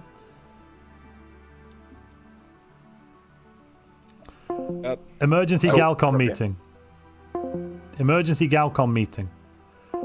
Emergency Galcom meeting. Emergency Galcom meeting. Alrighty, we've gathered up the galaxy. Good. So I open the floor now to the Quadrant 16, members of the largest power block in the galaxy, the Free Mercantile Network, who have an emergency thing they need to discuss. So, Quadrant 16, take it away, please. Yes. So all of you have met the horse people to the east of or west of our galaxy. Yes. Yes, I did provide that information to most of the human nations. Yes. Yes. So, we would like to share some information, as well as if you would all like to share some information, if you have received any. But while in meeting these horse people, we did a scan of their world and discovered human life signs. We're not entirely sure the implications of this, but it would appear that they, in a way, are humans. They match all human life signs, with the exception of their appearance. No. Just No? no. You picked up plenty of the hive. You also picked up plenty of humans. Oh, so misinformation, sensor malfunction then. So there's humans inside the Hive Empire. Excuse me. Wrong info. Right, that makes a lot more sense, as, I doubt there'd be much human left if they'd all been turned into horse people. Do we have any idea what conditions these humans are living in? At this moment, no. Unless someone else got any other information when they made communications with this empire and did their own scans. I find the very idea of horse people vaguely offensive. I say we eradicate them and liberate the humans. I find it absolutely unacceptable that any humans be living under any other species yoke, and especially not some alien hive mind.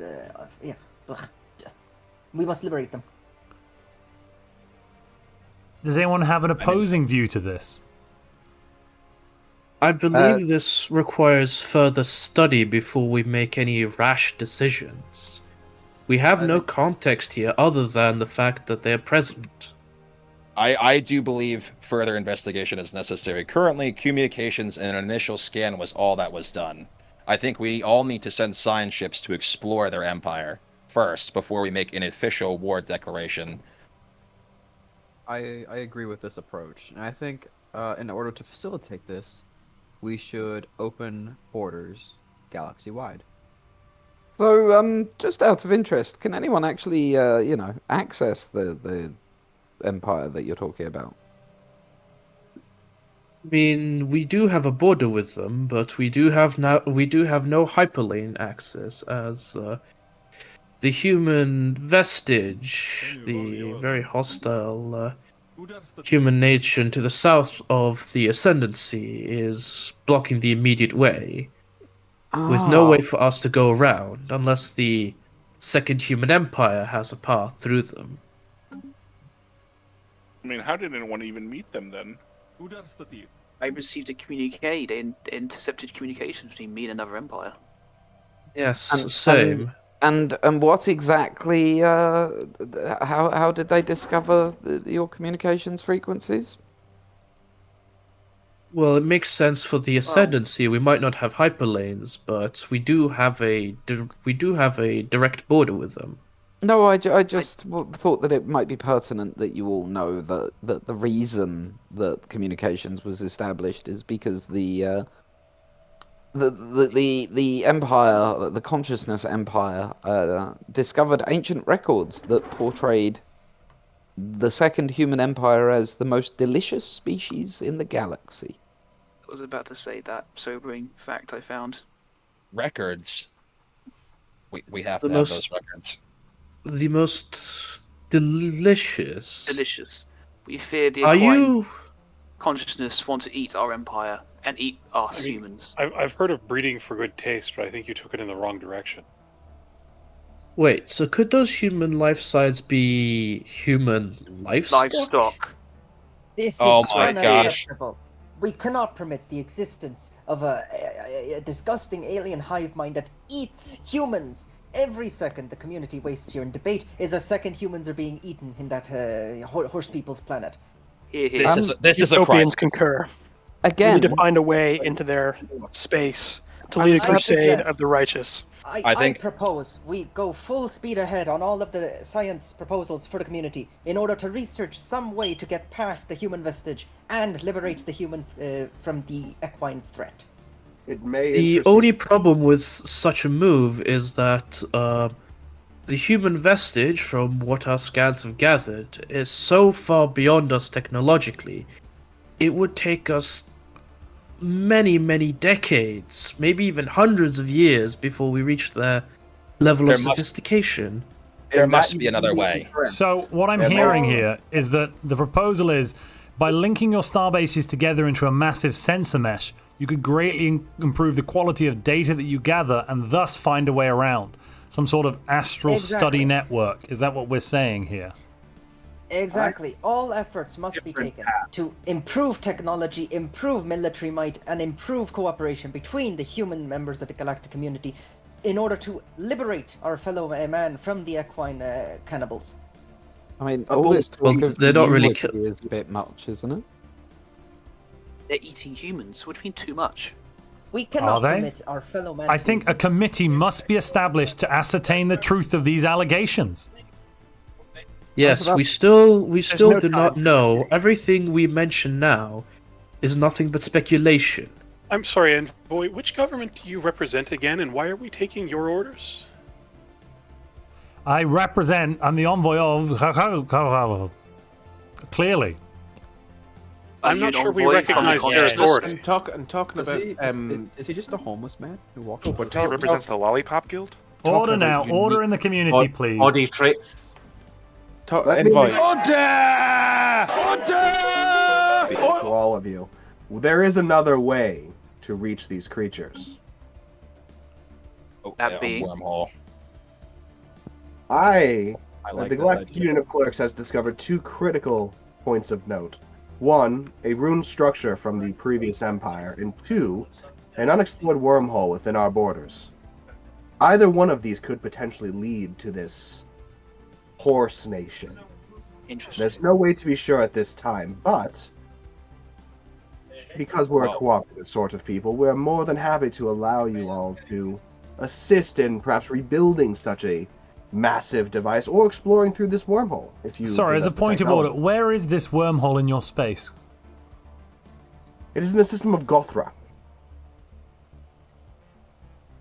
I don't see we it. do not have intel on such. Left side of their empire. Left-hand side, Montu. Oh, yeah, I see it now. Sorry, yes, it's right there. It's very obvious. Wormhole symbol. Continue. Yes, Continue. the one with the large wormhole symbol on it. Yes, sorry, Blasted apologies. paperwork. We too have a wormhole in our system. Does anybody else? We have no such wormholes. We didn't know they existed until now. We have no wormholes, but we do have another one of the structures that the I- Clerks mentioned. My apologies. I meant gateway, not wormhole. My apologies. We have no gateways either. We have a gate. We also have a gateway, but we do not know where it leads, and it's currently non-functional. Sorry, the Chosen do have a wormhole in the Zed Maddox system. Yes, we have thoughts on what that is going to accomplish, but we do have a wormhole also. But it was the gateway which I was referring to before. Gotcha. We also- live on habitats. There are no vermin there. Vermin? You're all infested with worms. We're not. Excuse me? We are talk- becoming distracted let's- from the goal. I'm talking about Yes. strange life signs. We do I'd like- insist, Envoy. You come back to us for your visit. Absolutely. But point of order first. Let's bring it back to Quadrant 16. So what is your proposal then? You called the meeting. What are you proposing? I can see. Oh, you've actually put it. You put it on the floor. Sorry, Quadrant 16 has put Astral Studies Network on the floor. I guess we can call the debate over for now, and we can then at some point in the future decide whether or not we vote for the Astral Studies Network. And if it does make it to the Senate floor, we can debate it further at that point. Otherwise, I guess we'll have to reconvene in 3 years for the Guardian Angels Act, but everyone go back to your businesses. They love you. Bye. The door's over there, by the way, folks. Yep. Don't let it hit you on the way out. Ah, you're learning. Yes, I learned from the best. Yes. Which is, I assume, my boss, right? I mean, you did see the image of the boss's boss that went up earlier, right? Did I? Where? Oh, hang on, I'll put it back in chat.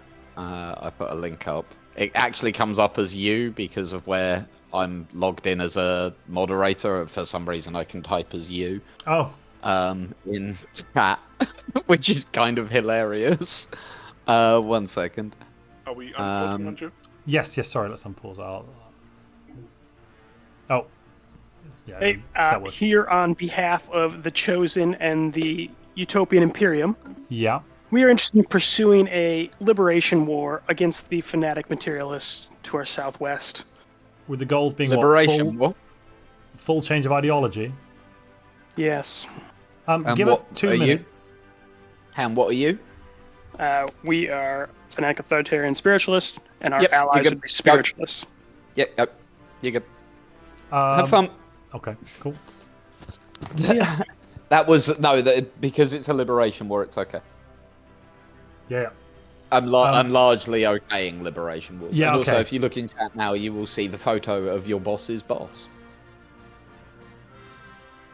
Oh, it's a kitty cat. It's Monster. He's been sat next to me the whole night, just curled up on his bed. I wonder if the materialists will actually be able to do anything about this war, though, because I don't think they've got Probably not. a very large defensive network. Nope. However, the other side hasn't got built like ridiculous numbers of ships. No, they've just got one big starbase, but they should swarm through that. Yeah. It's not a bullying war. Yeah. No, not at all. No. I think they clearly need allies. I was trying to push for the Serene Republic to ally them, but they've thrown their lot in with these tradey, clerky nonsense. Well, it looks Warren like they're about to Proudlot. become spiritualists, so their allies will probably change in the near future. Possibly. Their allies might be very much closer to home. Yeah, quite. Who can we poke at next then, DJ? If they pass the Astral Studies Network, are we going to give them more law? I think what the envoy should actually do at this point is just go and have a little chat with our equine friends. See how they're doing. I could do, yes. Is he available to chit I chat? don't see any harm if I think Umar will be willing to have a little chat with you. I'll go and see what's been going on up there. Yeah. Greetings, horsey faces. You're live on the internet. Hello. I see you speak horsey. How's it going in your Quadrant of the Galaxy? How are things? Oh, it's great. I'm living the life, enjoying the food, growing more food. You know, the usual. Yeah, you've got a nice number of pops. It looks very healthy. And you know what I love to see? Not a single farming district on any planet. That is simply wonderful, sir. Absolutely What is beautiful. farming? You mean what, eat the grass or what? I wouldn't know. I apologize. I wouldn't know.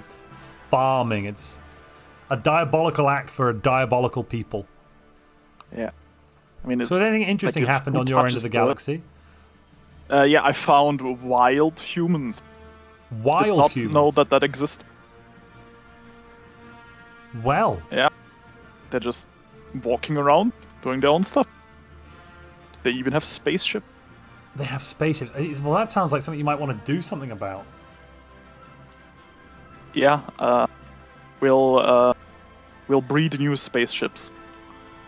You do use, have organic reprocessing, so I can see you are turning food into alloys. That must be good. You've got a healthy amount of food there. Yeah, we take the humans and then, we have some surgeries and we stitch them together. And attach some thrusters. And bam! Spaceship. Zoom zoom, as it were. Indeed. But otherwise, everything's going good in this quadrant of the galaxy. Nothing really to report in otherwise. Not much going on. We found some space creatures that killed a scientist. Well, that's annoying. But we'll kill them in return. Good. Very good. Excellent. Your nodes are leveling up nicely. This is all looking very, very, very swimming over here. What are your technologies? What technologies are you on? You're making 1,000 research a month. That's a good number, isn't it? 1,000. Nothing to worry about, though. He's doing quite well, isn't he? Yeah. And then, so I think it's worth mentioning at this moment. Oh, hi, Umar, by the way. How are you? Great. Hello. So you're going to be joined, Umar, by some other people over this weekend, aren't you? Yes.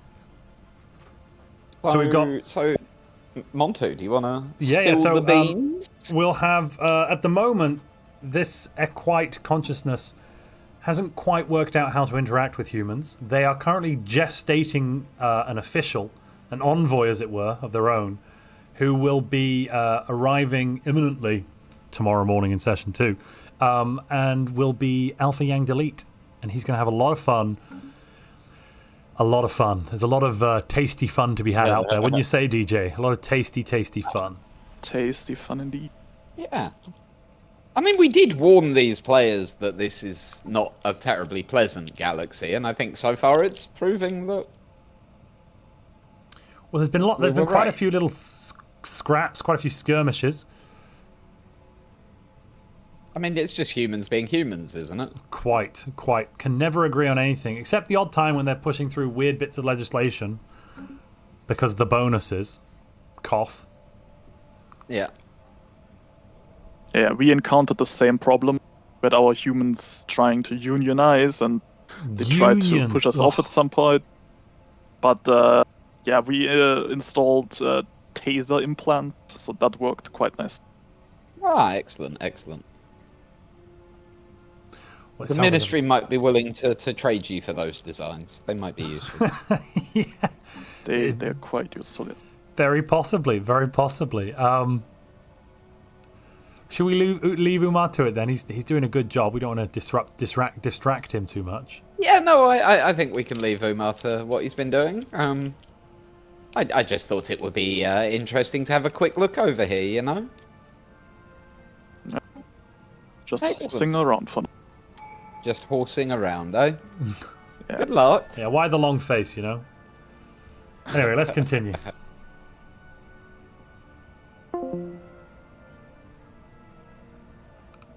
Well, there we go.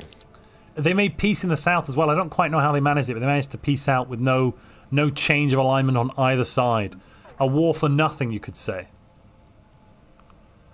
What a waste. Quite.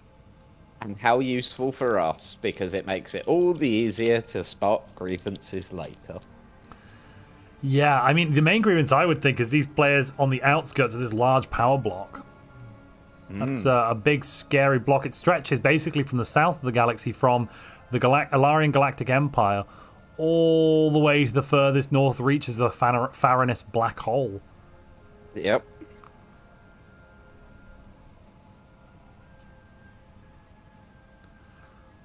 Disgusting. Poke. What are the Peacekeepers doing these days? There's some fleets. Peacekeeping. Yeah, clearly. And also, Quadrant 16, have they solved their food issue yet? I don't think they have. No, they're only making 27. Oh no, they're making 50 because they're selling 30. But they're not. That means none of their leaders can live beyond 60.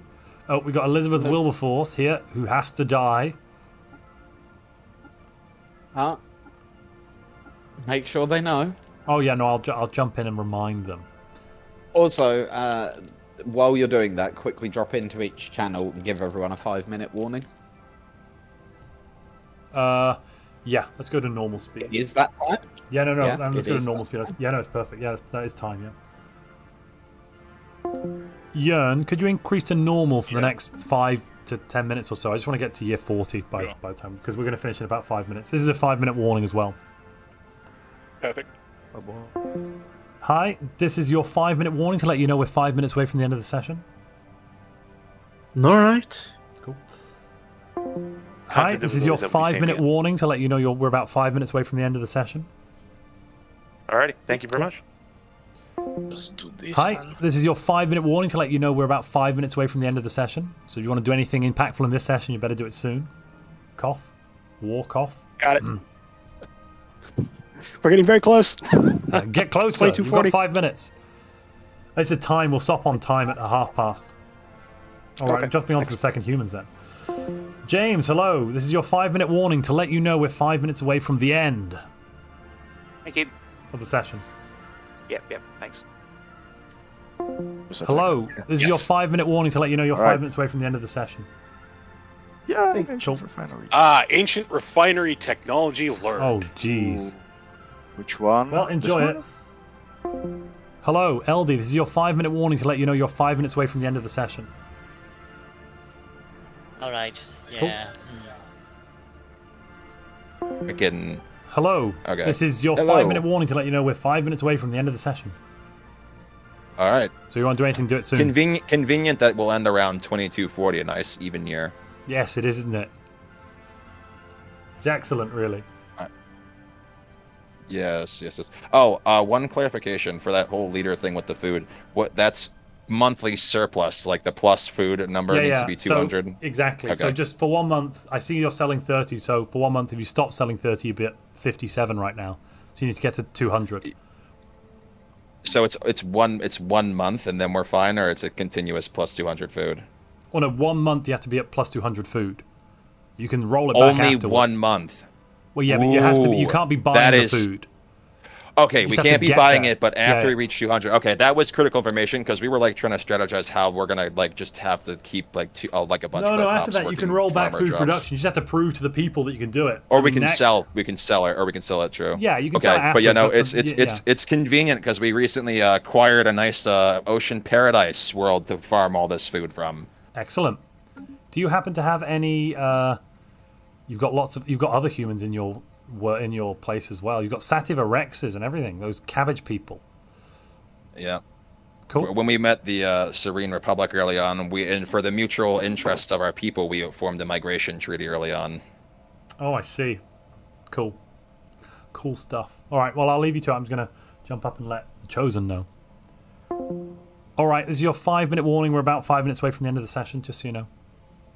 Okay. Thank you. Thank you. So if you want to do anything, any kind of warring stuff, you might want to start it soon. We've already had a conversation with the GM, who is a higher level than you. Oh, he says not do it yet. Yeah, he said to hold off until tomorrow okay. morning. Yeah, okay, then do that. Fine. Don't want to go to bed on a war footing, I suppose. We do have a mighty fleet for it, though. Yeah, don't just want to start and then have to. Oh, by the way, see you tomorrow. Yeah. All right, the whole galaxy knows we've got a few more minutes. Yeah, you're good. Otherwise, I'm thinking that we need... Yeah, so if this Eastern Bloc here, the Spiritualists, can overthrow the Kaitarons and add them into a new spiritual Greater Republic, that would provide a counterbalance to the despicable pacifism, alleged pacifism on the East. Yeah. And then the You would only argue. domino left to fall then is whether the Children of Enlightenment can bully the two empires or whether they'll bully the Children of Enlightenment. I'm not sure which way that's going to go. I mean, of course, It'll be interesting. there's the Stellar Peacekeepers Union, which are interestingly remaining diplomatically neutral in all this, roughly. I am going to be fascinated to see which way everything goes. The Senate session's about to fire in like right now. All right, yeah, we'll have a... Yeah, we'll have a quick one on discussion on that. Yeah. One sec.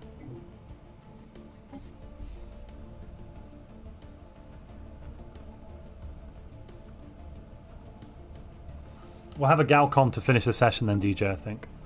We'll let it run for a few months afterward, just a month or two to let this thing finish, and then we'll end it up there, I think. Yeah, no, I was watching the countdown for the center session. I was like, Galcom? Galcom? Yes. Galcom. And then after that, we'll probably let it run for a month or two, and then session 1 will be complete. Let's see when we have everyone. I'll just go and poke the Stellar Peacekeepers. Galcom session. You again. Alrighty, so let's open the floor up then to the Serene Republic of Chthon, member of the Free Mercantile Network, to discuss their proposal for a Guardian Angels Act. Yes. War is not something that the Serene Republic of Chthon likes. So everyone who is willing to fight in such a cruel and harsh thing as war obviously deserves to be rewarded. Hence the Guardian's Angels Act. The soldiers that dedicate their lives to keeping our planet safe should be recognized and honored. It's a noble proposal, if I do say so myself. Alright, let's hear from the current leader of the opposition then, which would be the Alarion Galactic Empire. What say you about the dishonor of soldiers? They speak of recognizing soldiers as and their sacrifices, and yet this resolution would penalize those empires that have dedicated resources to strengthening their militaries. Something we should be encouraging with the recent reveal of the equine menace to the west. Well, as a point of information, the Guardian Angels Act in and of itself actually improves morale of all defense forces galaxy-wide. Surely that would be shoring up the defenses. At a minor upkeep cost for more money, I might add. At a greater pay scale. It's basically the process is we fund the military more and we get better results, is what we're seeing on the table here.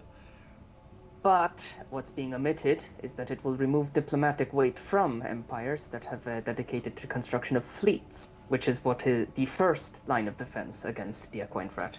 But that does not stop the fleets from defending. Surely that simply removes the overwhelming threat of force from being a diplomatic tool. I guarantee you that if this passes, any empire that supported it will find themselves lacking when it comes to our services. Yeah. Now, there's no need to pass any harsh deals. I said what I said, and I'll stand by it. Let's hear from the leading member of the abstaining faction, the Holy Tabernacle of the Chosen. Please, could you take the floor and outline your position at the moment? We feel strongly that we should do this, but we also feel strongly that Comfort the Fallen is an important thing that should be moved up as rapidly as possible. So our feelings are we like the idea, but it's a little bit of horse trading here. We need some votes for Comfort of the Fallen. Well, the Serene Republic of Chthon has just supported Comfort of the Fallen.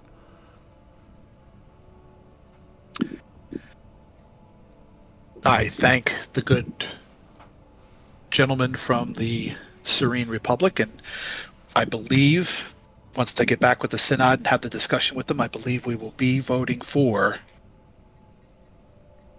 Interesting. the Guardian Angels Act. That makes you now members of the supporting faction. I'll ask the new leader of the abstention faction, Kaitaran Star Ascendancy. How do you feel on this matter?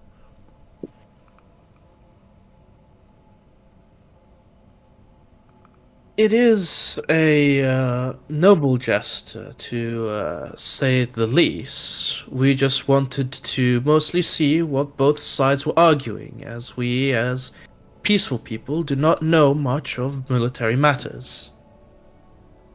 And that is why the Star Ascendancy, for the time being, has abstained. Are you leaning towards one side or the other, Star Ascendancy? I would have to confer with the Conclave of Paragons, but I'm sure that we can agree that honoring our soldiers is always in our best interests. They are putting themselves on the line to keep us all safe. Would that mean that This does nothing. This does nothing to honor soldiers. This simply gives them more money so that they will ignore the fact that you're ignoring their needs in diplomatic matters. But you're not voting against it yourself. Well, we should be. You're currently not, but you could do eventually. Max? Yes. Vote no! We call on the entire galaxy to cease this line of reasoning and this line of resolutions, and instead focus on the more important matters, improving scientific cooperation and military readiness in the naval sense for the entire galaxy in preparation of the Equine threat. In the interest of scientific development, we should then do what some other people did. If Come for the Fallen is part of this, like, we should vote against this one. Because Come for the Fallen is the opposite of scientific research. It's faith. The debate on the floor, I'd like to point out, the debate on the floor right now is for Guardian Angels Act, which is not directly tied to another piece of legislation. That is something that may or may not happen, but that's outside the remit of this court, this Senate to discuss. I leave that to the back rooms how do we vote? We vote no on this proposal. We will not support the Guardian Angels Act. That means if Deadmax also votes no, it's The currently deciding failing. vote is up to the Star Ascendancy then. Star Ascendancy, your vote is the most crucial in the universe at this point. How are you Yes, feeling? Minister. What are we deciding? We are deciding no, Max. So The that does Star leave the deciding vote to the Ascendancy- Star Ascendancy. How do you vote? I've conferred with the Conclave of Paragons, and we have decided to support the Guardian's Angel Act. Well, in that case, then, with the voting done, I will. I'll call for a closing motion from the Serene Republic. Not a motion, sorry, closing statement from the Serene Republic. Well, You've won. How do you feel? Let's know. I'm glad that people have the, well, best interest of those who fight in the wars in heart. I love democracy. I love the Republic. Well, there we have it. Guardian Angels has passed. We now currently have cooperative research channels, and Guardian Angels are the only two pieces of legislation the community was able to agree on unanimously. Well done, community. Not even Use the unanimously. word unanimously. Order now. Order, please. Order, please, in the Senate. All right. They just had to get a majority vote. It wasn't even unanimously. What kind of education program do your envoys have there, DJ? Look, his father's rich. We don't have any choice. He's not the cream of the crop, okay? AJ, you should extort the father for more money. The Abbot Superior was very happy with his work on the farm. Excellent. I'm glad to hear it. It's So- the first Alright, time he's done any let's- real work in his life. Let's call. He would be happy. He would be happy to come back and have him back. Excellent. Anytime. Excellent. Brilliant. I think you guys should have this conversation behind closed doors. No, so I'm going to call. Yeah, Galactic Communities set things over. Session's over. Let's go through session goals. Because everyone, I think, had the same session goal today. DJ, do you want to talk about that? And Yes. So the way we're doing session goals in 2.5 is that everybody will get the same session goal, and then we will see how people have done on it as a group. If you fail the session goal, then obviously that will go against you in the final reckoning. However, today's session goal was super simple and super... we didn't want to get in the way of gameplay today. And we wanted to allow the players to really get on with things. So what we did is we decided that simply today we wanted them to form the Galactic community. And that if you weren't in the Galactic community at the end of the first session, you failed the goal. So the only empire that has failed the goal is Umar's empire, who wasn't allowed to be in the Galactic community. So well done, everybody. You've done well.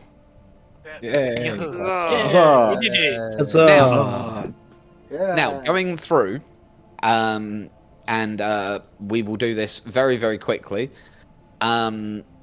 Montu, I'm going to rely on you for order because I'm struggling to read the names of the empires on the I would screen. recommend you read. No, I'd recommend you read the in the Discord channel names because that's each empire's name in order. There. That's perfect. That's how well I've been done, doing thank it. you. That makes nope, that's really easy. Thank you.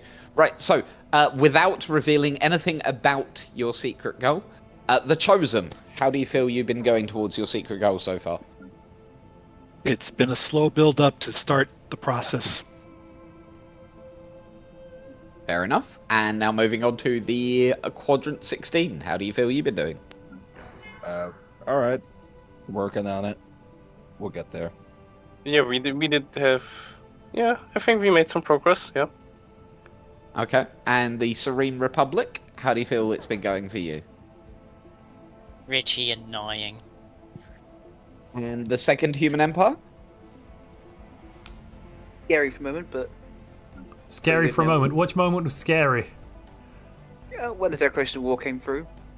Okay. When you got bailed out, you mean? Yeah, you really did get bailed out there. And GUC? One of our core mechanics changed and we still don't know why. What do you mean? Yeah, but it would give away our secret goal to say Oh, what sorry. exactly. Okay, sure. We can talk about it afterwards then. I think the for what our aim is, I think we've got a good start. And the Utopian Imperium?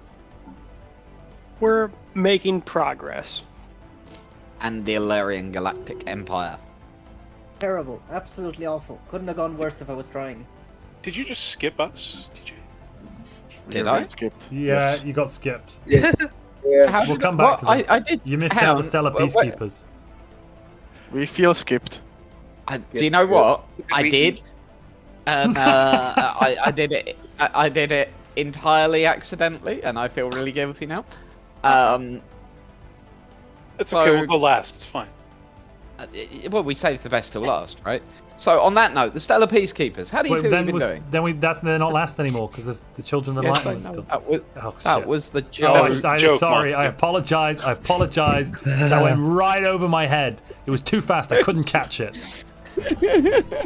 Honestly, I was wondering if we would have to be manufacturing reasons to do the things that we're going to need to do, but it turns out people are just providing them left and right.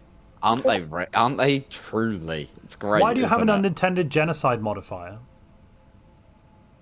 Hold up. Wait, what? What did you Huh? Honestly, Whoa! it is Whoa! quite.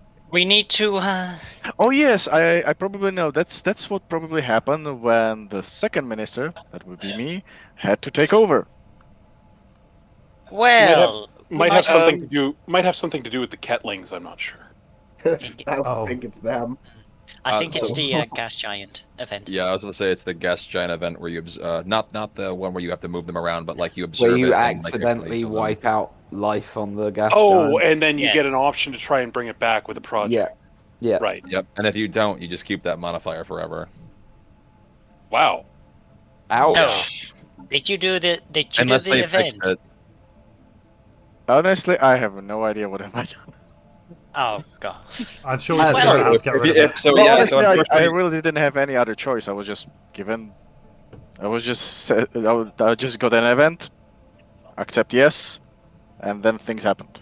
You should double check if there's a special project around the gas giant. Then there might be hope.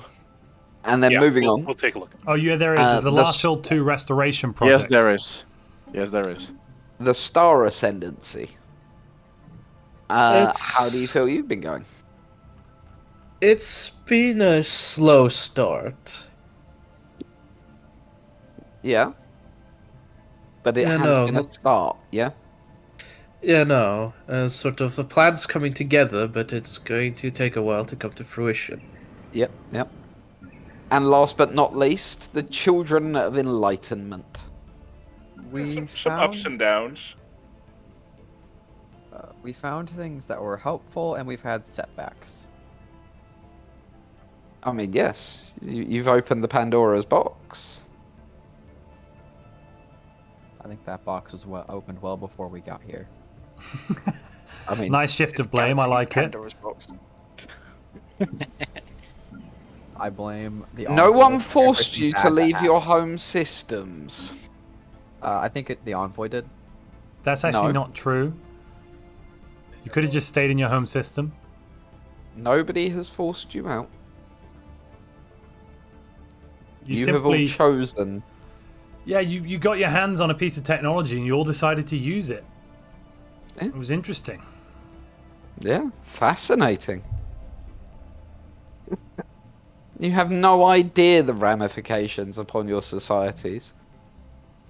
And yet, look at you all. Peak Having a good efficiency. time. And with that, ladies and gentlemen, disappear, play the last couple of months, and we will call it a night. We've already done it. We've already done it, actually. Oh, We've we've already done done it. it. Yeah, we've Okay, done it. cool. It's fine. We can Okay, cool. save here and continue. I have a Can we save. unpause for like a month and then pause and save? Yeah, sure. I'm not sure our economy is going to survive another month. Yeah, we are in deep trouble. Oh. Come chat to us. We can see. We can do some deals. Can we pause it now, Jörn? Yeah. Just never want to take a save right as we've had After a a long long pause, yeah, I agree. Yeah. Cool. I've taken a save now. Alrighty, well, ladies and gentlemen, I will see you lovely players back tomorrow morning. There's a couple of snafus from today that we need to address and work out. Not from you, but like there were a couple of people who didn't arrive, so we need to get some replacements in. So I'll be going through our list of draws to get in touch with the replacements this evening, to invite them to come back tomorrow. Otherwise, thank you very much for the audience. If you leave your autoplay on, you'll find your way straight into the next live stream for tomorrow, which will be starting at roughly 2 p.m. European time, 1 p.m. British time, which is like god early for America, but to get the full sessions in, that's what we have to do, ladies and gentlemen. Alrighty. Thanks, everybody. Yeah, thanks for coming. Thanks, everyone. Thanks, everybody. Thank you, everybody. Until Thanks, next everyone. time, ladies and gentlemen. Thanks, everyone. Been great.